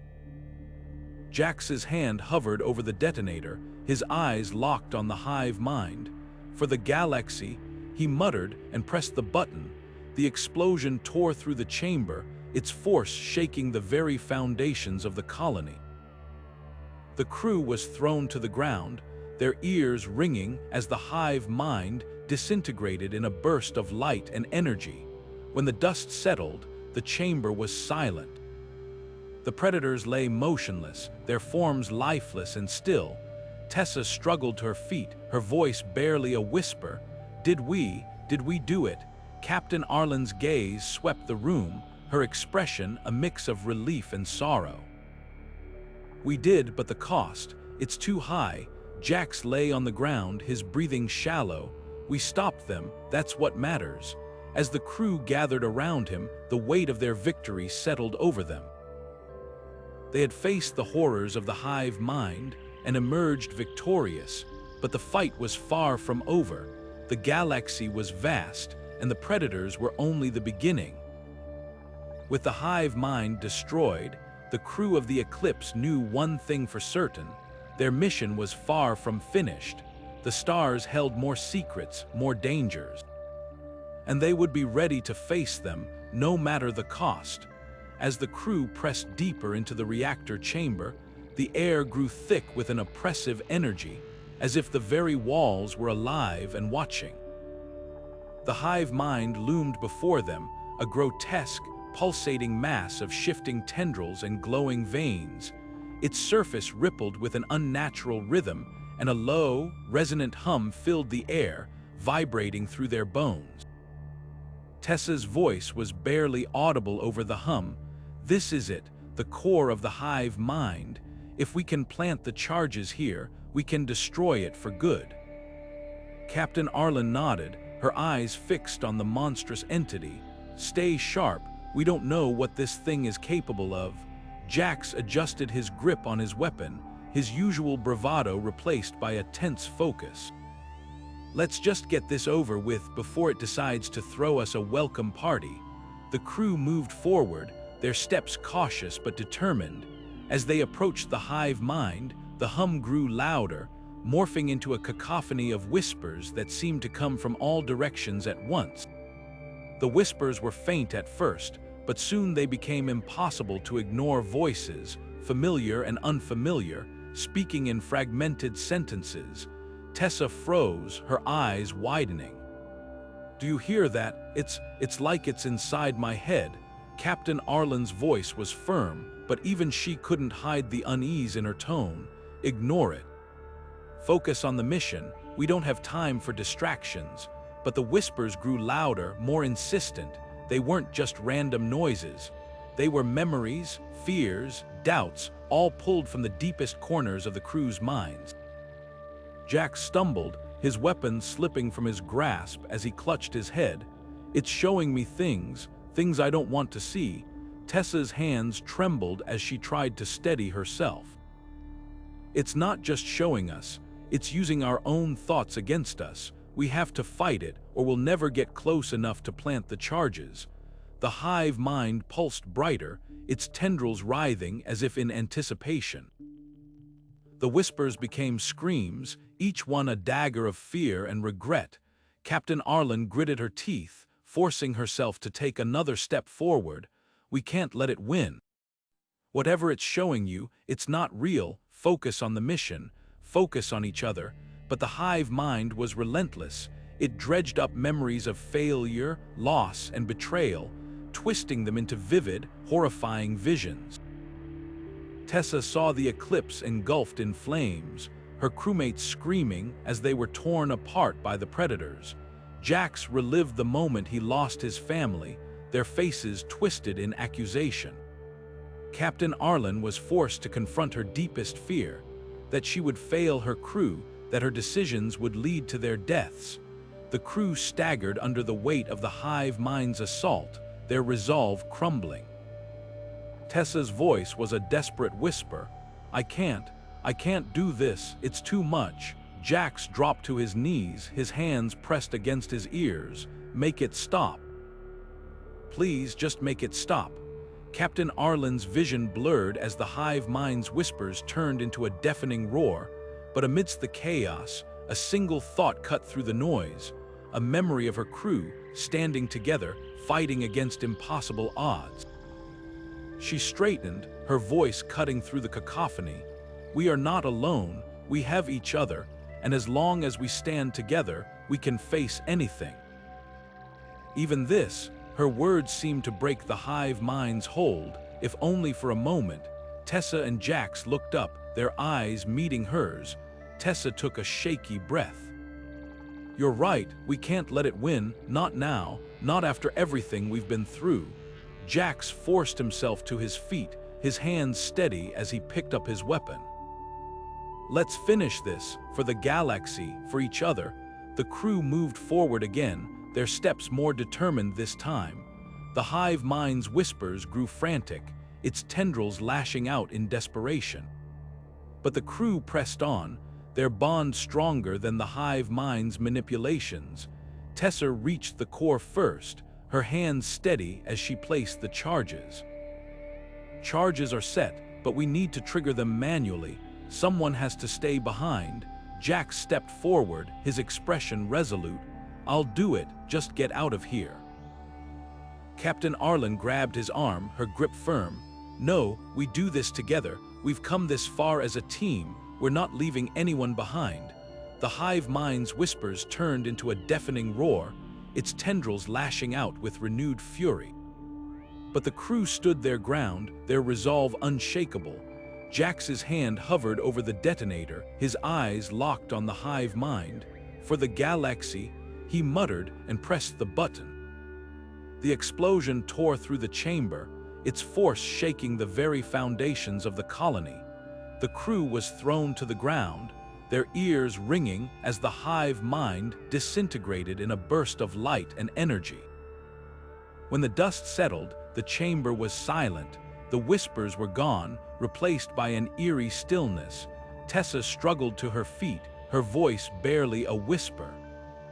Did we do it?" Captain Arlen's gaze swept the room, her expression a mix of relief and sorrow. "We did, but the cost, it's too high." Jax lay on the ground, his breathing shallow.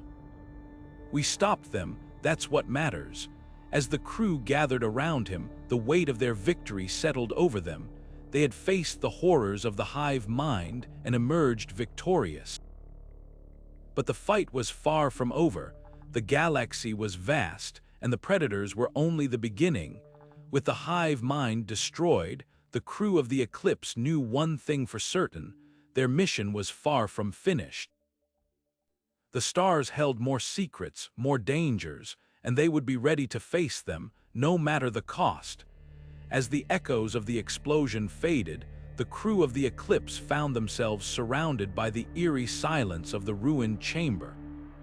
The hive mind was gone, its oppressive presence replaced by an unsettling calm. Tessa was the first to speak, her voice trembling with exhaustion and relief. "It's over, we did it." Captain Arlen nodded, her face streaked with soot and sweat. "For now, but the cost. We've lost too much." Her gaze fell on Jax, who lay motionless on the ground, his breathing shallow. She knelt beside him, her hands pressing against the wound in his side. "Stay with us, Jax, you're not done yet." Jax managed a weak smile, his voice barely audible. "Told you, I'd see this through." Tessa joined them, her medical kit already open. "We need to stabilize him. The colony's medical bay might still be operational. If we can get him there." Captain Arlen cut her off with a sharp nod. "Then let's move, we've got no time to waste." The crew worked quickly, lifting Jax and carrying him through the debris-strewn corridors. The colony was in ruins, its once bustling halls now silent and dark. But as they moved, they began to see signs of life, survivors emerging from hiding, their faces filled with a mix of fear and hope. One of the colonists approached, a young woman with wide, haunted eyes. You're the ones who stopped it, aren't you, the hive mind?" Captain Arlen paused, her expression softening. "We did what we had to, but this isn't over. The predators are still out there. And now, more than ever, we need to stand together." The woman nodded, tears streaming down her face. "Thank you, you've given us a chance, we won't forget it." As they reached the medical bay, the crew was met by a group of colony doctors, their faces grim but determined. Tessa handed Jax over to them, her voice steady despite the exhaustion in her eyes. "Do everything you can. He's one of the bravest men I've ever known." The doctors nodded, rushing Jax into surgery. The crew watched as the doors closed behind him, the weight of their victory settling heavily on their shoulders. Captain Arlen turned to Tessa, her voice low. "We've lost too many good people today, but we've also saved countless lives. That's what matters." Tessa's eyes were distant, her thoughts clearly elsewhere. "I just hope it was enough, the hive mind. It showed me things I can't forget. What if there are more out there? What if this was just the beginning?" Captain Arlen placed a hand on her shoulder, her grip firm. "Then we'll face them together. We've proven we can stand against the impossible, and we'll do it again if we have to." The crew gathered in the medical bay's waiting area, their bodies battered but their spirits unbroken. Around them, the colony began to stir, its people slowly emerging from the shadows. The whispers of the hive mind were gone, replaced by the quiet hum of rebuilding and recovery. As the hours passed, the doctors emerged from the operating room, their faces weary but relieved. "He's stable, it was close, but he's going to make it." The crew exhaled in unison, the tension in the room easing. Tessa sank into a chair, her hands trembling as she buried her face in them. "We did it, we actually did it." Captain Arlen stood tall, her voice carrying the weight of leadership. "This isn't the end, the galaxy is still out there, and so are the predators. But today, we've shown that we can fight back, that we can win." The crew exchanged glances, their resolve hardening. They had faced the horrors of the hive mind and emerged victorious, but the battle had come at a steep cost. Friends had been lost, sacrifices made, yet as they looked out at the colony they had saved, they knew it had been worth it. The stars beyond the colony's shattered windows glimmered faintly, a reminder of the vastness of the galaxy and the challenges that still lay ahead. The crew of the Eclipse had proven their strength, their unity, and their determination. and as they prepared to face whatever came next, they knew one thing for certain: they would never stop fighting for the galaxy they called home. But even as they celebrated their hard-won victory, a faint signal flickered on the colony's communication array, a distant, garbled transmission from an unknown source. The crew exchanged uneasy glances, their brief moment of triumph overshadowed by the knowledge that their journey was far from over. The stars held more secrets, more dangers. And the fight for survival had only just begun. As the crew of the Eclipse began to regroup and tend to their wounds, the faint hum of the colony's communication array broke the uneasy silence. A signal, weak but insistent, flickered across the screen, its origin unknown. Tessa was the first to notice, her sharp eyes catching the anomaly amidst the static. "Captain, we've got something, a transmission, but it's faint. I'll try to clean it up." Captain Arlen stepped closer, her expression hardening as the garbled words began to take shape. The voice on the other end was frantic, laced with desperation. "This is Colony Theta 9. We're under attack, the Predators. They're here. We've lost half the settlement already. If anyone can hear this, please, we need help." The room fell silent, the weight of the message settling over them like a storm cloud. Tessa's hands moved swiftly over the controls, amplifying the signal. "It's coming from the Outer Rim, a mining colony, barely charted. They're not equipped for something like this." Captain Arlen's jaw tightened as she turned to the crew. "We've barely caught our breath, and now this, but we can't ignore it. If the Predators are spreading, it's only a matter of time before they reach more populated systems." Jax, still pale but upright, leaned against the console. "We knew this wasn't over. The hive mind was just one piece of the puzzle. If the ancient aliens' experiment is still active, we're looking at a galaxy-wide threat." Tessa nodded, her voice steady despite the gravity of the situation. "The hive mind showed me fragments of their plans. The Predators weren't just weapons, they were designed to evolve, to spread. This colony, it's not an isolated incident. It's the beginning of something much bigger." Captain Arlen crossed her arms, her gaze sweeping over the crew. "We've faced the impossible before, and we've come out on top, but this is different. We're not just fighting for one colony or one system anymore. We're fighting for the survival of the entire galaxy." The crew exchanged glances, their resolve hardening. They had lost friends, sacrificed so much, but the fight wasn't over. If anything, it had only just begun. Tessa broke the silence, her voice firm. "We need to act fast. If we can get to Colony Theta 9, we might be able to stop the outbreak before it spreads. But we'll need a plan. The Predators are adapting, learning from every encounter. We can't afford to make mistakes." Captain Arlen nodded, her mind already racing through the possibilities. "We'll need to gather intel, find out how the Predators breached the colony's defenses, and we'll need to warn other systems. If this is the start of a new wave, we can't let it catch anyone off guard." Jax pushed himself upright, his voice stronger now. "We've got the weapon from the ancient aliens. It worked against the hive mind. If we can modify it, maybe we can use it to stop this outbreak before it gets out of control." Tessa's eyes lit up at the suggestion. "It's risky, but it might be our best shot.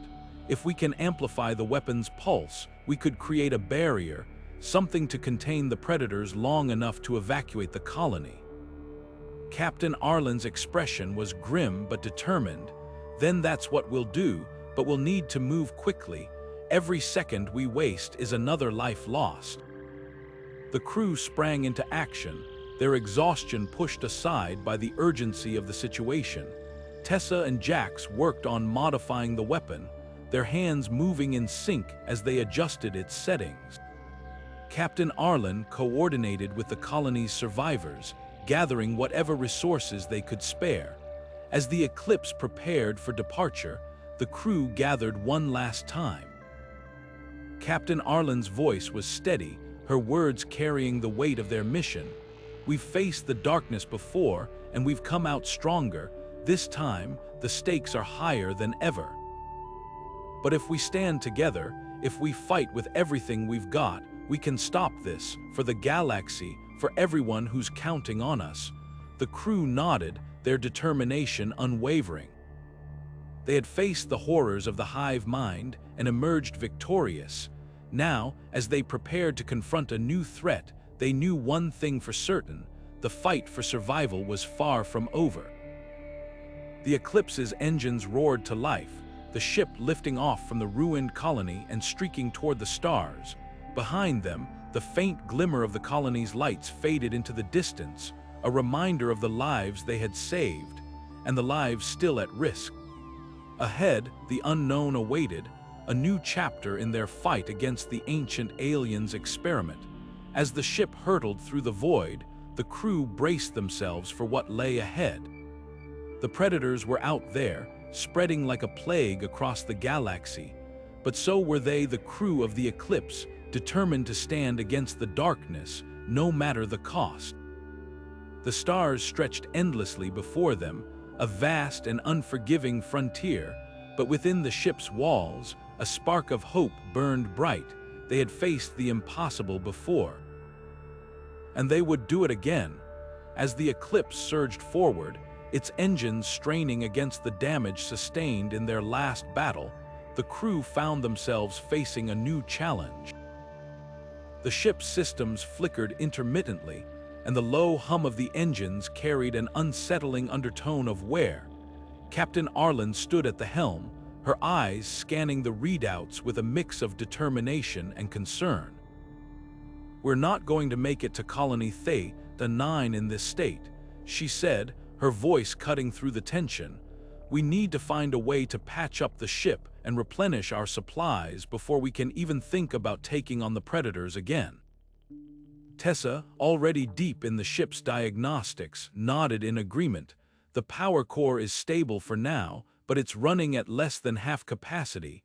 If we push it too hard, we risk a complete shutdown. And that's not even mentioning the hull breaches on the lower decks. We're leaking oxygen faster than we can replace it." Jax, his arms still bandaged from their last encounter, leaned against the console. "We've got to find somewhere to make repairs, a trading outpost, a derelict station, anything, but we're in uncharted space. There's no guarantee we'll find what we need." Captain Arlen's gaze hardened as she considered their options. "We don't have a choice. If we don't fix this ship, we're dead in the water, and if we're dead in the water, the predators win. We'll scan for any nearby systems or stations. Even if it's a long shot, it's the only shot we've got." The crew sprang into action, their movements sharp and purposeful despite the exhaustion weighing on them. Tessa recalibrated the scanners, searching for any signs of life or infrastructure within range. Jax and the rest of the engineering team began assessing the most critical repairs, prioritizing what could be done with the limited resources they had on hand. The air was thick with tension, but also a quiet resolve. They had been through worse. They could survive this. Hours passed, the ship drifting through the void as the crew worked tirelessly. Finally, Tessa's voice broke the silence. "I've got something. A small asteroid field about 2 hours from our current position. Scanners are picking up traces of metal and energy signatures. It's faint, but it's there. Could be debris from an old mining operation or a derelict station." Captain Arlen's eyes narrowed as she studied the data. "It's a risk, but it's the best lead we've got. Set a course for the asteroid field. We'll need to be careful. Those rocks could tear us apart if we're not careful." As the Eclipse altered its trajectory, the crew prepared for what lay ahead. The asteroid field loomed in the distance, a jagged expanse of rock and shadow. The ship's thrusters fired in short bursts, guiding them through the narrow gaps between the asteroids. Every maneuver was a calculated risk, every second a test of their skill and nerve. When they finally reached the source of the energy signatures, the crew's hopes were met with a mix of relief and apprehension. It was indeed a derelict station, its hull pockmarked with age and neglect. But it was intact enough to offer the resources they desperately needed. "We'll need to send a team over," Captain Arlen said, her voice steady. "Tessa, Jax, you're with me. The rest of you, stay on the ship and keep her running. We'll be back as soon as we can." The boarding party suited up and made their way to the station, their movements cautious and deliberate. The airlock creaked open, revealing a dark, cavernous interior. The station was a relic of a bygone era, its corridors lined with rusted machinery and shattered consoles. But amidst the decay, they found what they were looking for: spare parts, fuel cells, and even a few crates of rations. As they worked to gather the supplies, the station groaned ominously, its ancient structure protesting their presence. "We need to move fast," Tessa said, her voice tense. "This place could collapse at any moment." Captain Arlen nodded, her eyes scanning the shadows for any signs of danger. "Grab what you can and get back to the ship. We've pushed our luck enough as it is." The crew returned to the Eclipse with their haul, their spirits lifted by the success of their mission. But as they began the repairs, the reality of their situation settled over them once more. The predators were still out there, spreading across the galaxy. And while they had bought themselves some time, the fight was far from over. As the ship's systems slowly came back online, Captain Arlen addressed the crew. "We've faced impossible odds before, and we've come out on top. This is no different. We'll get this ship back in fighting shape, and we'll make it to Colony Theta 9. But we need to stay focused. Every decision we make from here on out could mean the difference between survival and extinction." The crew nodded, their determination unwavering. They had faced the darkness before, and they would face it again. But as the Eclipse prepared to resume its journey, one thing was clear: their unity and resolve would be tested like never before. The stars stretched endlessly ahead, a reminder of the vastness of their mission, and within the ship's walls, the spark of hope burned brighter than ever. As the Eclipse emerged from the void, the colony came into view, a sprawling network of domes and structures that should have been teeming with life. Instead, the sight that greeted the crew was one of devastation. The colony's lights flickered weakly, and the once bustling streets were eerily silent, save for the occasional distant screech that sent chills down their spines. Captain Arlen's voice was grim as she addressed the crew. "This is it, Colony Theta 9, but something's wrong. Stay sharp." The ship descended cautiously, its scanners picking up too much movement. The colony was overrun. Shadows darted between the buildings, their forms shifting and unnatural. The predators were here, and they had claimed the colony as their own. "We've got to act fast," Tessa said, her hands flying over the controls. "If we don't stop them now, they'll spread to the next system and the next." Captain Arlen nodded, her jaw set. "Deploy the weapon. We'll hit them hard and fast. Let's see how they handle it." The crew moved with precision, their training kicking in as they prepared the weapon. It was their last hope, the culmination of everything they had fought for. As the weapon powered up, a low hum filled the ship, a sound that should have been reassuring. But as the beam lanced out toward the colony, the crew watched in horror as the predators barely flinched. The weapon's energy washed over them, but instead of disintegrating, the creatures seemed to absorb it, their forms glowing faintly before returning to normal. Jax cursed under his breath. "It's not working. They've adapted. They've evolved to resist it." Captain Arlen's eyes narrowed as she studied the readouts. "This changes everything. If the weapon can't stop them, we're back to square one." We need a new plan, and we need it now. The crew gathered in the war room, their faces etched with frustration and fear. Tessa pulled up the data from the weapons deployment, her brow furrowed. The predators are absorbing the energy. It's like they've developed some kind of immunity.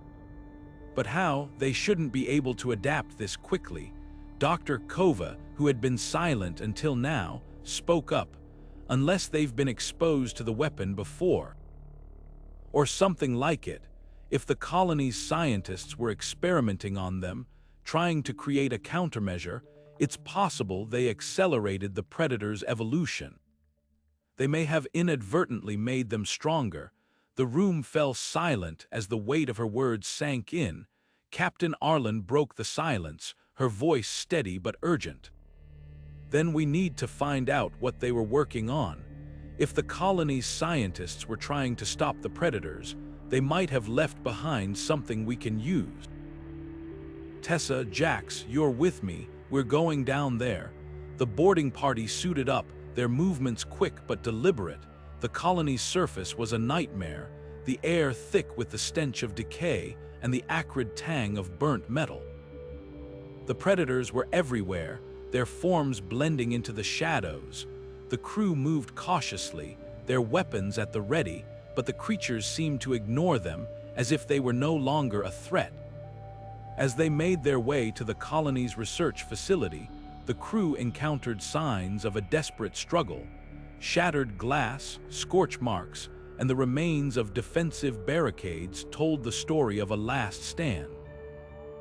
But amidst the chaos, they found what they were looking for: a data terminal, still active.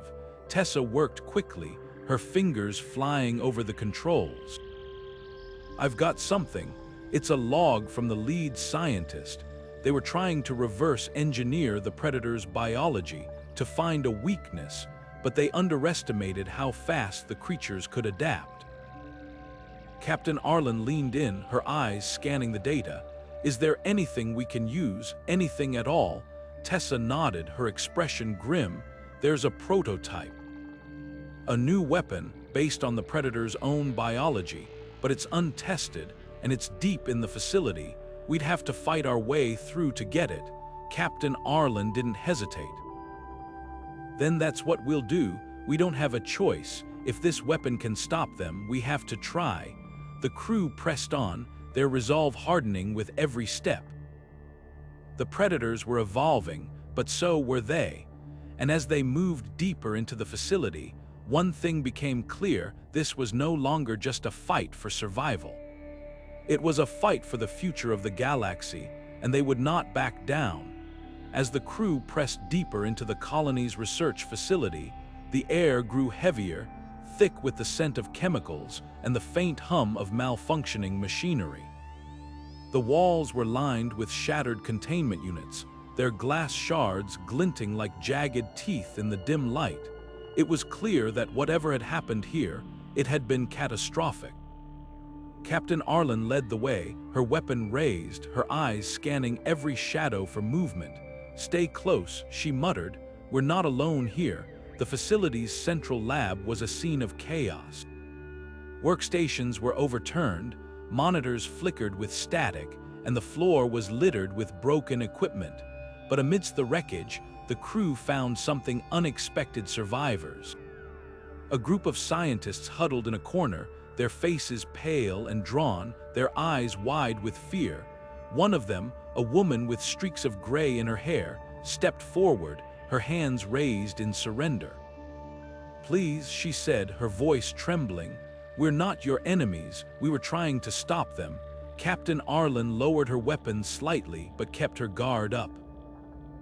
Explain now. The scientist, who introduced herself as Dr. Elara Voss, took a shaky breath. We knew the predators were evolving faster than we could predict. We thought if we could study them, understand their biology, we could find a way to stop them, but we underestimated them.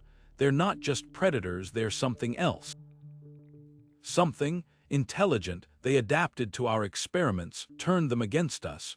We thought we were creating a countermeasure, but instead, we accelerated their evolution. made them stronger, more dangerous. Tessa stepped forward, her voice sharp.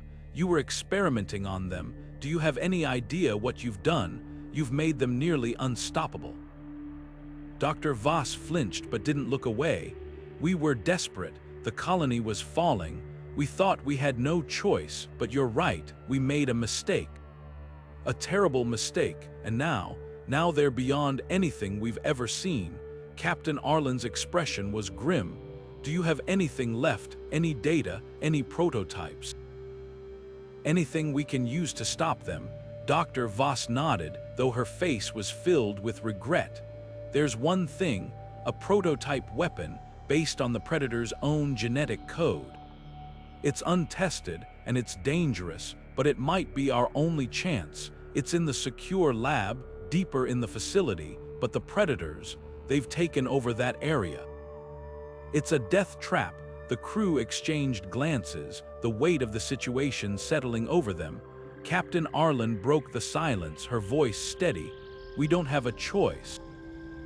If this weapon can stop them, we have to try, but we're not doing this alone. You're coming with us, Doctor. You're going to help us get it. Dr. Voss hesitated, then nodded.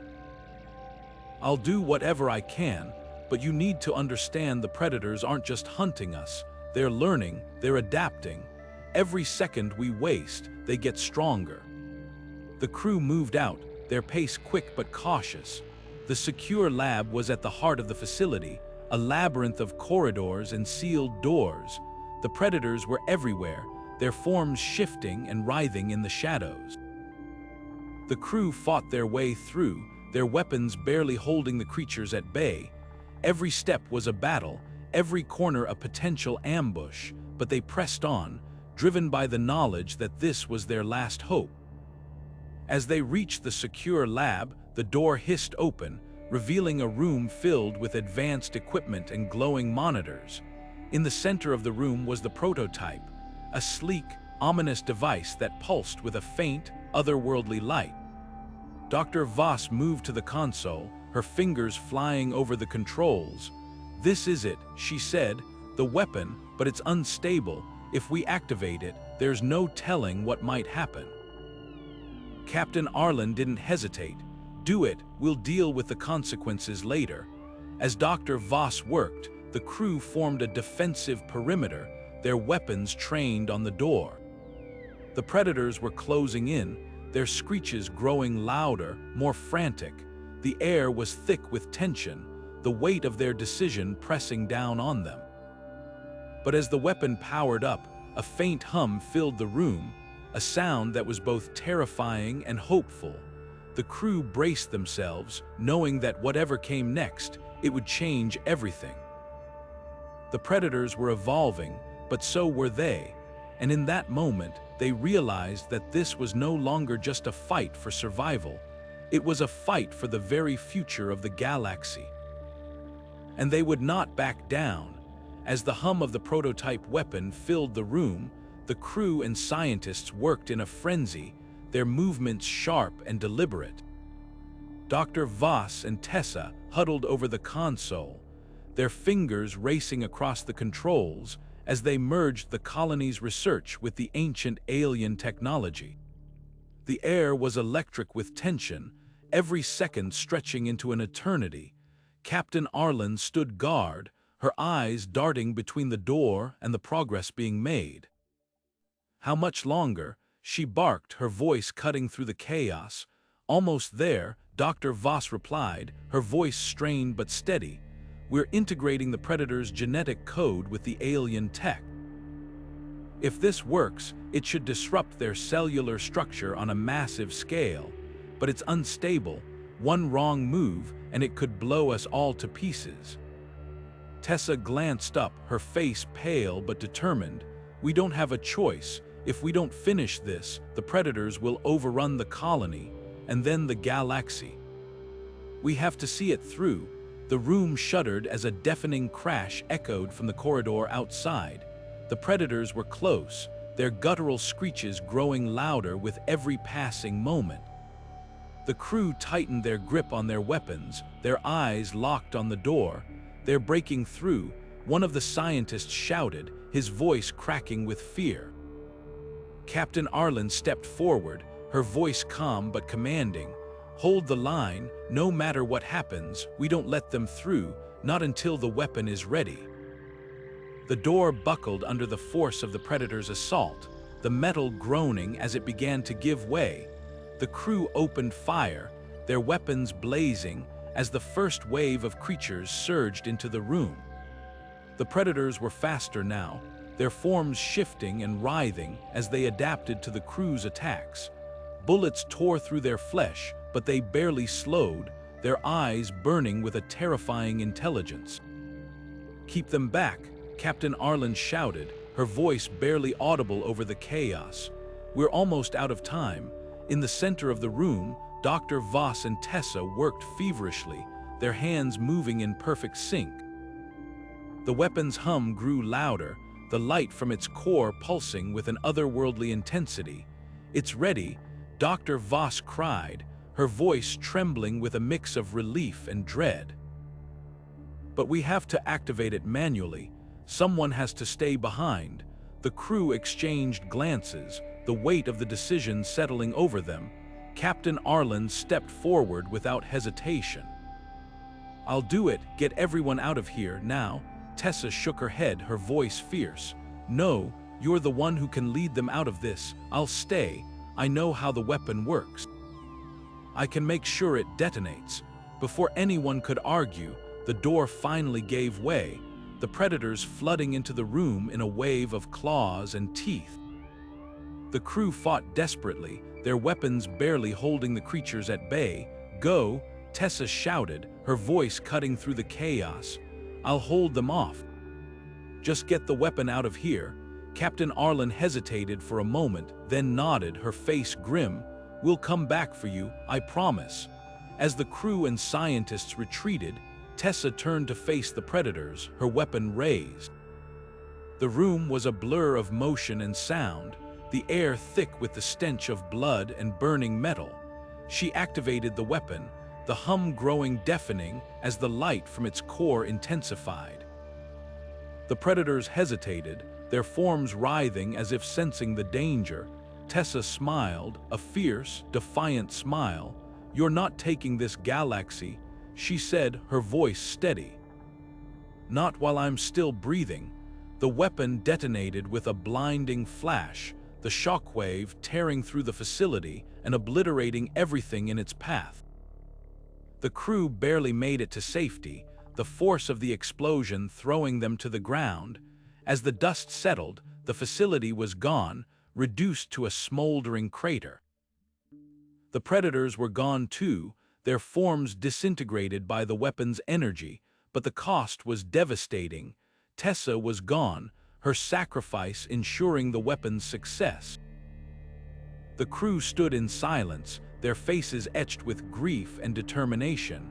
Captain Arlen clenched her fists, her voice low but resolute. "This isn't over.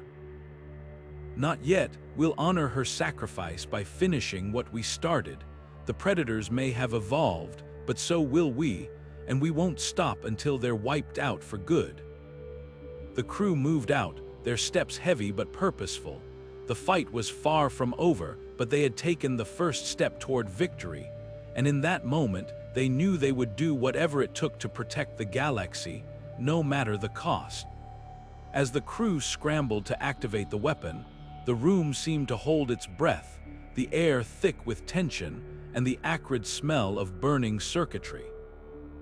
The weapon's core pulsed with a blinding light, its energy building to a crescendo that made the very walls tremble. Captain Arlen stood at the center of it all, her voice cutting through the chaos. "Now do it now," she shouted, her words sharp and urgent. Dr. Voss slammed her hand down on the activation console, her face a mask of grim determination. The weapon roared to life, its energy surging outward in a massive pulse that rippled through the colony like a shockwave.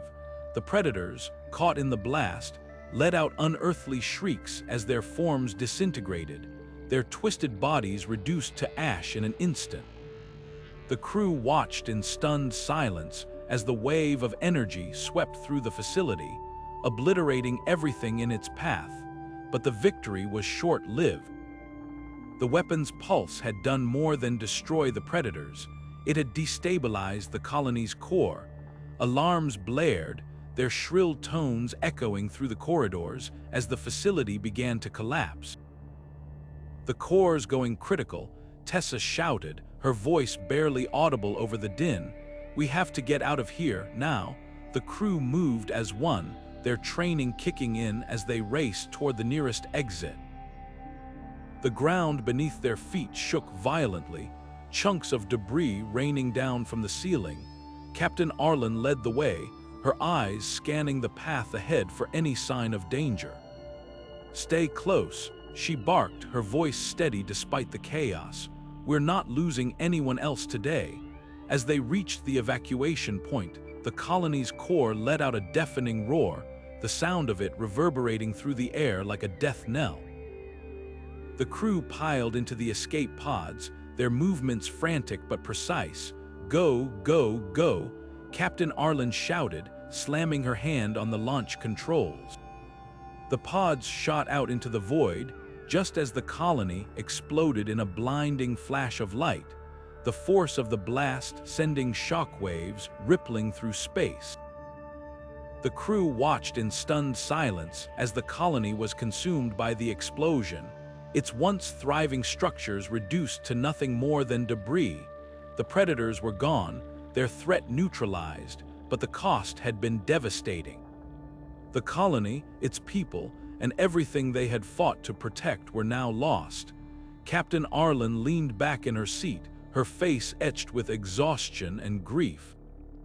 "We did what we had to do," she said quietly, her voice heavy with the weight of their sacrifice. "But this isn't over. The predators may be gone, but there are still others out there. And we'll be ready for them." The crew nodded, their faces grim but resolute. They had faced the unimaginable and emerged victorious, but the fight was far from over. As the escape pods drifted through the void, the crew knew one thing for certain: they would continue to stand against the darkness, no matter the cost. The galaxy depended on it. As the escape pods drifted silently through the void, the crew sat in contemplative silence, the weight of their journey pressing heavily on their shoulders. The destruction of the colony still lingered in their minds, a stark reminder of the cost of their victory. Captain Arlen broke the silence, her voice steady but tinged with exhaustion. "We've come a long way," she began, her gaze fixed on the distant stars. "But this isn't the end, not even close." Dr. Voss leaned forward, her hands clasped tightly. "The predators were just the beginning," she said, her voice low. "The ancient aliens' experiment, it's bigger than we thought, bigger than anything we've faced. And if we don't stop it, the entire galaxy could fall." Her words hung in the air, a grim truth that none of them could ignore. Tessa, ever the pragmatist, nodded in agreement. "We've seen what these things can do. They adapt, they evolve, and they don't stop, ever. If we don't stay ahead of them, we're just giving them more time to grow stronger." Her tone was sharp, a reflection of the urgency they all felt. Captain Arlen turned to face the crew, her expression resolute. "We've lost too much already. Friends, allies, entire colonies, but we're still here, and as long as we are, we'll keep fighting, not just for ourselves, but for everyone who can't." Her words carried a quiet strength, a reminder of the mission that had brought them together in the first place. The crew exchanged glances, their faces a mix of determination and weariness. They had faced horrors beyond imagination, survived against impossible odds, and yet they knew the hardest battles were still ahead. "We've got the weapon," Tessa said, breaking the silence. "And we've got each other. That's more than most people have in this fight." Dr. Voss nodded, her expression softening. "We've learned a lot about the predators, about their weaknesses. And we've got the ancient aliens' technology. If anyone can stop this, it's us." Her voice carried a note of hope, a rare glimmer in the darkness that surrounded them. Captain Arlen stood, her posture straight and commanding. "Then we keep going, no matter what it takes, no matter how far we have to go. We'll find the source of this experiment and we'll end it." For good, her words were a rallying cry, a promise to the galaxy and to themselves. The crew rose to their feet, their resolve hardening with every passing moment. They had faced the abyss and stared it down, and they would do it again. As the escape pods drifted toward the nearest outpost, the crew knew their journey was far from over. The predators were gone, but the ancient aliens' experiment still loomed, a shadow stretching across the stars, and as long as that shadow remained, the crew would stand against it. They had made a vow to protect the galaxy, to fight for those who couldn't, and to never back down, no matter the cost. The stars ahead burned brightly, a reminder of the countless worlds that depended on them. And with every light year they traveled, the crew moved closer to their next battle, their next challenge, and their next chance to make a difference. The fight was far from over, but neither were they. As the escape pods continued their slow drift through the void, a faint signal crackled to life on the control panel, breaking the heavy silence that had settled over the crew. Captain Arlen leaned forward, her eyes narrowing as she adjusted the frequency. "This is Captain Arlen of the Eclipse," she said, her voice steady but tinged with curiosity. "Identify yourself." The response came through in bursts, the voice distorted but unmistakably urgent. "Captain Arlen, this is the Vanguard. We've been tracking your movements. You're not alone in this fight. There's a network of survivors like you who have faced the predators and lived to tell the tale. We're organizing, and we need you." Dr. Voss exchanged a glance with Tessa, her expression a mix of skepticism and hope. "A network of survivors," she murmured. "After everything we've seen, it's hard to believe there's anyone left who hasn't been consumed by the chaos." Tessa, ever the pragmatist, crossed her arms. "Or it's a trap. The predators are smart.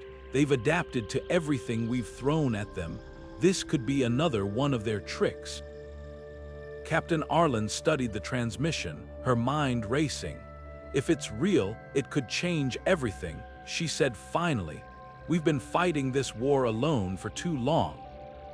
If there are others out there, we need to find them. And if it's a trap," she paused, her jaw tightening, "we'll handle it, like we always do." The crew fell silent, the weight of the decision pressing down on them. The idea of allies, of a larger force united against the predators, was tantalizing, but the risks were just as real. After a moment, Dr. Voss spoke up. "We don't have much of a choice, do we? We're low on supplies, our ship is barely holding together, and the predators are still out there. If this network exists, it might be our only chance." Tessa nodded reluctantly. "Fine, but we go in ready for anything. No blind trust, not after everything we've been through." Captain Arlen input the coordinates provided by the Vanguard, her fingers moving with deliberate precision. "Then we set a course, but we stay sharp. If this is real, it could be the break we've been waiting for, and if it's not..." She trailed off, her gaze hardening. "We'll make sure they regret coming after us." As the escape pods adjusted their trajectory, the crew prepared for what lay ahead. The transmission had sparked a flicker of hope, but it was tempered by the harsh lessons of their journey. They had learned the hard way that trust was a luxury they could rarely afford. Yet, the possibility of allies, of a united front against the predators, was too significant to ignore. The stars outside the viewport blurred as the pods accelerated, carrying the crew toward an uncertain future. The Vanguard had spoken of a hidden network, a coalition of survivors determined to fight back. If it was real, it could mean the difference between victory and annihilation. But even as the crew clung to that hope, They couldn't shake the feeling that the shadows of the predators still loomed close, waiting for their next move. The journey to the network's coordinates would be fraught with danger, but the crew knew they had no other choice. They had made a vow to protect the galaxy, to fight for those who couldn't, and to never back down. And as the escape pods hurtled through the void, they moved one step closer to fulfilling that promise. The fight was far from over, but neither were they. As the escape pods emerged from the swirling mists of the nebula, the crew of the Eclipse found themselves staring at a sight that defied imagination. The network's base was a colossal space station, its sleek, angular design cutting through the haze of the nebula like a blade. Towering spires and glowing docking bays stretched out in every direction, a testament to the ingenuity and determination of those who had built it. For a moment, the crew could only watch in silence, the weight of their journey momentarily forgotten in the face of such grandeur. The station's docking protocols activated as the pods approached, guiding them smoothly into a designated bay. The moment the airlock hissed open, the crew was met with a sight that brought both relief and unease. A group of survivors, clad in uniforms from a dozen different ships and colonies, stood waiting. Their expressions were a mix of awe and respect, but there was also a hardness in their eyes, a shared understanding of the horrors they had all endured. Captain Arlen, a tall, broad-shouldered man, stepped forward, his voice carrying the weight of authority. "I'm Commander Jerk of the Vanguard. On behalf of the network, welcome. You've been through hell, but you're not alone anymore." Captain Arlen nodded, her gaze sweeping over the assembled survivors. "We've lost a lot to get here," she said, her voice steady but tinged with emotion. "But if this network is what you say it is, then we're ready to fight together." Commander Jerk's expression softened slightly. "You've already done more than most could ever imagine. The stories of your battles against the predators have spread far and wide. You're heroes to us, and to everyone who's still fighting." The crew exchanged glances, the weight of the title settling over them. Heroes, it was a word they hadn't dared to use, not after everything they'd lost, but here, surrounded by survivors who had faced the same nightmare, it felt different. It felt earned.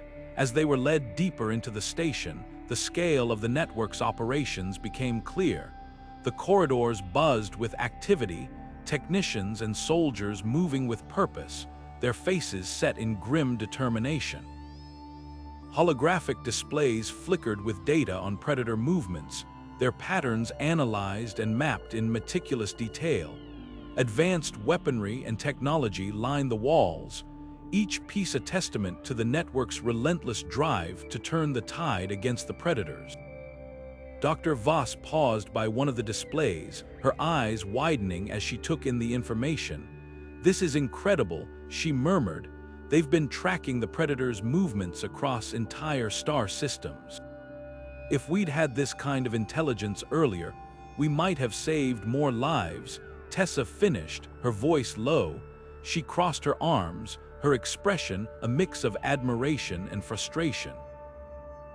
"But we've got it now, and we're not wasting it." Commander Jerk led them to a central command hub, where a massive holographic map of the galaxy dominated the room. "This is where we coordinate our efforts," he explained. "Every predator sighting, every attack, every victory. It's all here, and now, with your experience, we can take the fight to them like never before." Captain Arlen stepped forward, her eyes fixed on the map. "What's our next move?" she asked, her voice cutting through the hum of activity. Jerk gestured to a cluster of systems on the map, their icons glowing a faint red. "We've identified a predator fleet heading toward the Epsilon sector. If they reach it, they'll have access to resources that could make them unstoppable. We're assembling a coalition to intercept them, but we need your expertise. You've faced them more than anyone. You know how they think, how they fight." The crew exchanged glances, the weight of the task settling over them, but there was no hesitation in their eyes. They had come too far, lost too much to turn away now. "We're in," Captain Arlen said firmly, "but we're not just here to fight, we're here to end this for good." As the crew began to familiarize themselves with the station's systems and the network's strategies, a sense of purpose filled the air. For the first time in what felt like an eternity, they weren't alone. They had allies, resources, and a chance, however slim, to strike back against the predators in a way that could change everything.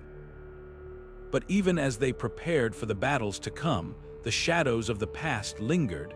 The predators were relentless, their hunger insatiable, and as the crew of the Eclipse joined the network's fight, they knew one thing for certain: the war was far from over.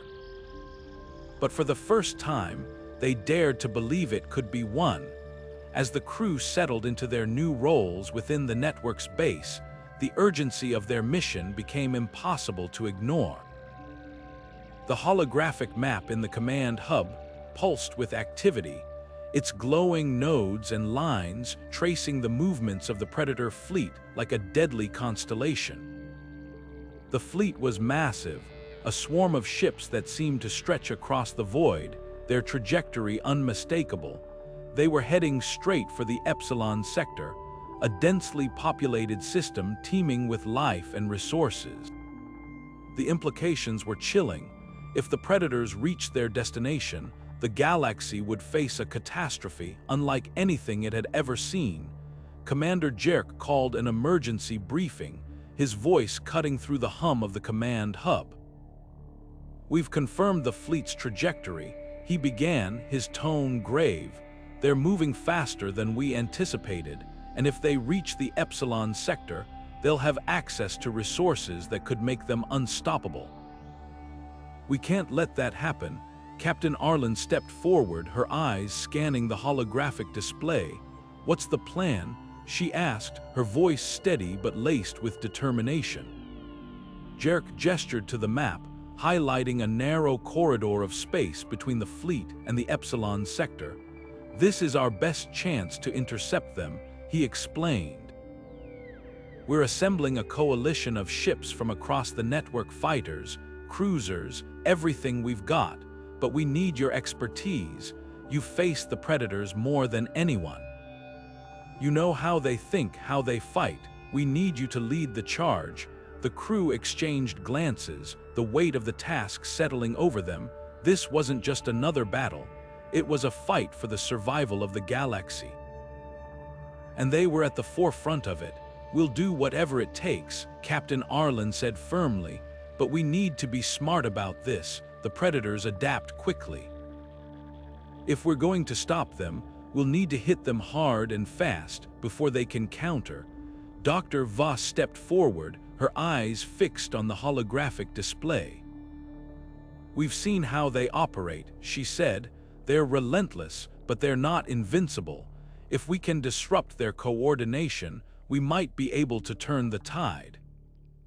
Tessa nodded, her expression grim. "We've got the network's resources now, advanced weaponry, better intel. This is our chance to take them down for good." As the crew began to strategize, the command hub buzzed with activity. Technicians worked tirelessly to prepare the coalition's ships, while analysts fed real-time data into the holographic display. The tension in the air was palpable, a mix of fear and determination that seemed to electrify every corner of the room. Commander Jerk turned to Captain Arlen, his expression serious. "This is it," he said, "the battle that will decide the fate of the galaxy. We've got one shot at this, make it count." Captain Arlen met his gaze, her resolve unwavering. "We will," she said, "for everyone we've lost, and for everyone who's still fighting. This ends here." As the crew prepared to depart, the weight of their mission hung heavy in the air. The Predator fleet was a force unlike anything they had ever faced, but they had something the Predators didn't hope, and with the network's resources at their disposal, they dared to believe that hope might be enough. The Coalition's ships launched from the station, their engines roaring to life as they surged toward the intercept point. The crew of the Eclipse took their positions, their minds focused on the task ahead. The battle would be brutal, the stakes unimaginable, but as they hurtled through the void, one thought united them. This was their chance to strike back, to protect the galaxy from the horrors of the Predators. And they weren't going to waste it. As the fleet approached the intercept point, the crew braced themselves for the fight of their lives. The fate of the galaxy hung in the balance, and they were ready to give everything to tip the scales in their favor. The battle ahead would be a test of their strength, their courage, and their resolve, but one thing was certain: they would face it together. As the Coalition's ships surged toward the intercept point, the void of space seemed to hold its breath. The crew of the Eclipse stood ready, their hearts pounding with a mix of fear and determination. The Predator fleet loomed ahead, a dark swarm of ships that blotted out the stars, their jagged silhouettes a grim reminder of the horrors they carried. Captain Arlen gripped the edge of the command console, her eyes locked on the holographic display.